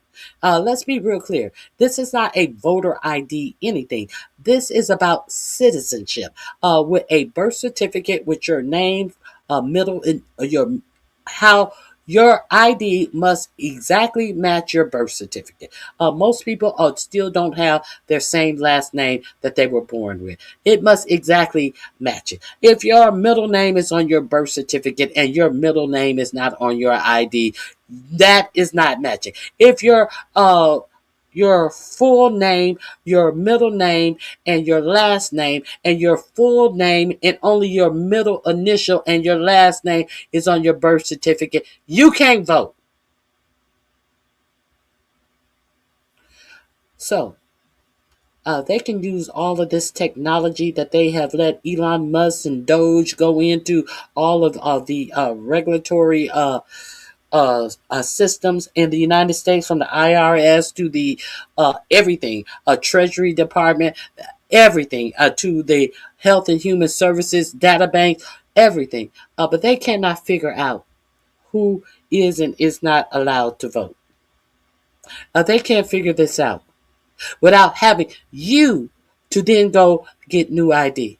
They can't figure out the correlation. But when it comes to finding you and declaring you to be an enemy of the state, they can connect your whole life. Well, you used to be this person, and then you got married, and you were that person, and now we are going to say that you are a enemy. What is it? What is it? Not enemy of the state. A domestic terrorist. If they want to say that you're a domestic terrorist, they're going to be able to tell you every name that you use. But it's so confusing. You got to go get a new ID. No, you got to go pay for a passport. Oh, you 89, you 74, you can't see, you can't drive, you live in a rural area. No, you got to go get ID. Oh, well, I'm sorry, you live 4 hours from the nearest place where you can get ID from. Maybe if you start off early. Oh, you don't drive. You don't have. There's no public transportation. This is voter suppression. That's all this is. They can figure out everything else when they want to, but they can't figure out if you are really an American citizen. Can't they? Can't they? Anyway, this is some bullshit. Let's continue. Eric Neff and this new lawsuit, which I'll read to you in a minute, wants to get to the bottom of the relationship between Eric Neff and Harmeet Dillon, who is the right-wing tryout person for the Department of Justice's Civil Rights Division. Harmeet Dillon is trying desperately to be the Attorney General, trying to put a more polished face than Pam Bondi on all of the unconstitutional attacks on voting. So we want to get to the bottom of Eric Neff. We want to get to the bottom of other people, including another shadowy figure who used to work at a law firm that I used to work at, hard to believe, Cleta Mitchell. Cleta Mitchell set up a number of entities, including ones called the Election Integrity Network. And every state's got one. And it's all filled with election deniers who believe that Maduro in Venezuela was working in a conspiracy with Dominion voting systems and other companies, Smartmatic, to flip votes from Trump to Biden. Yeah, that never happened by satellite or otherwise. And yet Cleta Mitchell is still out there, with her coiffed hair and her pearls, and she looks like she stepped out of some oil painting. And she used to work at a law firm I worked at called Foley and Lardner until they kicked her out because she was secretly representing Donald Trump on all this election denier stuff. You think Sidney Powell was cuckoo? You think she was unhinged? Wait till you see Cleta Mitchell. And so this is what the lawsuit about. And a lot of times it starts with a Freedom of Information Act complaint.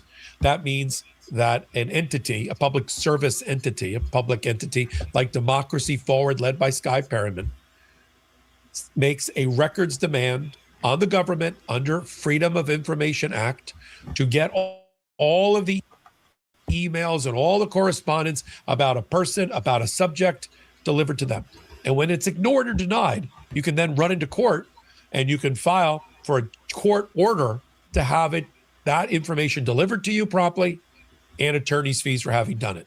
And then that's only the first step. Once you get the information from the government, which you're extracting like a tooth in a root canal, kicking and screaming, then you look at the data, and if you have any kind of substantive claim for a constitutional violation, something that violates the Administrative Procedures Act, violates the Department of Justice manual, then you bring that in a substantive lawsuit that follows this. But the can opener for this can of worms is a Freedom of Information Act lawsuit.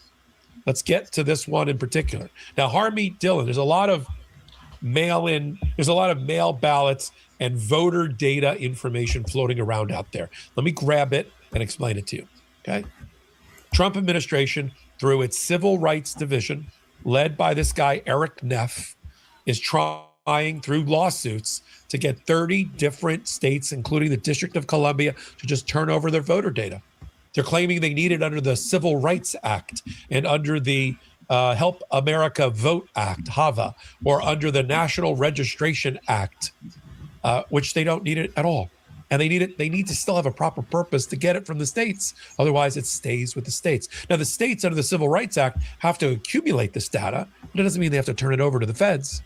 Now, the reason the false pretext that the Department of Justice has been using about the need for voter data is we need it to just make sure and double check that the states are complying with the Help America Vote Act and the Registration Act, and they're keeping the rolls properly.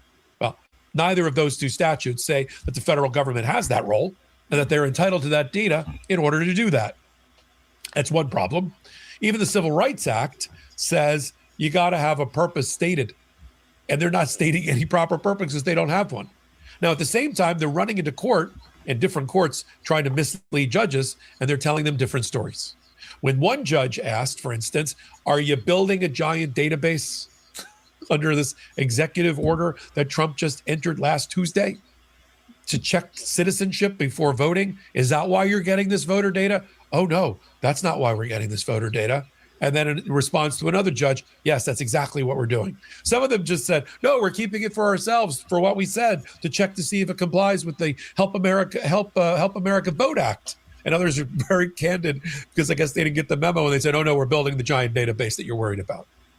And then there's this kind of working together between the Civil Rights Division, which is not a criminal division, and the criminal division of the Department of Justice, going after places like Fulton County, Georgia, or Arizona, or ballots in California, and the rest. And here's Harmeet Dillon, who's trying out to be the Attorney General, trying to put a kind face, a reasonable face, with her gauzy lens and her creams and beiges. Oh my God, he said her gauzy lens and her, oh my God, her creams and beiges. I'm pretty sure she did like the stars of the 30 movies, put some Vaseline on the lens of her camera before she started the level. He dragging her. In her presentation, trying to be the better Pam Bondi. We can see right through it. Play the clip of Harmeet Dillon. Hi, I'm Harmeet Dillon, Assistant Attorney General for Civil Rights, and I'm here to share an important update about one of my many important duties here at the DOJ, which is enforcing our federal election laws. Here's some facts. Okay, let's get into this.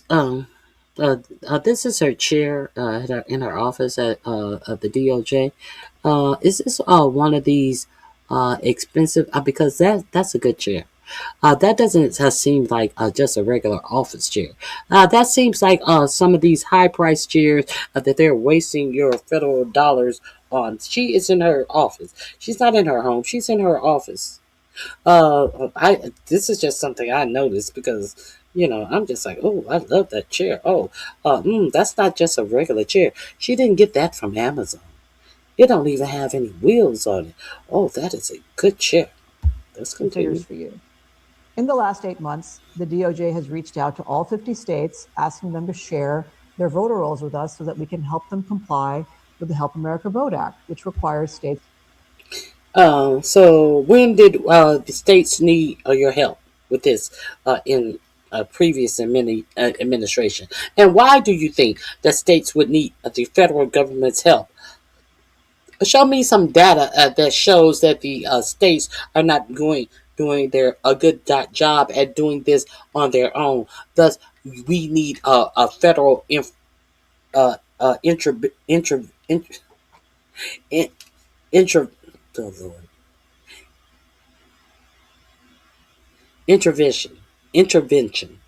Lord have mercy. Where do we need federal intervention in this? Where or why? Can you explain that to me? Nowhere. So she's trying, it's just simply, we're just asking, we're just trying to be a hand. Why are you trying to be a hand? In something that is not happening or is not needed. That's what she's not telling you. There's no reason for this to be happening. To maintain clean voter rolls. 4 states complied voluntarily. We sued North Carolina early on, and they are checking the voter records of 100,000 voters who were improperly enrolled on their voter rolls, and they're going to fix their problem voluntarily. We have an agreement. No, she just said 100,000 people who were invalidly on their voter rolls. Can you imagine? This is in North Carolina. I wonder where in North Carolina these 100,000 names are. I wonder what districts these 100,000 names are. I wonder what race of people these 100,000 names are. In place almost with another dozen states, and I expect very soon we'll be looking at voter rolls, and they're going to fix their problem voluntarily. We have an agreement in place almost with another dozen states, and I expect very soon we have an agreement in place. She's a liar. Almost. So you want to make it appear to that this is just normal things that you're doing. We have an agreement in place. Almost. That means you do not have an agreement in place. So your choice of words of saying we have an agreement in place to normalize something that is abnormal, that is being fought by the states. You say we have an agreement in place. Almost. This is the one who wanted. Be looking at their voter data and comparing it with our records and helping them clean up those voter rolls. Now we have 15 lawsuits pending against 14 states. That's right. California got sued twice, and we are in litigation with them. They're refusing to provide their records, even though many of these states voluntarily provide their voter rolls to nonprofit groups like ERIC and even other groups. And so we are going to make sure that we get to the bottom of those. And then we're going to get to the rest of the states. So we're engaged. Get to the bottom of those. What? The fact that they voluntarily give their voter data because they are in control of who they give their voting data to. So you ask them for the voting data. You ask everybody in the country to give you your voter data. I think 23 states voluntarily just coughed it up. And we're going to get to the bottom. What are you getting to the bottom of? Just because they voluntarily gave it to other entities, you feel that we're going to get, and so therefore we're going to get to the bottom of that of what? What are you getting to the bottom of? Nothing particular. Nothing specifically is she getting to the bottom of. This is bullshit. The link is in my description box. I cannot labor this anymore. This is number 9 in my description box. So let's mosey on to something that I have that I want to further delve into about this voter suppression for the midterms. This is also going to be under number 9 in the description box, so I will share this with you now. They have lawsuits abounding. Now, Mark Eliza, he is with Legal AF, and he does shows on Legal AF. And Mark Eliza has won several suits against Donald Trump, and the DOJ cannot stand to go up against Mark Eliza. But let me see. Okay, here we go. Let me share this with you. This is Midas Touch. This is Legal as fuck. This is Legal AF as well. They do a weekend show once a week. Both attorneys. So I want to share this with you as well. It's at the 29-minute mark. Okay, here we go. Like we all know people, or some who just put their head in the sand because it's too depressing and they don't want to know. It's still really important to have those conversations because this is like no time in American history. This is, I guess it's fitting, it's our 250th anniversary that we are really, for the first time in our history, facing, I guess not the first time, slavery and the Civil War was, I guess, a kind of really important time too. But this is the first time in recent history, I guess is a better way of putting it, and certainly in my lifetime, where I felt that our democracy is on the line. And really just what it means to be an American is on the line, and what it means to be a kind person and to be a caring person and a human being who doesn't try to make fun of or stomp on those who are either weak or disabled or marginalized, or just if you're not like a manosphere alpha male. And I think that's what's always beautiful about Americans and about this country is we are a melting pot, and we accept and really try to lift up all people, and that's what's at stake here. That's what's on the line here in these upcoming elections, because it's really our identity and who we are going forward, not just internally, but also to the rest of the world. And this war, as terrible as it is, I think in some ways is showing the American people in living color just how bad things are. And so let's just talk about the elections, because I do think that's really the key, are these midterm elections, because we have to take back Congress. We have to make Congress a functioning body again that will serve as a check against our presidency and against the courts, because that's really what our country was founded on, was checks and balances and co-equal branches of government. And actually Article 1 of the Constitution is Congress, because the founders didn't want to make it the president, right? He's Article 2, and then the judges are Article 3. And that's because to send a message, right? That the president isn't the most powerful, and Congress is very powerful and makes the laws. And the president's job is Congress makes the laws. The president's job is to execute those laws, and the court's job is to interpret those laws. And that's what the roles, the basic roles of our three branches of government are. So what was Trump doing last week? So what has been done in this administration? Your president is doing all three of these jobs. They have consolidated the power into the president, and Congress is not making any laws. The judges are doing a piss poor job at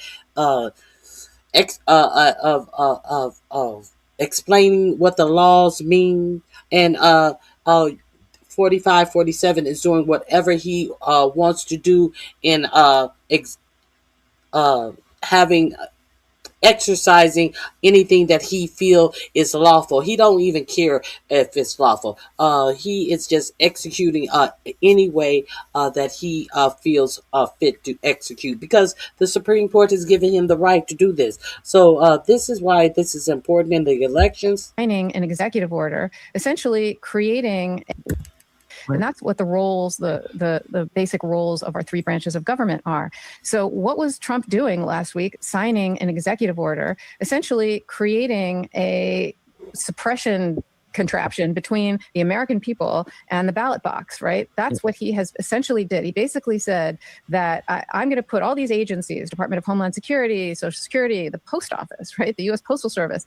So they're going to create this voting database machine thing that essentially will take away from the states the ability to set the time, place, manner, and how elections are going to be run, who can do it, who can do mail-in votes, et cetera. And you know, Article 1 of the Constitution actually says that the states control the time, place, and manner of elections. It's in the Constitution, not the president. And so him doing an executive order, and you know, it's taking away, it's violating the First Amendment, it's violating Article 1, it's violating the 10th Amendment, which is states' rights, and it's also violating congressional law.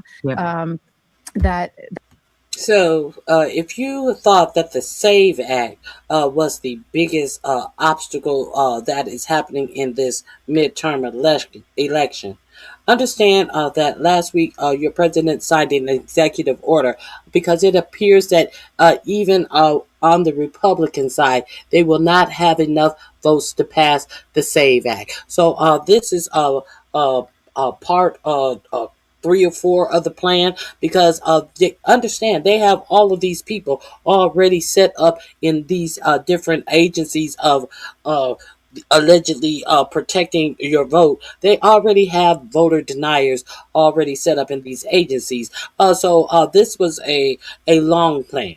If this doesn't happen, we'll have people set up here and this, that, and the other. And this is what they're executing right now. They're executing their plan in broad daylight under the guise of an executive order that the president does not have the power to make.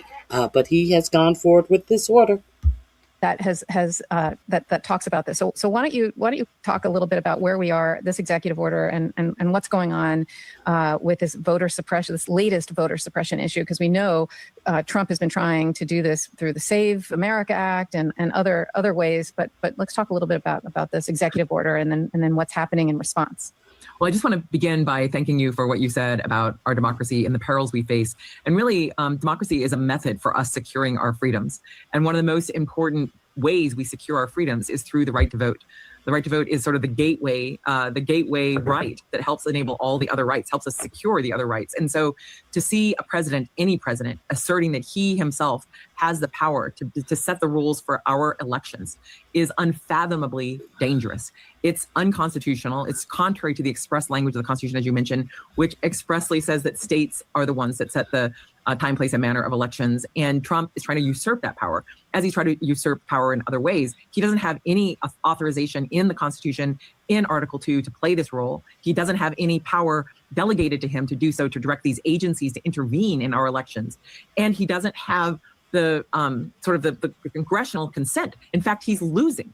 He's a big loser in this area too, where in fact Congress has failed to pass his really intrusive and outlandish SAVE Act, which I refuse to call the SAVE Act, because it's really not about saving anything other than trying to save him from any accountability from Congress by trying to rig the rules against us to make it harder for people to vote, and in particular harder to make it harder for millions, tens of millions of American women to vote who change their name. People who do not have a passport, for example, who may have a hard time getting the documents to show that they are a U.S. citizen, when in fact in America, analysis after analysis, blue ribbon panel after blue ribbon panel, audit after audit has shown there is not a problem in America with immigrants voting as citizens in elections. This is not a problem. It's fake. It is something that has been invented as a boogeyman to try to push people into these voter restrictions. The fact is that if someone who's not a citizen votes, they could face criminal consequences or deportation. It's not a thing. Every single person who's studied these issues knows it's not a thing, and that has not stopped Trump's loyalists in Congress from trying to push this terrible bill, the SAVE Act, forward. And in the face of the fact that they do not have the votes as yet to pass it, Trump has tried to go around Congress, which he's done numerous times in the past year or so. He's trying to go around Congress to get what he wants anyway by declaring it through an executive order.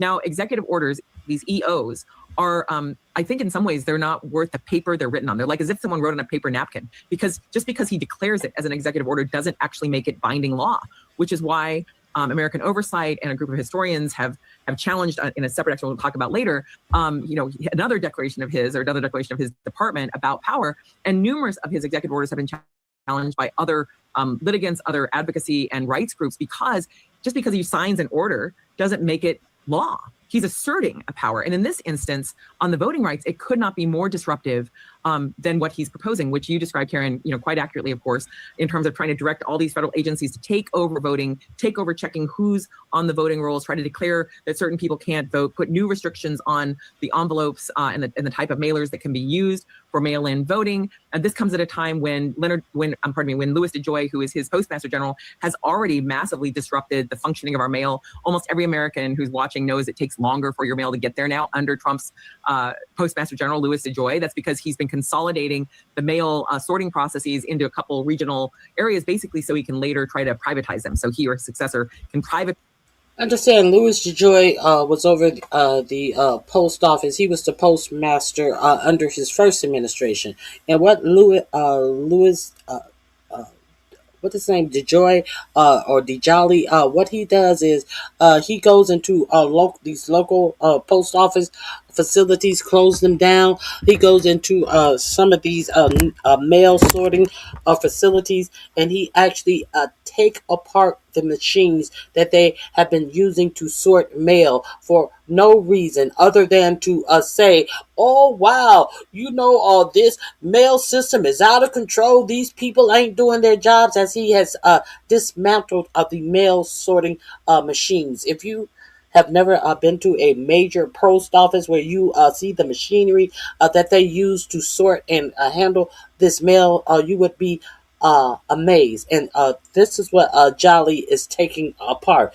This is this is the reason why they are being a stickler on what date your ballot has to be stamped by. And one of the things that is being affected by Jolly being in the post office is mail is taking forever. Even when you put it in, even when you drop it in a post office, it may not be stamped for days later. So imagine if you're putting your ballot in the mailbox 2 days before, and it doesn't get stamped until 3 days after you put it in. Your vote will not be counting. This is done purposely. If you don't know, that's why I stopped here. Our mail. So they've been moving the mail away from the local post offices in terms of routing and even postmarking. And so these are efforts that are, in other ways designed to disrupt the mail-in vote. Millions of Americans vote by mail. Millions of Californians voted by mail in the last election. In Oregon, I think almost everyone votes by mail. In many states, voting by mail has become a regular part of the process because it's been a safe and secure way to vote. Again, there's no evidence of any fraud or any election-changing problems whatsoever. But Trump is trying to invent problems, and I, just would not trust any sort of like 1-800 Big Brother to have this Trump administration dictating from Washington D.C. whether you get to vote or not, rather than have your states make those decisions, which they've always made throughout our entire history. So this is And if you can vote by mail, this link is in my description box. Leonard, thank you for giving me that information about this, the strike in Nigeria. This link is number 9 in my description box about the voting. Leonard, I just went over there and checked that out. That is horrible. I will cover that in a second. Let me I'll tell you why. Another reason why you should be concerned. If you cannot vote by mail, what does that mean? That means you must have to vote in person. And I would be remiss if I didn't remind you of who was over elections prior to Colonel Mark Wayne Mullins. We had Ice Barbie. We had Bimbo Barbie. Let me make her. Let me say something that would make you understand that she's a married woman. We had Bimbified Barbie, Ice Barbie. So what did Bimbified Ice Barbie tell the people when she was talking about ICE and then Department of Homeland Security's mission to secure election? Y'all remember what Bimbified Barbie said to y'all? The Bimbified Ice Barbie said to y'all? I want to, use a term that her husband will respect. Let's play this for you. The link is under number 9 in the description box. Elections is another one of those critical infrastructure responsibilities that I have as well. And I would say that many people believe that it may be one of the most important things that we need to make sure we trust is reliable, and that when it gets to election day that we've been proactive to make sure that we have the right people voting, electing the right leaders. To make sure we have been proactive in making sure we have the right people voting and electing the right to lead this country. Leaders to lead this country. Not make sure that we have American citizens voting. No, to make sure we have the right people voting to elect the right leaders to lead this country. So does it says that citizenship is going to be is the real problem? No, you only want certain people to have the right to vote. Because if only certain people have the right to vote, you feel that therefore the right leaders will be elected in the United States of America. They felt that after slavery, that only the right people needed to vote to get the right leaders in the United States. And here we go back again to this regression of these fake Christians. They're one of those critical infrastructure responsibilities that I have as well. And I would say that many people believe that it may be one of the most important things that we need to make sure we trust is reliable, and that when it gets to election day that we've been proactive to make sure that we have the right people voting, electing the right leaders to lead this country through the days that we have, knowing that people can trust it. Thank you. Thanks for. Now she's talking about trust. Okay, now she's been bounced off the Trump administration, bounced out of the Trump administration. So who has taken her place? None other than Mark Wayne Mullins. So now the reason why she was being questioned about the election is because they wanted to know, is it possible that ICE would be let loose and set upon people who are at the polling stations to vote? Now, Mark Wayne Mullen, I showed you his confirmation hearing the same way I showed you Pete Kegbreath hearing, the same way I showed you Pam Bimbo's hearing, the same way I showed you Ice Barbie's hearing. 2 of the 3 of who have already been fired. So the replacement for Ice Barbie is Mark Wayne Mullins. So what did Mark Wayne Mullins say in his confirmation hearing about putting ICE in our polling places? And he was still confirmed by this Senate. What did he say? Let's review. The ability, the trust is gone, and not just with Democrats. That's why we're here. That's why your predecessor was fired. And there needs to be fundamental reform of this law enforcement agency. And I think that the public writ large is crying out for that. Let me turn to elections. Senator, let me turn to elections. The Department of Homeland Security has the mandate since the Obama era for securing our election infrastructure. That's an important job, and you'll be secretary. The president has continued to say that he won the 2020 election, even though there's been 60 court cases saying the opposite. He has said he wants to federalize the elections. He has said name check cities, including Detroit. He has said voting machines are inaccurate. He has said in the State of the Union, I was on the Senate floor, paraphrase that if his side doesn't win in November, then the elections were rigged, which is exactly what he said 8 months before the 2020 election. You have your own history. You did not certify. What is his history? You mean to tell me Mark Wayne Mullins didn't even certify the election as a sitting, I think it was a senator, a congressman, a senator. You mean to tell me Mark Wayne Mullins didn't certify the election? Is that what you're saying? And now we got to worry about him putting ice in our polling places. Let's see what he has to say about that. The 2020 election.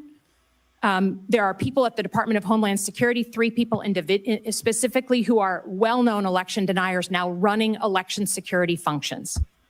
Running what? Election security functions. 3 people who are election deniers. I'm trying to give this to you in many different ways, so you understand that you have to keep up. This is ever changing. The SAVE Act doesn't seem like it is going through. So there is an executive order now. And depending upon a whole lot of people who were willing to show their face after 60 court cases said that they had found no irregularities in the 2020 vote. And these people are still saying that Biden didn't win the election. And when he won by, I think it was 7 million or 3 to 7 million people. Okay, let's continue. Who won the 2020 election? Ma'am, we know that President Joe Biden was sworn into office. So she asked you who won the election. You cannot answer a simple question. She didn't ask you what we all know. She asked you as an individual who won the 2020 elections. Why is this hard? Let's continue. For the last 4 years, but I do believe my job as Department of Homeland Security Secretary. Oh, so you're just going to ignore her? She didn't ask you what did you believe your job was going to be as Department of Homeland Security. She asked you, what do you believe about who won the election? So you're ignoring the questions. Okay, let's get into it. Terry, will be to make sure that we assure the 2020 election. Ma'am, we know that President Joe Biden was sworn into office. He was the president for the last 4 years. But I do believe my job as Department of Homeland Security Secretary will be to make sure that we assure that the elections are fair and people can trust them. Does the federal government run the elections process, or do states? It's very clear in the Constitution that the states control state elections, and then there is some federal oversight that's on it, but the federal government can set some standards. So if you're talking about the Save American Act, requiring you, which is within the Constitution, by the way, requiring individuals to be citizens of the United States, I don't think it's too much to ask somebody. Okay. Yeah, that's in the Constitution as well. But notice when she asks who runs the federal election, what is in the Constitution is that state run the elections, choose the time and places. I believe the states are right, but the federal government, they have oversight too. There was no, it's in the Constitution that state rights should they are the one to, nothing about the Constitution then.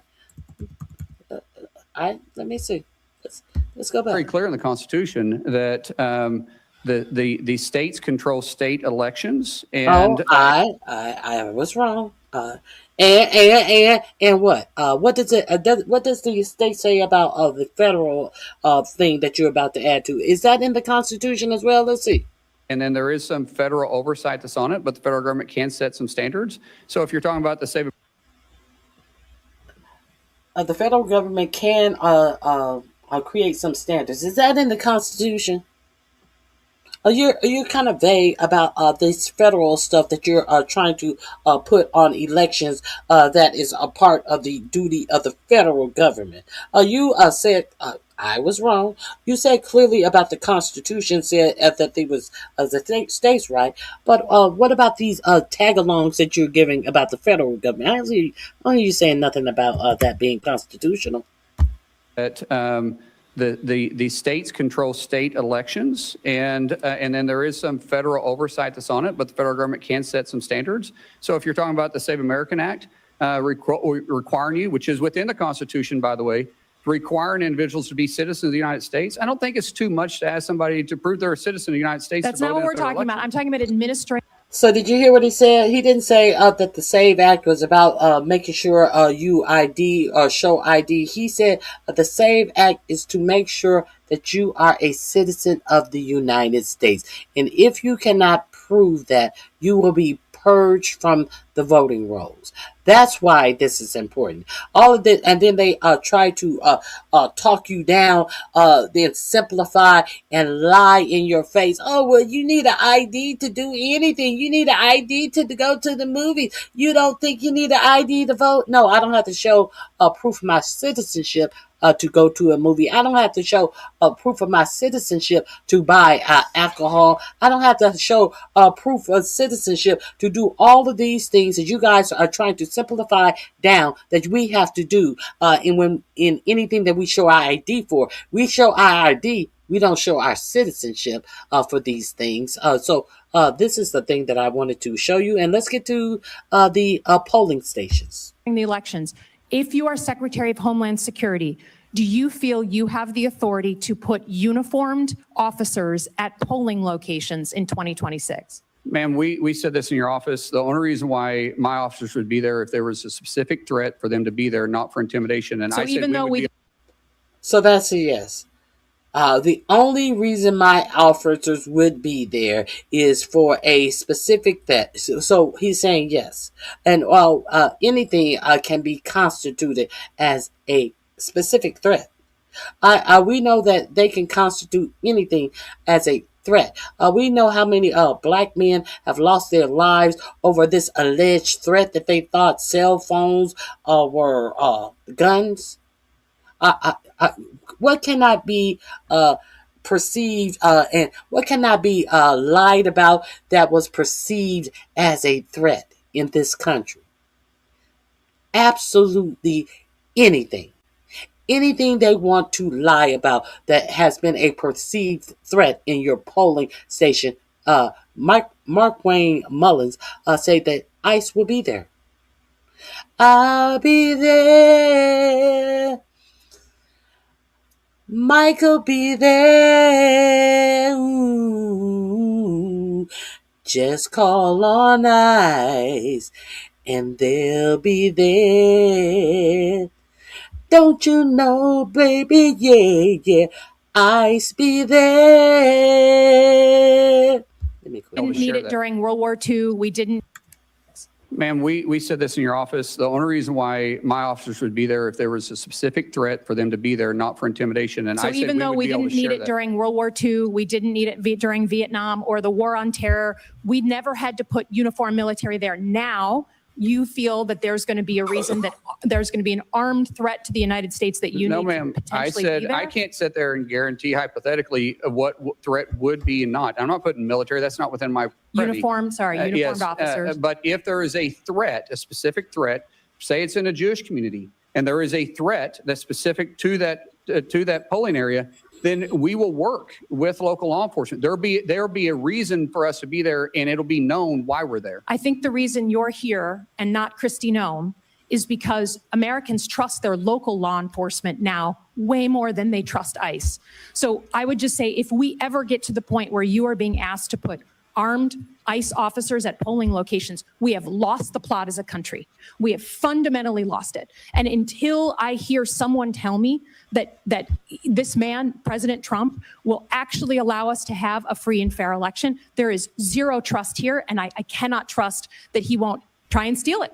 Again, I yield back. Torture prison. Was arrested in a cell with. Okay, since we're here, Hey, that green vegan. Hey, everyone that came in. I appreciate your support. I see you drop down and dance into my rendition of Michael Jackson. Now, there is an update on the Melania Trump coming out and doing a press conference. You know, the past 2 days that happened on, I think she came out on Thursday. I covered it on the, or she came out on Thursday or Friday. I covered that on the news, and then I came back Saturday with an update. Now, there is a new update. If you want to see the Melania Trump brouhaha, go over to my last videos and see what I had to say about it. But I first saw the Melania Trump brouhaha bubble up on the status quo. So this is the status quo, and this is again where I have seen the brouhaha about Melania Trump bubble up again. So I am going to drop this link in my description box. This will be link number 10. Now, this is an update on what is being reported about Melania Trump and the Jeffrey Epstein connection.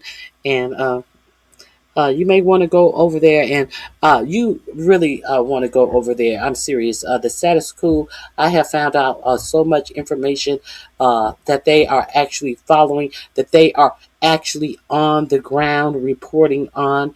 And so I'll go over there and give them some support. They are a great channel that is going out all across the country to take up and investigate real news stories that's going around across the country. So without further ado, let's get into this. Torture prison. Was arrested in a cell with child murderers. El País interview comes out. Melania Trump knew. El País edited out, covering what the corporate media covers. Now, remember when I was doing the story, I said that the woman who was telling Melania, keep my name out your mouth, bitch. Watch what you say about me. Remember, I said that she was going to do an interview with a Spanish. I think Z Sarah said it was the outlet was in Spain, I do believe, but she's in Rio de Janeiro. Now, this is some strange stuff that has come out. It is just really weird how all of a sudden this person who is still working for 45, 47 as some special envoy. We saw him in Hungary when J.D. Vance touched ground. These are the people who J.D. Vance is smoozing around on country to country. Now, it is reported that this man was born wealthy. Also, we know Ghislaine Maxwell comes from a very, very wealthy family. A newspaper magnate. Okay, we know these are wealthy people.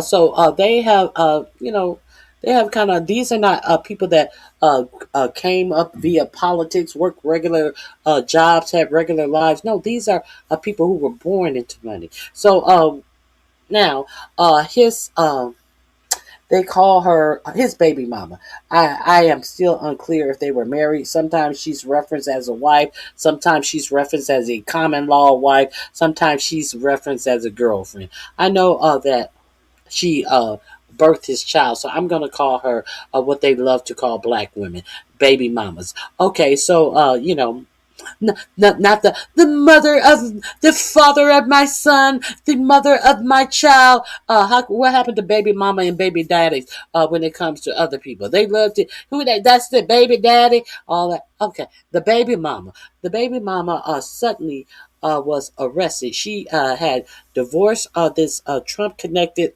special envoy who travels with J.D. Vance to Hungary. Now, her and her husband were living in Miami. She was with Paulo, Trump's friend, for over 20 years. Then they separate. She had a child by him.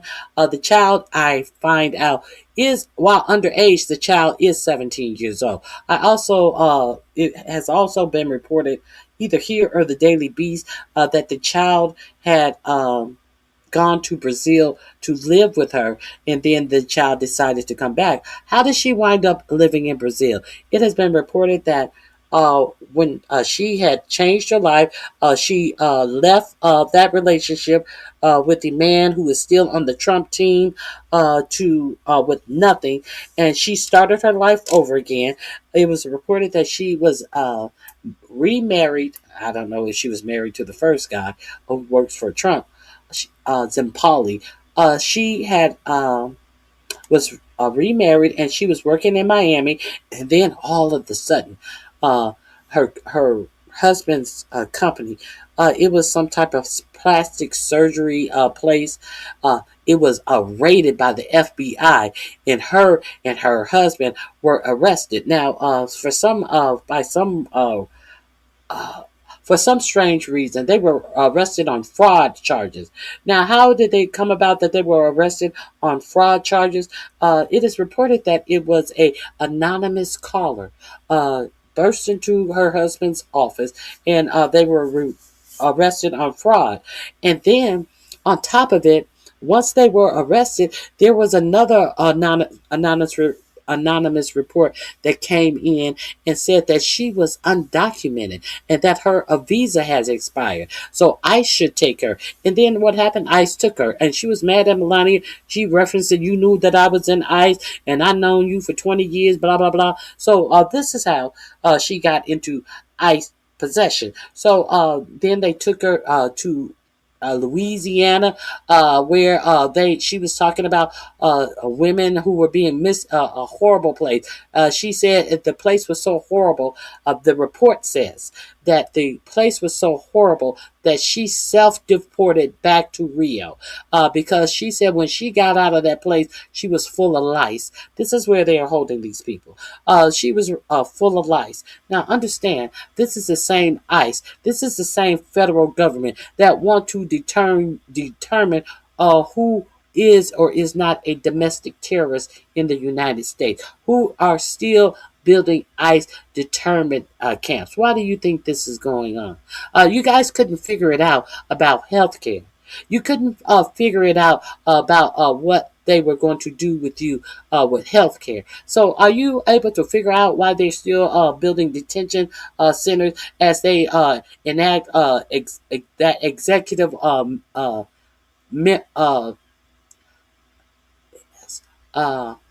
president what is it?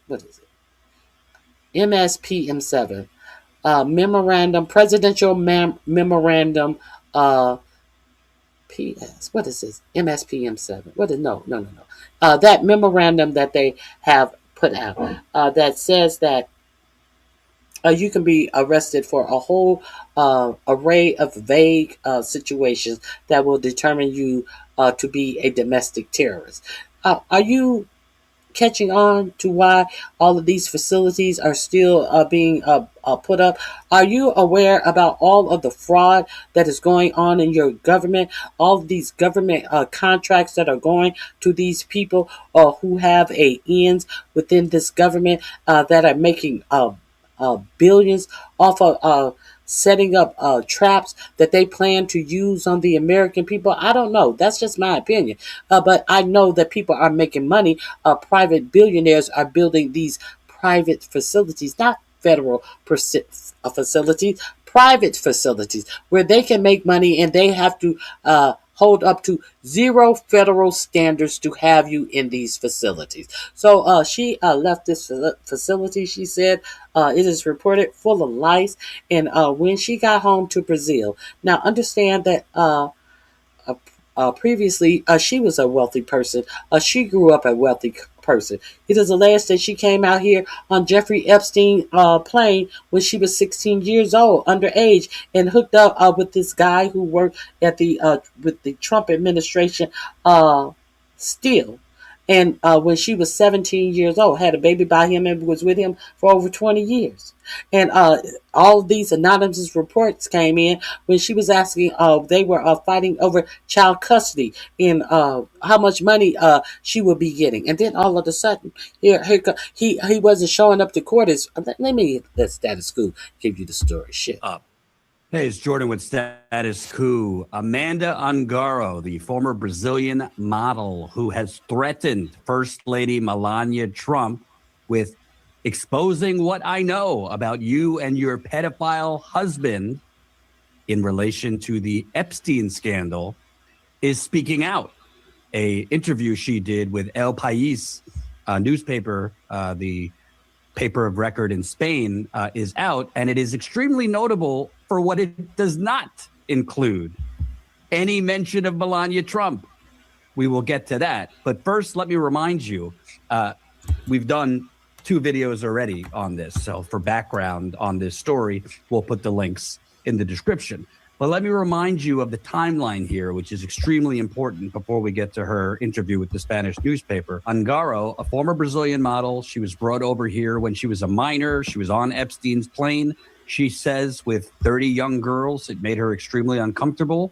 She knew Melania and her ex, Paolo Zamboli, knew and knows Melania. Amanda tweeted on April 9th, shortly after midnight, "We'll take legal action against you and your pedophile husband." This was tweeted in response, in the replies to First Lady Melania Trump. "I have known you for 20 years. You knew I was detained in ICE. You were present in my life every year on my son's birthday, even sending Secret Service and being the first to congratulate him back in 2016. You know, we talked about this on, I believe it was Friday and Saturday. We talked about this on Saturday because I came back Saturday because this had broke on Friday night. Now I got it together. Now, we talked about all of this. I find it now. This is where we found out that she was going to have that interview behind all of this stuff that she's saying to Melania. But curiously, in that interview, there was no mention of Melania at all in the interview. Now, there are questions abounding if she did talk about Melania and the outlet that she was interviewing with did not print the things that was said about Melania because that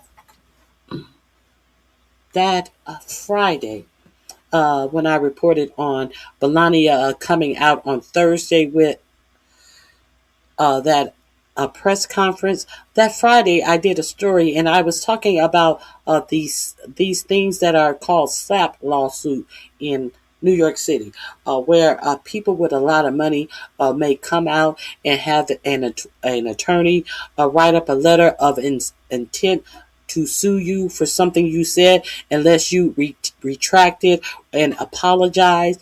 So we know that she put a intent to sue letter on the author Michael Wolff, who had been around her husband and Jeffrey Epstein, had written 4 books about Melania's husband, Donald Trump, and was in the allegedly in the makings of doing a book about Jeffrey Epstein when Jeffrey Epstein lost his life or no longer is with us or is has been escaped to somewhere, I don't know, when Jeffrey Epstein became no more. So she told him, if you don't retract that you said that Jeffrey Epstein introduced me to 47, I'm going to sue you for $1 billion. And I think it was a couple of more things that she said that Michael Wolff had said that had defamed my good name. Michael Wolff came on the Daily Beast and he talked about it. He said, I ought to sue her back. And he had up until sometime in October, and that's exactly what he did. Instead of answering the suit, he put out a GoFundMe, collected over $800,000 for attorney fees. He said it was all by small donors, and he sued her for violating the SLAPP Act. And now he had a hard time serving her because she claims not to. Because he can't serve her. You know how they do. They're hiding from the process servers. And she claims that she lives in Florida. So she wants the trial changed from a criminal court to a federal court, and therefore blah blah blah. She feels that she, of course, in Florida, where maybe 45, 47 had appointed some of these federal judges, she would get a more lenient judge. So they're fighting this back and forth from New York to Florida. Blah blah blah blah. Okay, so the reason I say all of this is that I'm wondering, and a lot of people are wondering too. This magazine outlet in South America that interviewed her did not say anything about Melania. So do you think that they got a threat of a lawsuit as well, and they are not as able to say, oh, well, I'll sue you back? Do you think that they are not in the position to say anything, or they are only in the position to not print anything that this Ungaro lady said? I'm not saying this is what happened. I'm asking some questions. Do you think that that is what happened? I think it is a possibility. Something was clearly wrong, but I'm not part of any evil mission involving children. So what did you do, Melania? You tried to involve me, but you failed because I have character. That was her early morning before Melania Trump made that unexpected, surprising statement denying I had nothing to do with Jeffrey Epstein. Barely knew him, barely knew Ghislaine Maxwell. So this was before that, where this Brazilian model is basically saying, I'm going to take you and your pedophile husband down. She was deported, and this is from the New York Times, she was deported basically at the request and as a favor to her ex, Paolo Zampoli, who contacted Trump's ICE when he found out she was in jail for supposed fraud. We'll get to that. Well, why would her ex ask Trump's ICE to deport her? They were in a custody battle. And why would the Trump administration get involved with some marital squabble and go along with deporting this woman if she wasn't a threat? Now let's get to her interview, and the timeline becomes important. An interview she did with El País, published this morning here in America. Amanda Ungaro, from sharing soirees with the Trumps to being deported by ICE. She quoted, this is in reference to her and her ex, Paolo Zampoli, who she's accused of abuse as well as financial fraud. Now it's war. Talking about her and her ex. We'll see who wins. I kept quiet for years, and because of that, people judged me. They asked me, why are you speaking now? Because the man would not let me live in peace. I tried. I left the relationship with nothing, left my son at a boarding school and went to work. Ungaro said last Tuesday in an interview at her new home, a penthouse in Rio de Janeiro. It was not enough for him to destroy me during 20 years of a relationship. He wanted to destroy me again when I started a new life when I got married. Why did I highlight that?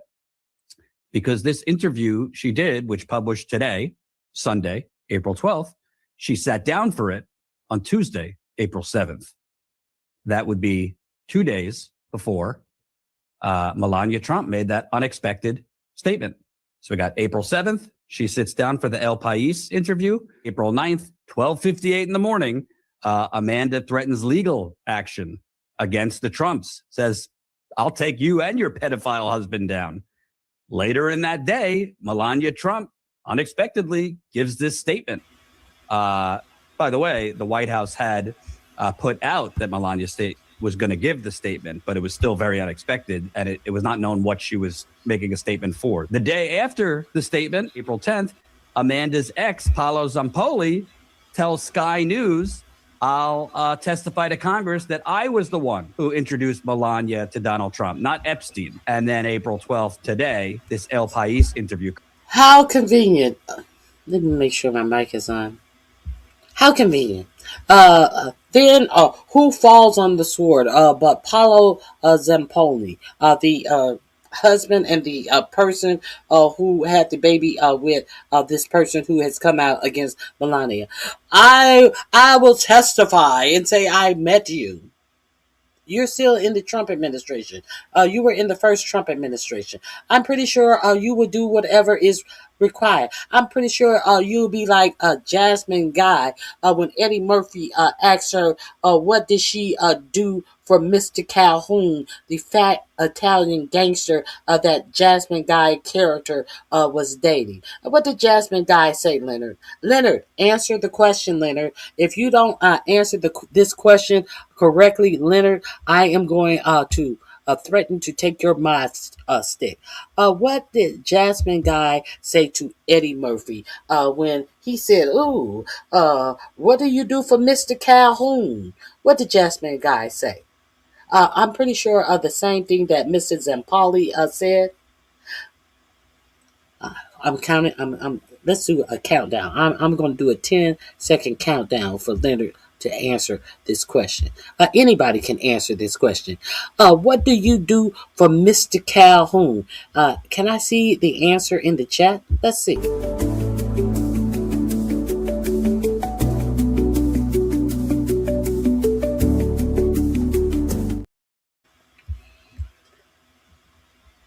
No? I'm going to give it 10 more seconds.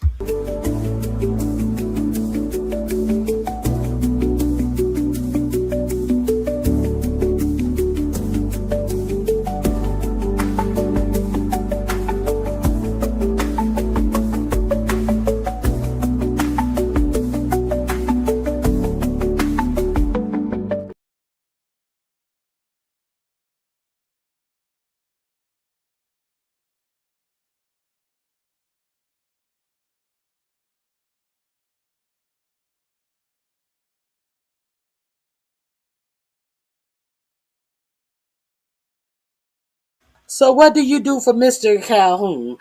She said, what did Jasmine Guy said? She said, whatever's required. Whatever's required. That's what Jasmine Guy said when she was asked, why are you dating this big sloppy gangster?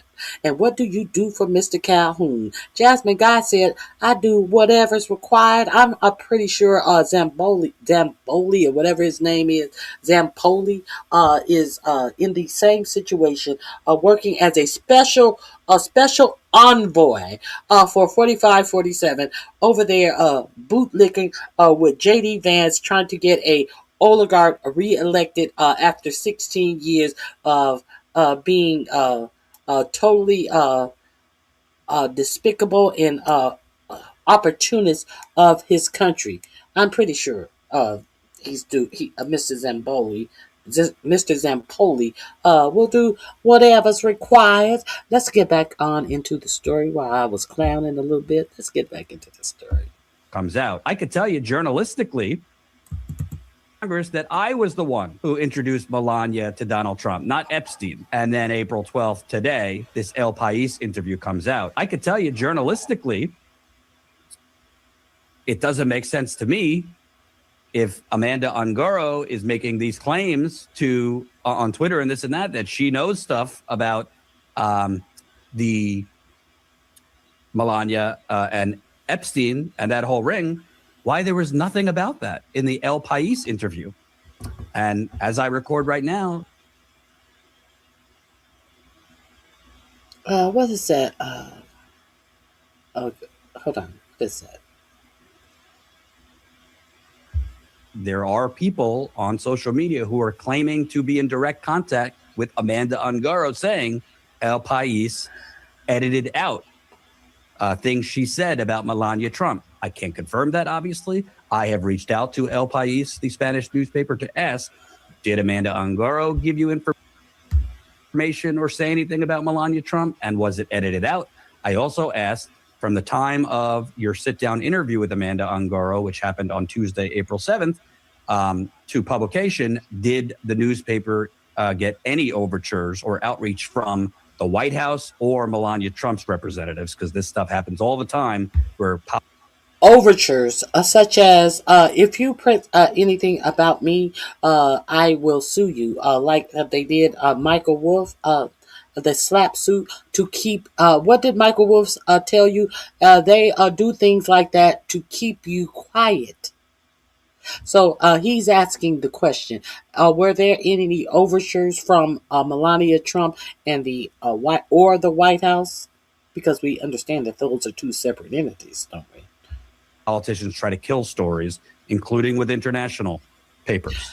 Now, we also know that there was quite a whole little thing about the editor of the National Enquirer. You remember the National Enquirer was the shit. And during its heyday, the National Enquirer was one of the main people, the editor, the owner of the National Enquirer. It has been reported when he would get stories about certain celebrities, he would catch and kill those stories. That's what it's called, a catch and kill. They do the interview with the people, and they tell them that, hey, you can come here and do whatever. Now, could this Payaz, a newspaper, be a catch and kill paper? They get all the information that the interviewee is willing to give, and once they have all the information, they don't write the information that let's say Donald Trump doesn't want out here, but they go to Donald Trump and say, you know, this girl was about to say all this to you. How much is it worth for me to not print it? And how much is it worth for me to not print it and know that she said it? And then if anybody come back and I can say, she ain't never sold that to me, that's a catch and kill. That's what catch and kill is. And it would make it would kind of make her seem discredited. That's the whole zhuzh behind catch and kill. Or they could just say, if you say something about us, we're going to sue your asses for $1 billion like they told Michael Wolff. Either and or. I'm glad the questions are being asked, though. Are there going to be answers to these questions is what we ought to wait on. Are these questions going to be answered? Since they purport themselves to be a media organization, El País, let's see if they answer these questions. You better believe Melania Trump knew that El País was doing this interview before she went to speak. And you better believe El País is a reputable newspaper. If Amanda Ongaro said things about Melania Trump, they would have to reach out to Melania Trump's representatives, as well as the White House. If it involved Melania Trump, just for legal reasons, we've seen the Trump administration and their legal crusade against media. From the El País story, the two couples talking about Amanda and her ex, Paolo Zampalli, and the Trumps also spent other New Year's Eves together, a White House Easter children's party, a 4th of July celebration, all meticulously documented on Instagram by Zampalli. I hope you guys heard everything I said about catch and kill. Donald Trump was notorious for dealing with the owner of the National Enquirer back in the 90s, when the National Enquirer was on top of all of these gossip stories, and National Enquirer owner was notorious for catching and killing stories where he hear a rumor about a story and then he'll go and send somebody out and act like they're interviewing, only to be able to tell how much information that this person has on and is willing to give out against a celebrity, and then they'll pay them off for the story, which means they cannot go tell the story anywhere else. And if they go tell the story anywhere else, they'll get sued. And then they'll take the story back to Donald Trump and say, look what I did for you. I saved you from all this embarrassment. Yeah. And so then the story has been killed. The person who thought that they were getting $50,000 or some little petty amount of money from National Enquirer. So I'm curious if this is a catch and kill paper, or if they have been threatened, or, well, not threatened. Let's say if they have been warned that they should not report or post anything or certain things, or they would be sued. So there's that. The man who introduced Melania to the president and who was appointed special envoy for global partnerships by his friend. That is contested, by the way, because there are reports that Epstein introduced them, but Zampalli claims he was the one who introduced them. So that's the background, that the couples were close. They spent a lot of time together. By reports, Zampoli, not Amanda, but Zampoli, her ex, was in regular communications through messages with Melania. Now let's get to this part, which is the key. Ungaro left New York and Washington behind when her and Paolo Zampoli split, and they had a very contentious relationship, and she accuses him of physical abuse. Having settled in Aventura, Florida with her husband, everything fell apart last June. Quote, 10 police officers stormed into her home, arrested me, and took my son to the police station, she says. She and her husband, a Brazilian doctor, were arrested and charged with fraud at a cosmetic clinic following anonymous tips. Who might have made those anonymous tips? The 10 police officers stormed into her and her now husband's home. When she was in dispute with the father of her child, who would have made those anonymous calls? It could have been anyone. Let's continue. Stay with me. She and her husband, a Brazilian doctor, were arrested and charged with fraud at a cosmetic clinic following anonymous tips. She denies the charges, emphasizing that her deportation from the U.S. prevented her from defending herself. She insists that, quote, the truth will come to light. They put her in a cell with, quote, child murderers, quote, me, who has no criminal record. I was terrified, she recalls. So, does she believe us to believe that ICE let her be deported without due process? Have you ever heard of our ICE, a Department of Homeland Security, and ICE doing such a thing?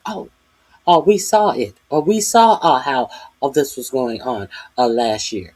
We saw them throwing people out of the country, even when they could not go to their own country.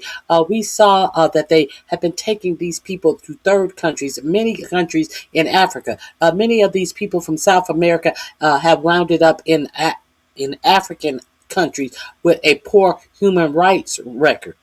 And not only are they taken to these African countries, they are only taken to these countries to be put in African jails with poor human rights records. 70-something% of these people who are being deported have no criminal record.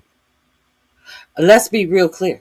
You know, like all of that big CCOT fanfare that they thought it was cute to show you, but they wanted you to believe based upon where they were going and looking at all of the people who were in CCOT, they wanted you to believe that these were the same ilk of people. They never told you that 77% of these people didn't even have a parking ticket, much less any violent crime, a violent offense or accusations of any type of crime.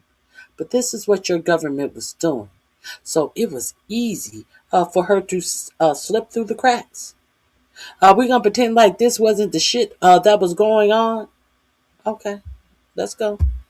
When Zampoli learned that his ex-girlfriend was being held in custody, he contacted a senior ICE official so that she would remain jailed. A senior ICE official. Now, Zampoli is a special envoy. Zampoli was on the runway with J.D. Vance. Now let's start cracking some eggs here. A senior ICE official. This man who has known Trump since the either late 80s or early 90s, who is still working in his administration, who has that much power, that he is in so close proximity, not only to the vice president, his vulnerable pregnant wife, the wife who was pregnant with their fourth child. He's standing right there hugging her. Who you think he contacted? What high level person in the Department of Homeland Security he contacted? Oh, she may not be there anymore, but I would think that he contacted the top of the Department of Homeland Security. With that much access, why not? What do you think? Okay, let's continue. And be deported, thereby allowing him to secure the custody of their son that he had long sought. She's then arrested. Police, 10 of them, storm her and her husband's home. They send her to a jail. Then her ex, see that anonymous tip there? Her ex, Paolo Zampoli, calls ICE because Zampoli is a longtime ally of Donald Trump and basically asked Trump stormtroopers for a favor. Hey, since she's in jail, can you transfer her to ICE? Her visa, can you transfer her to an ICE prison? Her visa expired. And then she is stuck in an ICE torture prison for months. We'll get to the conditions in a minute, before she self-deports to get out of there. And now she's stuck in Brazil trying to fight her deportation and get back custody of her still minor child.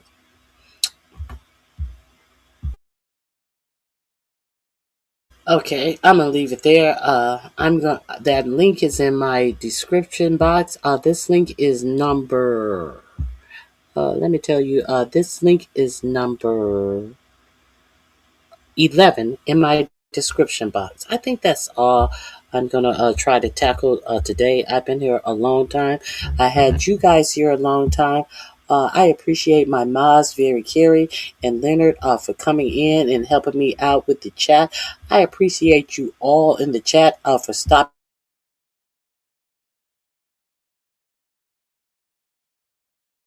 I apologize every time I go to a certain videos.